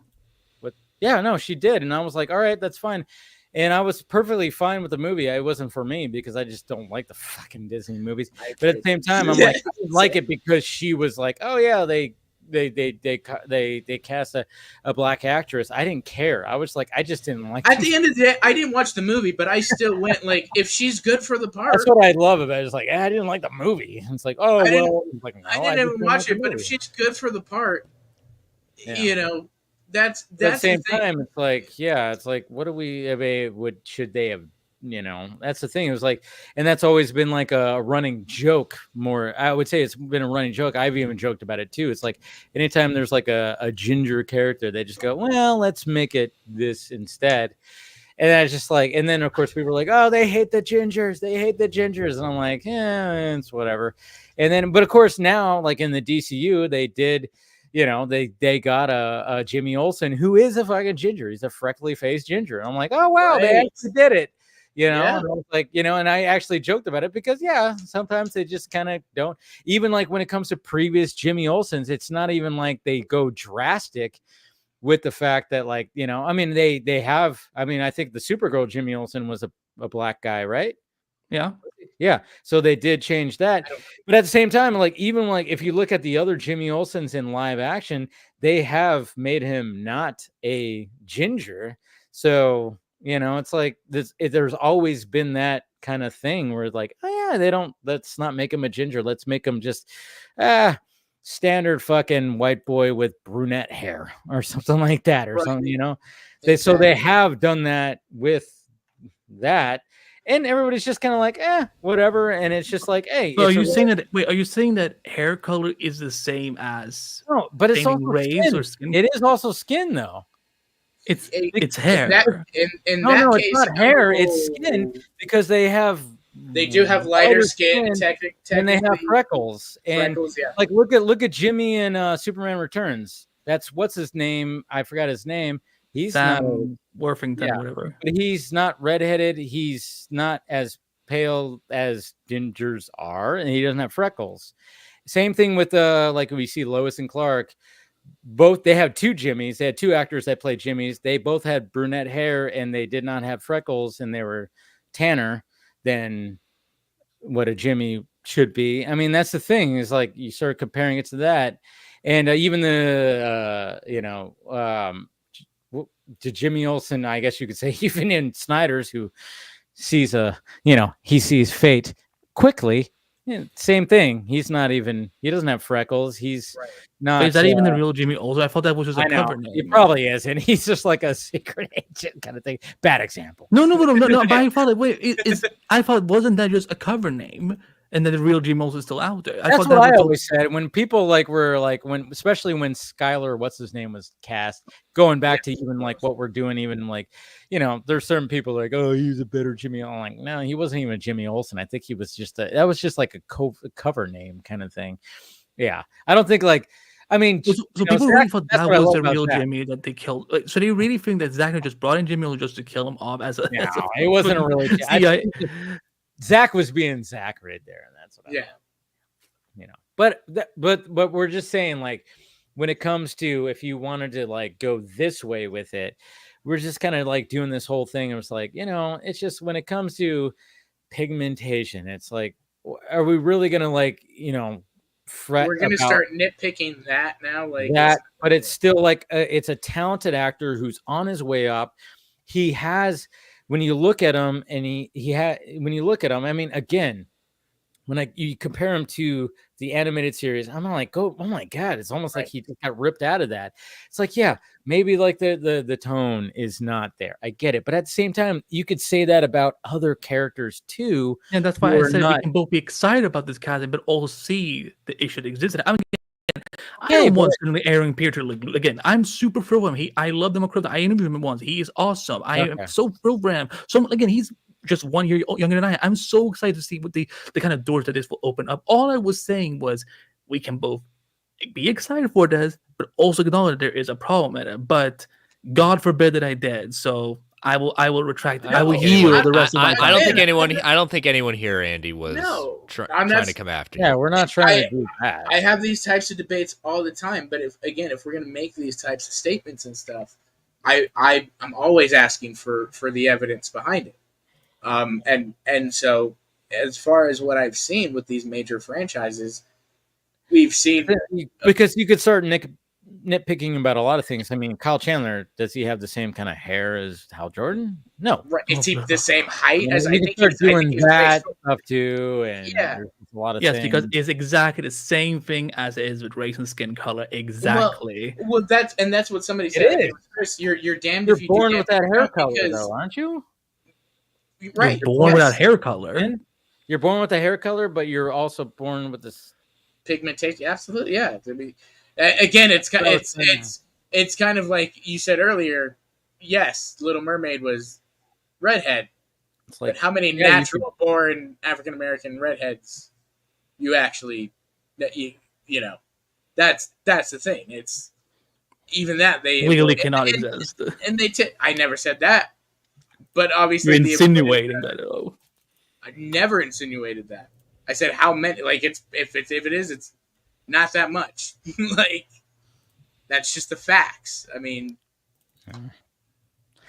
But it's just like one of those things where, like, and especially I even talked to Saggy, and the fact that it's just like when she gets pushed back, like, oh yeah, you wouldn't know because you are this, because you look like this, and she was like totally going like, what the fuck? Now all of a sudden I'm just like not this, and that's why I got upset when on Wednesday show where they're like, and I was like, yeah, but I was like, yeah. So if I'm, hanging out with just because of what I look like, my skin pigmentation and all this stuff, I can't just be like, hey, I'm Mexican right now and stuff like that. It's like, I don't know. It's just, there's like different levels of it. I don't know. It's such a weird, it is a touchy subject. I get it. But at the same time, it's like, I don't think it was judged by simply that. I think they just were like, okay, this guy won the role. There was another guy that was like that, and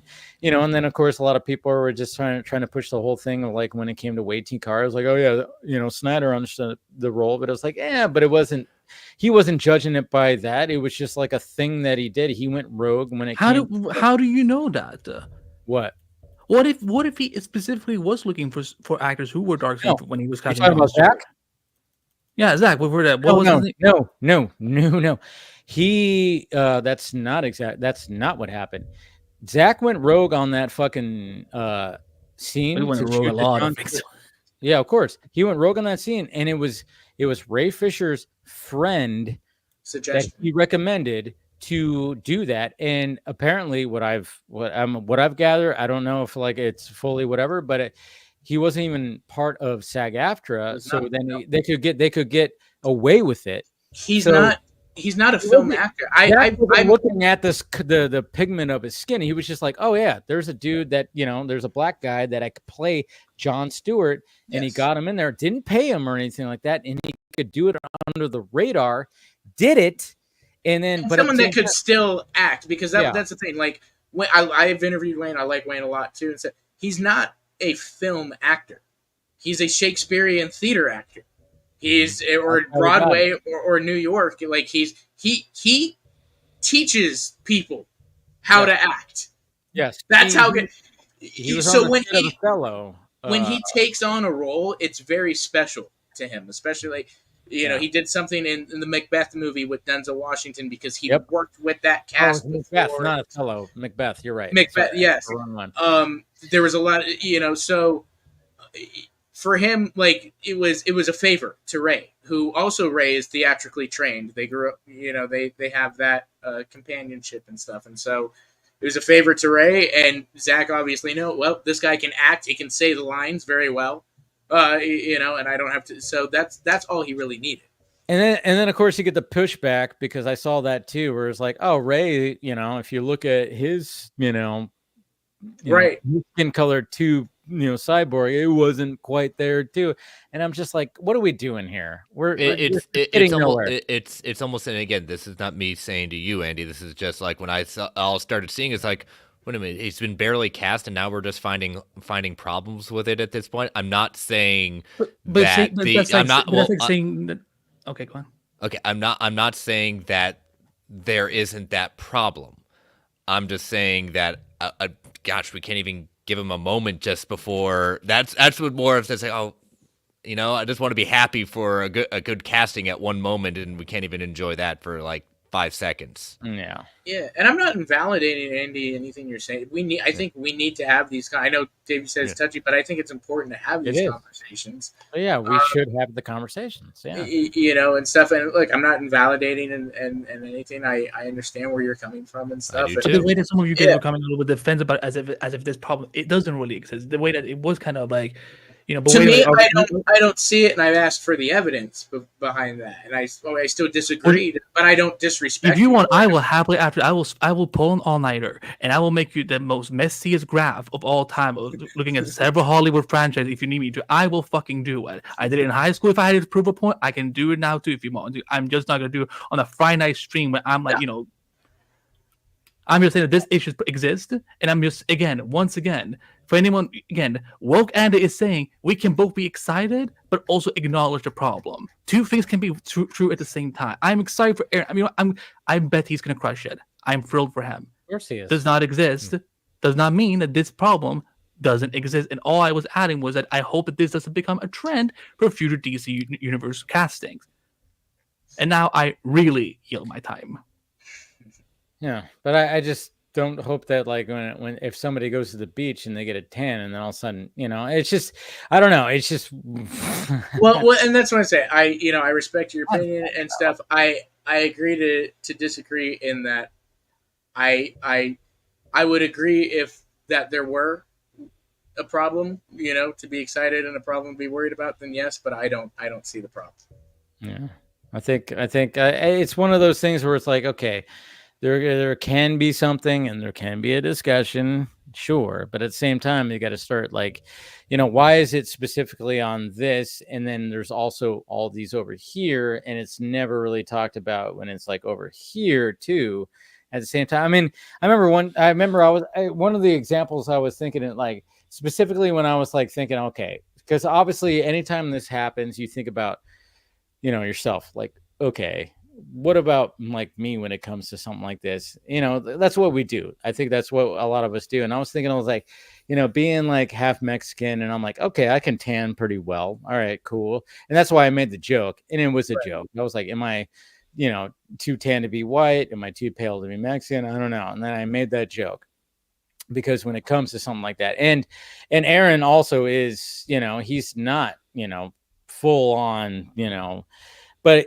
same thing when I'm reading like his ethnicity is like the base is like Jamaican and which where do you? I had this argument with somebody the other day because they apparently didn't know where Jamaicans were. Jamaicans come from South Africa. Everybody, they are Africans. Yeah, 90% of Jamaicans are South Africans. Yeah, exactly. Yeah. But it's like there's this like whole thing, and man, where was I going with this? It's just there's a lot of unfortunate history, and again, we can acknowledge that there's progress, but there's a lot of work still to do in Hollywood. Sure. That's why I understand where Andy is coming from in the sense of, I hope it's not a trend either. It wasn't the first thing I got to because again, I'm white. This is why I also don't have debates on Twitter because it's not in a sense of it. I acknowledge where my uneducation in the sense of I don't exist in that world, and I acknowledge that even frequently on my show. But I appreciate in the sense of there's still a lot of work to do in Hollywood. I do agree. There's work to do and stuff, but I do think we've progressed a lot. I mean, somebody in the chat mentioned. Oh, yeah, totally. Like, look where we are. There have been steps in the right direction. Absolutely. I mean, look, a movie like Parasite winning Best Picture at the Academy Awards, or Everything Everywhere All at Once, or all these types of we've seen a lot of progression in Hollywood. There's work to be done, absolutely, and stuff. But somebody mentioned Zendaya. I think even that's a kind of a bad example when she's part of a billion-dollar franchise with Euphoria. That's the thing. That's one of the things that I've also said too. Dune. If I were to go out and, but even when Zendaya is acknowledging, because I wanted to see what Nerdy was talking about, and I'm gonna read this quote. I am the acceptable version of a black girl. As a light-skinned black woman, it's important I'm using my privilege, my platform, to show you how much beauty there is in the African American community, and I think that also plays a lot into colorism. Again, you get to be hanging up about the whole is he not black enough? But again, the dark skinned people that don't get cast, it's like Hollywood's basically telling them you're too black. So I guess that and if that's the message, I don't like that either. Yeah, and that's what Hollywood is doing. That's what Hollywood is doing. When there's a lot more light skinned people color being cast over dark skin, they're saying that your ethnicity is just too much. I've been dealt with it. I don't like Hollywood. I haven't seen that. Too white, too black. Maybe that's Google is. You're either Daniel Kaluuya or you're fucking you're Aaron Pierre, Ron Howard. Right? Yeah, it's like wait, Ron Howard and both have gotten a lot of recognition. Transparent.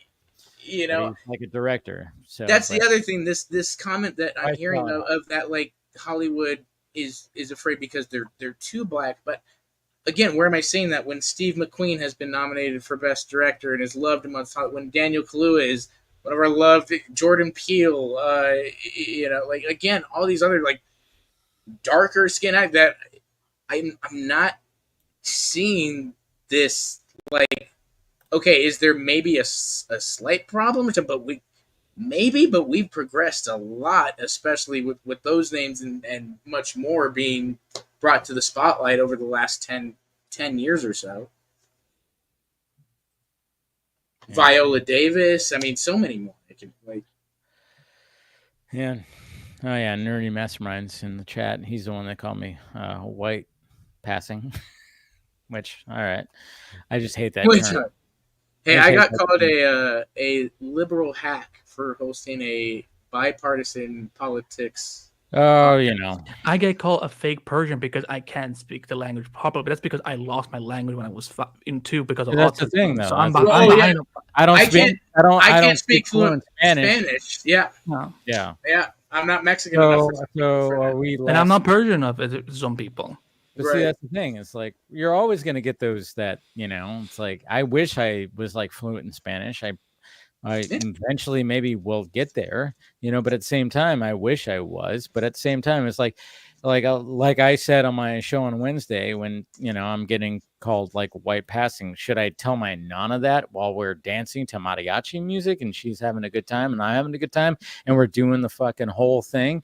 Should I be like, oh, shit, I should not be doing this because I'm white passing, Nana. Yep. I'm like, no, I should not, because I should represent my Mexican side, it's just, there's just like a lot of things where people just start nitpicking things when it comes to ethnicity backgrounds, where we just start going like, it's never going to be perfect. It's just never going to be perfect.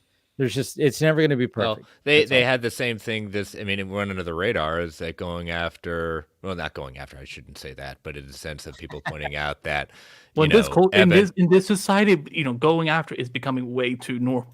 Well, that's why I don't like using that word, because it brings a context that I don't necessarily agree with. But Eben Moss with playing the thing, it's just that, okay, because his lineage is not necessarily can be considered fully Jewish, it still doesn't count that you've had a Jewish person cast as the thing.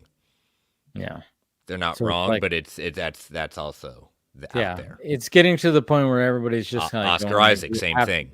Yeah, it's like it's not enough. It's not enough, and it's just like it gets to the point where it's like, all right, we're gonna have somebody that's like that's this race.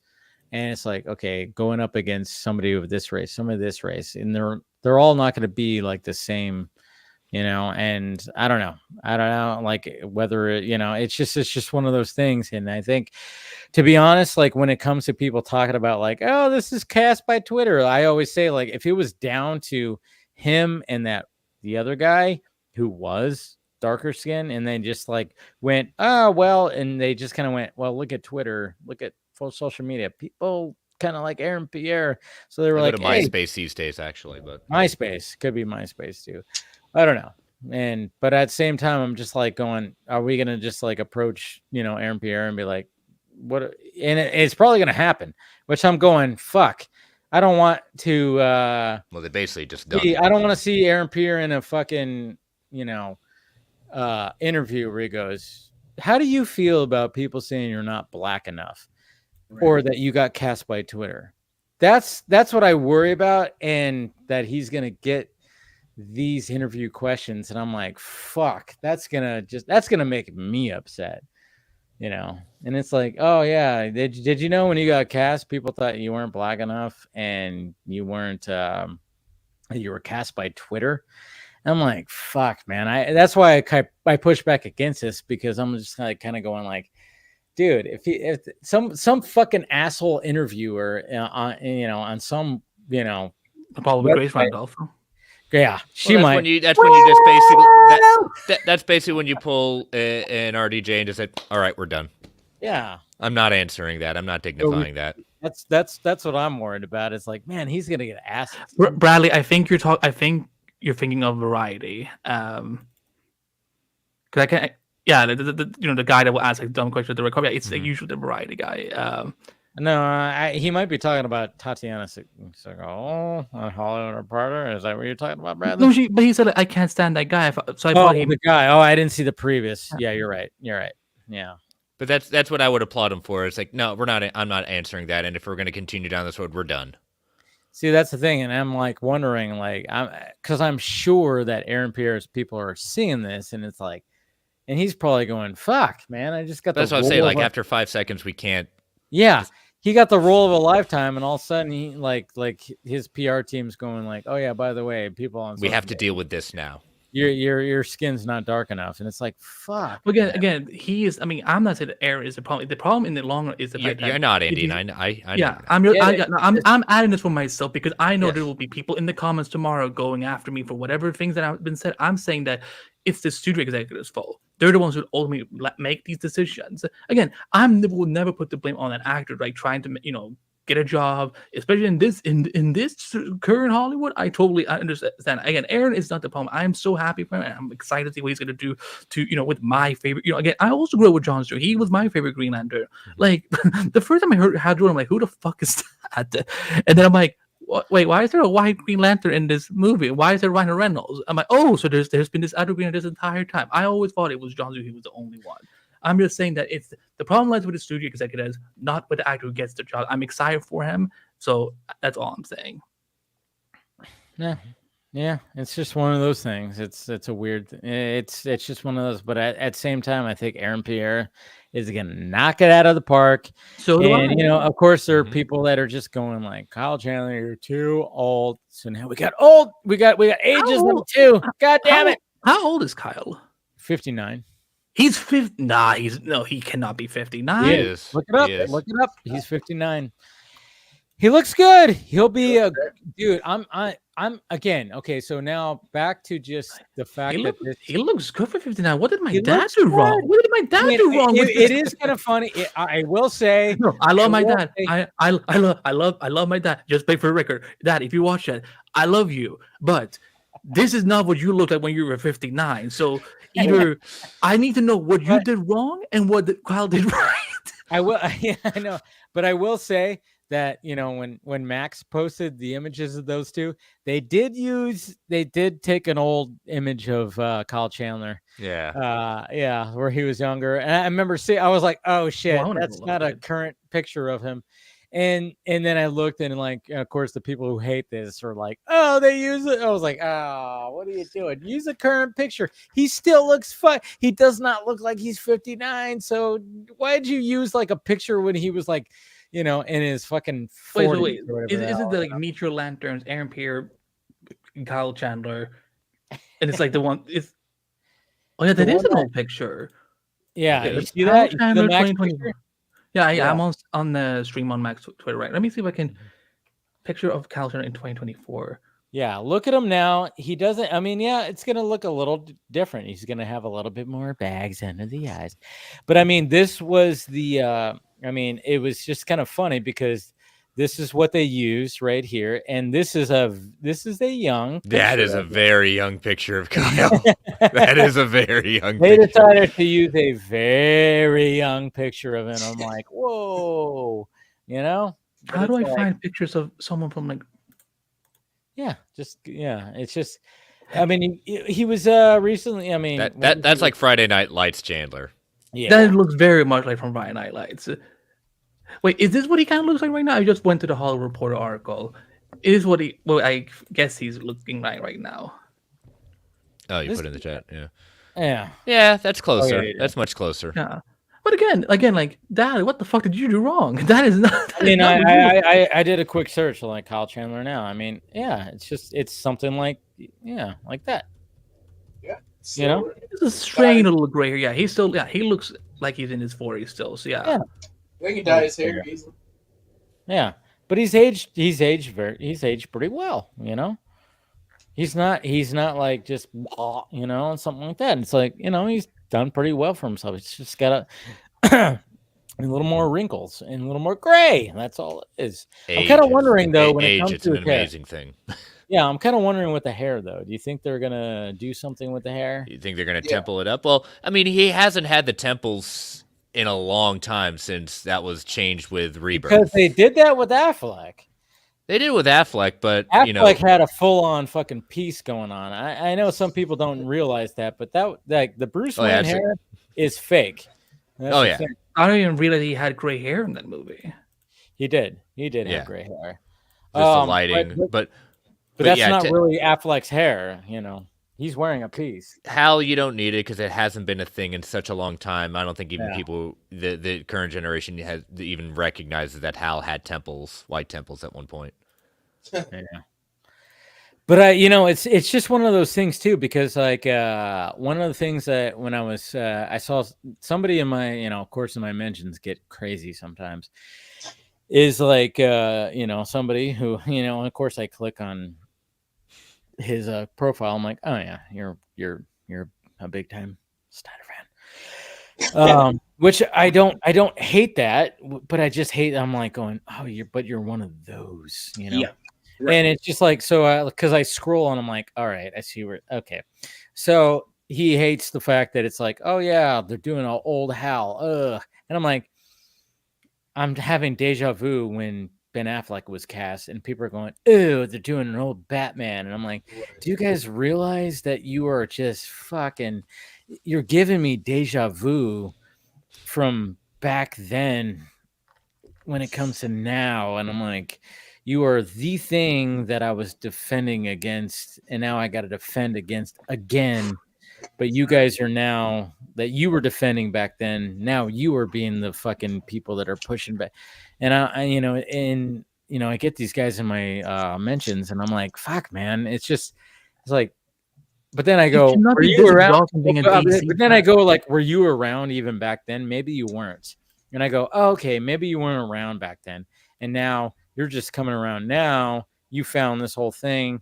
You found a community.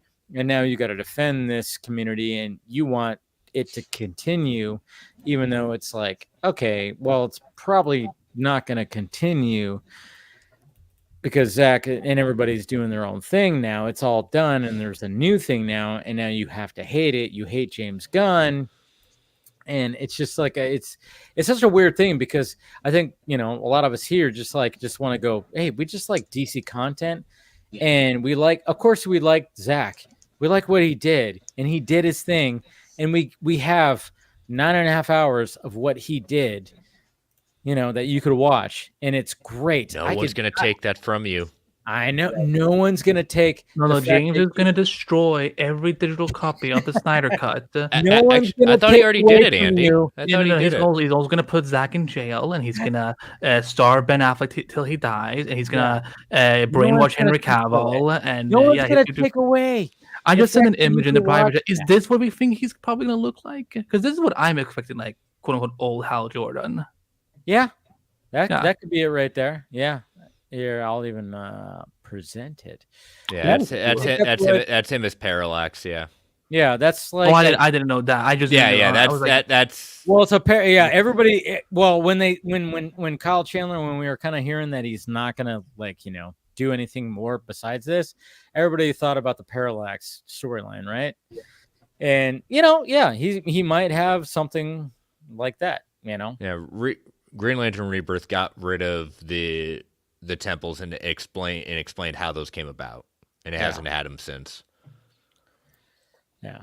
So I mean, that's the thing. It's like, and it was just kind of funny because, like I said, I had somebody. I was like, all right, so because I had somebody in my mentions go like, oh yeah, he's a senior citizen. What the fuck is going on with the senior citizen? And I went, and then of course, just much. When things kept going, I was like, and then he came back in my mentions. I was like, hey, so Ben Affleck shows up in a Batman movie 10 years from now. Same thing. And then of course he got very defensive. And I was like, dude, just asking questions. Just relax, dude. I'm just asking questions. Like, how would you feel, Ben Affleck? And then, of course, he brings up Dark Knight and stuff like that. And I'm like, okay. I just wanted to ask the question of, like, how do you feel? Because you called Kyle Chandler a senior citizen. So if Ben Affleck, who is 7 years younger, by the way. He's 7 years younger. He's 52. And I'm like going, okay. So if Ben Affleck shows up in 10 years to do a Batman thing, is he a senior citizen? And he got very defensive. I was like, all right, see, I just called your bias right now, because you are not going to call Ben Affleck a senior citizen 10 years from now, but you're going to call this because you hate what's happening right now. Because it's okay if you don't like it, that's fine. You don't have to watch it. That's the thing, and that's what I was trying to like. But we know you're going to watch it. You don't like what's happening right now. Fine. You know what I feel James Gunn is going to be like? Do you ever see that one speech of Cardi B at an award show where she's like, accepting an award, and she's like, people try and download my shit and talk crap about it, but it benefits me anyway. And I was like, I feel that's going to be James Gunn in a nutshell. You know what? He's kind of doing it now. He is. Yeah. I mean, like when Landers premieres, but when they do it with Lanterns, at least they get ratings. Mm-hmm. Yeah, no, you're right, because like you have to, and that's what I appreciate about James Gunn, the fact that he could just like, when he debunks shit, I love it. When he answers shit over and over again that has already been answered, I'm like, all right, dude, you don't need to fucking do that. Mm-hmm. There's certain things that I wish Gunn would not answer, but when the whole thing was like, oh yeah, Batman's gonna be middle-aged. And then he straight out was like quote tweeted and he said bullshit. And I was like, thank you. I was like, yeah, do that. And then of course people were like, what the fuck is he saying that for? And I'm like, well, he is the DC. Well, it's almost in the sense of, I remember the line in the movie Private Parts about Howard Stern at that point, where they're going over the ratings, and they're saying, well, the average Howard Stern listener listens for 45 minutes. The average Howard Stern hater listens for an hour and a half. And Paul Giamatti's character, wait a minute, they're listening to him more and they hate him. Why? The same reason people listen to him that like him. I want to hear what he says next. Yes. It's crazy how that is. And it's still relevant now. It's still relevant now. It is.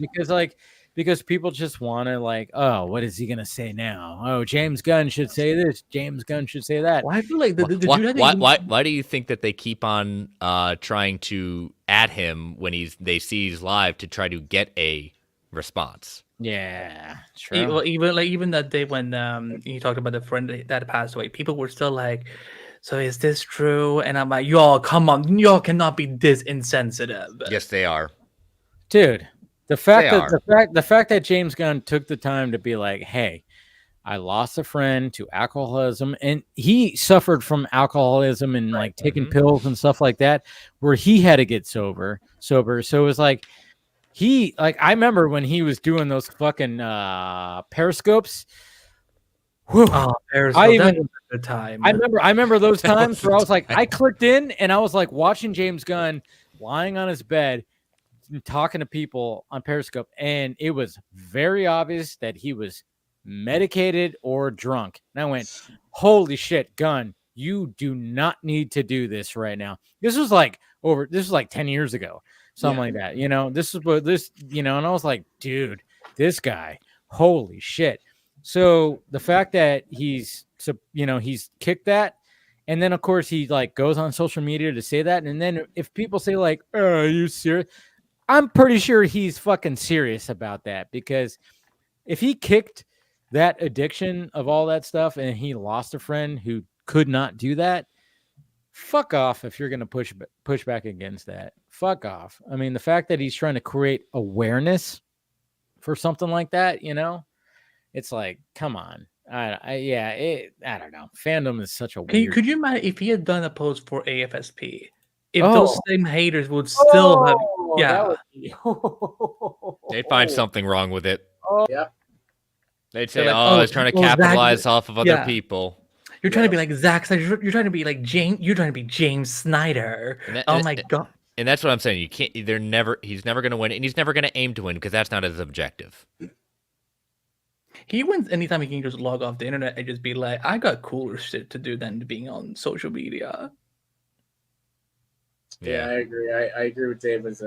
I like sometimes when he responds and kind of shuts down bullshit. I think there's times he doesn't need to respond, but for the most part, I think it's you're like he said. If you don't hear from me or Peter Safran and stuff, I'm your best source of especially when he keeps trying to answer about the Batman script and things like that. Stop. Right. Yeah. Stop answering that. Exactly. Yeah. He's, I mean, I respect what he's doing. I think he's trying to. He knows what he came into, and that was kind of an already divided fandom, and people were not going to be happy with certain things and stuff. And I think he's still trying to be as respectful and I did, by the way. Like, did you guys see the one response he did yesterday, where like someone had like lined up like all the actors who were in the DCU, but then someone was referring to that. I don't know where this rumor even came from about. Oh yeah, Boots to Gold, whatever. And he's like, I didn't know. I just didn't know there was more than one photo. Yeah. Yeah, kid trying to catch him.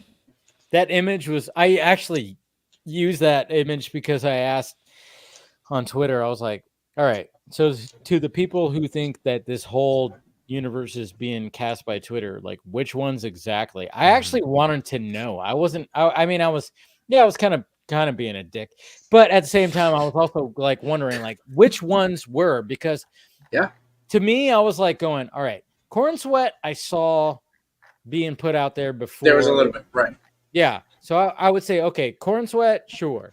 And I would even say even Nicholas Hoult, I think, was like thrown out there too. But at the same time, when I saw that, like when whoever made that image, because I just found it and it had Kumail, and I was like, I don't want. Where did it even come from? Where did it even like? Did I miss the part when that actually was being reported, or is this like another? I think it was because it was the Scoopers report. Were reporting it was a Scoopers report, and then all of a sudden we're seeing Kumail like with the other. And then little things happened, like James Gunn started following Kumail, and and then he was like hanging out. He needs to find a way to turn off that option where like people can see who he's following, because this is like, I remember poor Anthony started being like, I've been following James for several years. I just like the guy. Yeah, it's liar. It's all. Poor Grant Gustin when he was like, "Oh, I was dealing with James," and then he becomes headline, and then he says like, "Yeah, I had no idea me having a conversation with James over DM was going to become news." Right. I don't know. It's all crazy. Like, but I love the fact that he like quote tweeted that, or I think on Threads, and he was just like, "Hey, don't forget about that." And then all of a sudden I was like, "Did you just confirm?" And he was like, "Oh shit, I didn't even see that." But I'm like, maybe he is, because I think he still is. But that's the thing. I don't think he is, because again, because he's always made a rule of that. Until there is like a finished script or there is a crazy in place, casting doesn't begin. I don't know. It's going to be interesting to see how that plays out. But at the same time, I found it funny because I was like going, all right. If this whole thing is being cast by Twitter, I'm like, who the fuck brought up Kumail, and who the fuck brought up Kyle Chandler? Who the fuck, I was like, Isabel Kumail, just because, like you said, Andy, the scripts aren't done first. Exactly. Look, we know he's casted a lot of people for things that he may not be directly involved with or directing afterwards. That like, Supergirl. That script was done. Supergirl script and director was not found before he cast it. And the reason he casted it was because Supergirl shows up in Superman, so it's his to cast. But apparently Mr. Gold happens to show up in a James Gunn project, that's his to cast. But apparently there was drafts. There was at least drafts for the Supergirl script. There were but there was no creative. So like the director was already hired before Billy was even cast. No, I'm saying there's probably already like I mean, obviously that if they're basing it off of like Woman of Tomorrow, they already knew the tone they needed. Yeah, but I know some and I hate it too, where it's like, you have some scooper that actually said like, "Oh yeah, I'll answer any questions," and somebody's, one of the scoopers said that, "Oh yeah, I know somebody who read the Supergirl script and they were in tears at the end. It's so moving." That funny if it was a fake script that he read and they thought it was real. I mean, that's the thing. It's like one of those things. Like, okay, that sounds. I hope that's the truth, but I don't know if that's the truth. That's the thing. It's like one of those things. And all I can say is like, just from the knowledge that I know from this book right here, I'm going, if they can get close to this, yeah, this movie could be fucking phenomenal and be one of the best, you know, in the DCU too. But I worry about that. Right now, I'm like, I don't know about this. I still haven't read. I know the beats. I know certain beats just from conversations with people. I'm going to read this. Maybe I'll read it this weekend. I mean, it's probably time. And a lot of things you're gonna do this weekend, apparently. I have a lot, dude. I'm not doing shit. I'm not going anywhere this weekend. I've had, the past couple of weekends has been, very productive when it comes to leaving. So now I'm going, all right, I'm staying home this weekend. Maybe I should, sit here and at least crack this open and read half of it. Because, yeah, I know this is a very good story from what I've heard from it.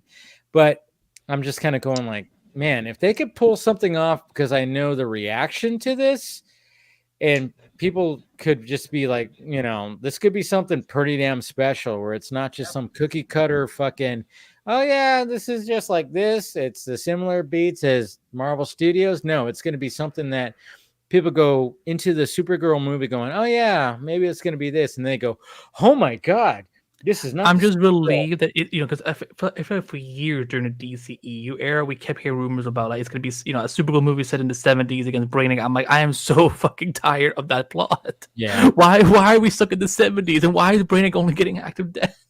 Yeah.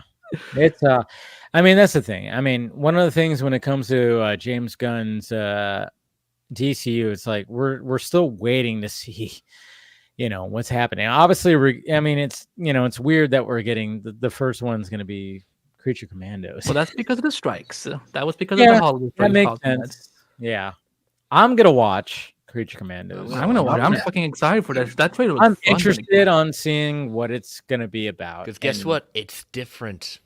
Oh, it's not the same as other shit. What, Chris? Don't start talking logically to me. What are you talking about? And again, this is why I don't have debates on Twitter. Yes, I know.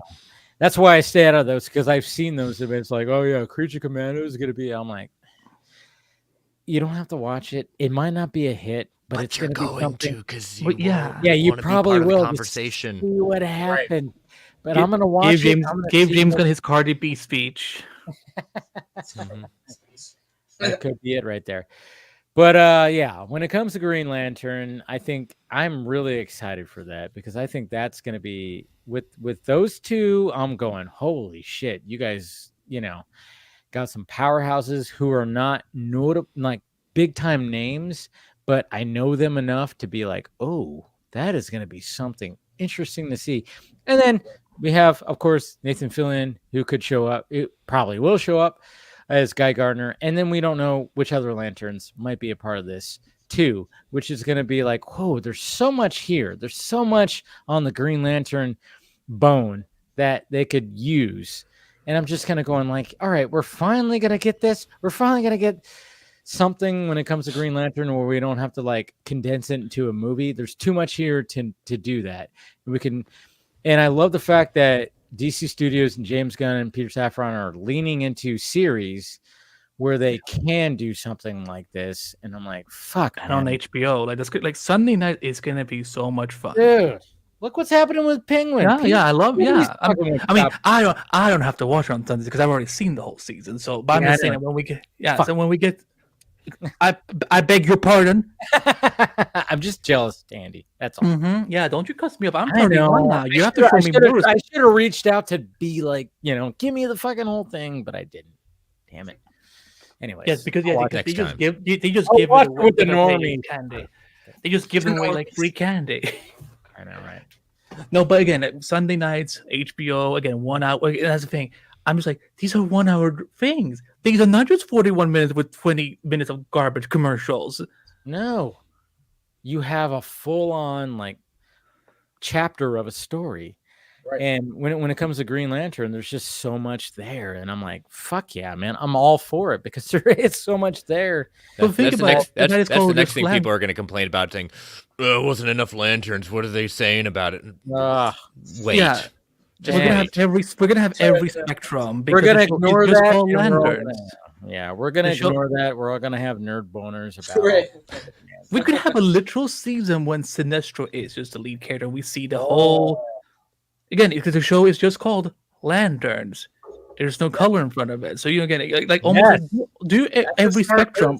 Go with calling it Lanterns. Almost like an not exactly like an anthology series, but like each season is based on. It could be if they wanted it to. That's what an original idea at one point was. Just don't let Ryan Murphy narrate. I think you're okay with that, Andy. I don't think he wants to dabble in that. You never know. This man, that man is unhinged.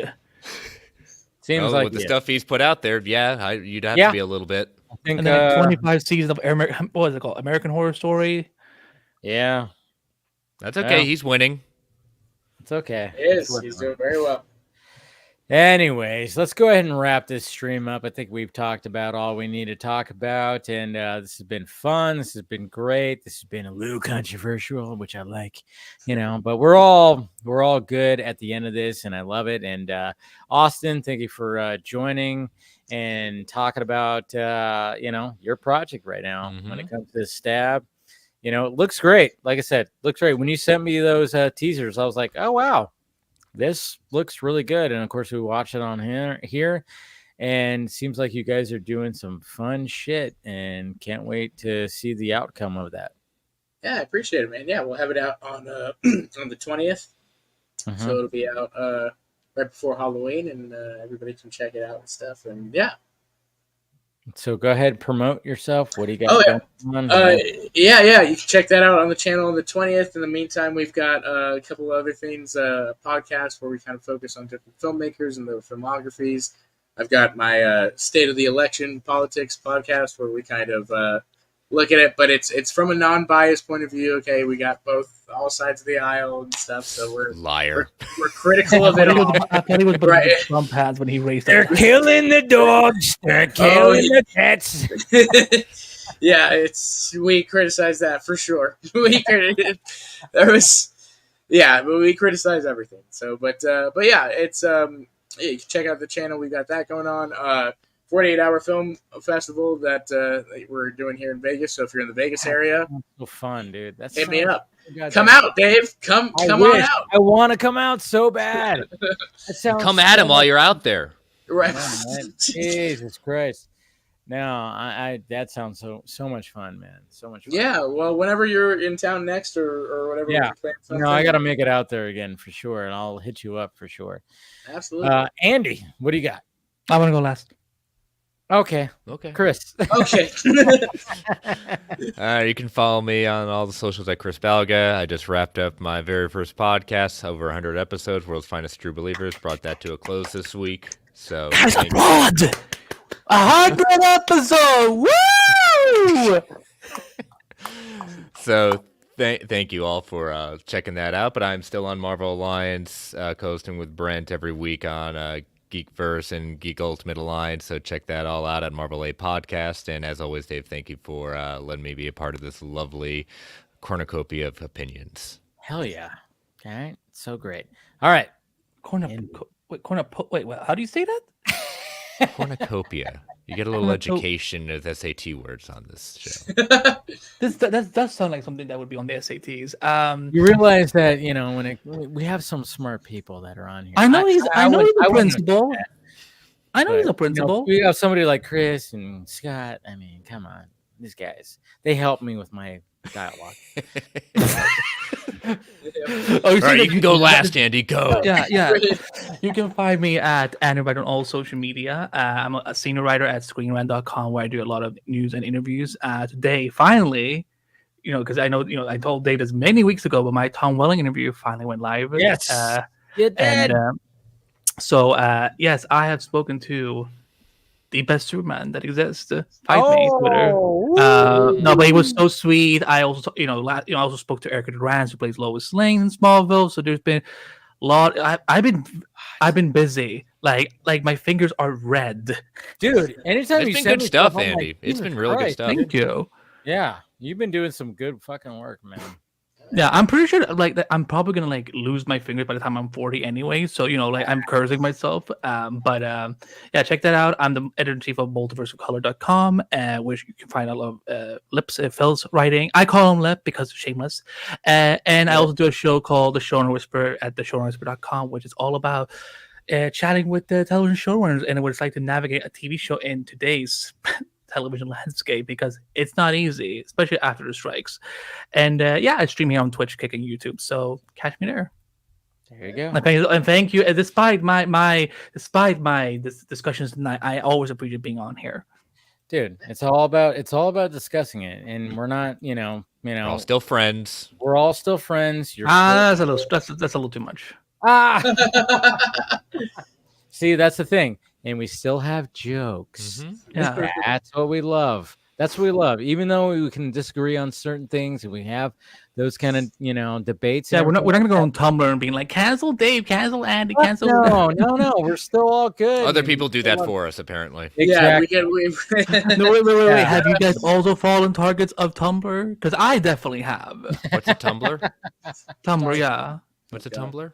Tumblr still it's a rock tumbler, right? Where you put it in there and it just goes around. Right. It's the thing that comes in black. We go and ask Morgan Freeman very nicely. No, I literally got flabbergasted. I'm like, wait a minute, Tumblr is a website? I thought that was the name of the bamboo. No, that's all. Yeah, I forgot Tumblr existed. Jesus. I know Tumblr kind of fell off. I think it's our current MySpace. I think it's our current MySpace actually right now. Oh, gosh. That's what it is. Good old Tom on MySpace. Anyways, all right, guys. This has been fun. Thank you to Austin for being the featured guest, and thanks for having me. Looking forward to seeing more when it comes to Stab and everything you got going on over there. And I got to make it out to Vegas for sure. Thank you, Chris. Thank you, Andy. Thank you, William. And am I missing anybody? Phil. Well, Phil. There you go. Jesus Christ. I always forget somebody because, the wine is flowing tonight. That's for damn sure. All right, guys. We love you and been great. We will talk to you guys later.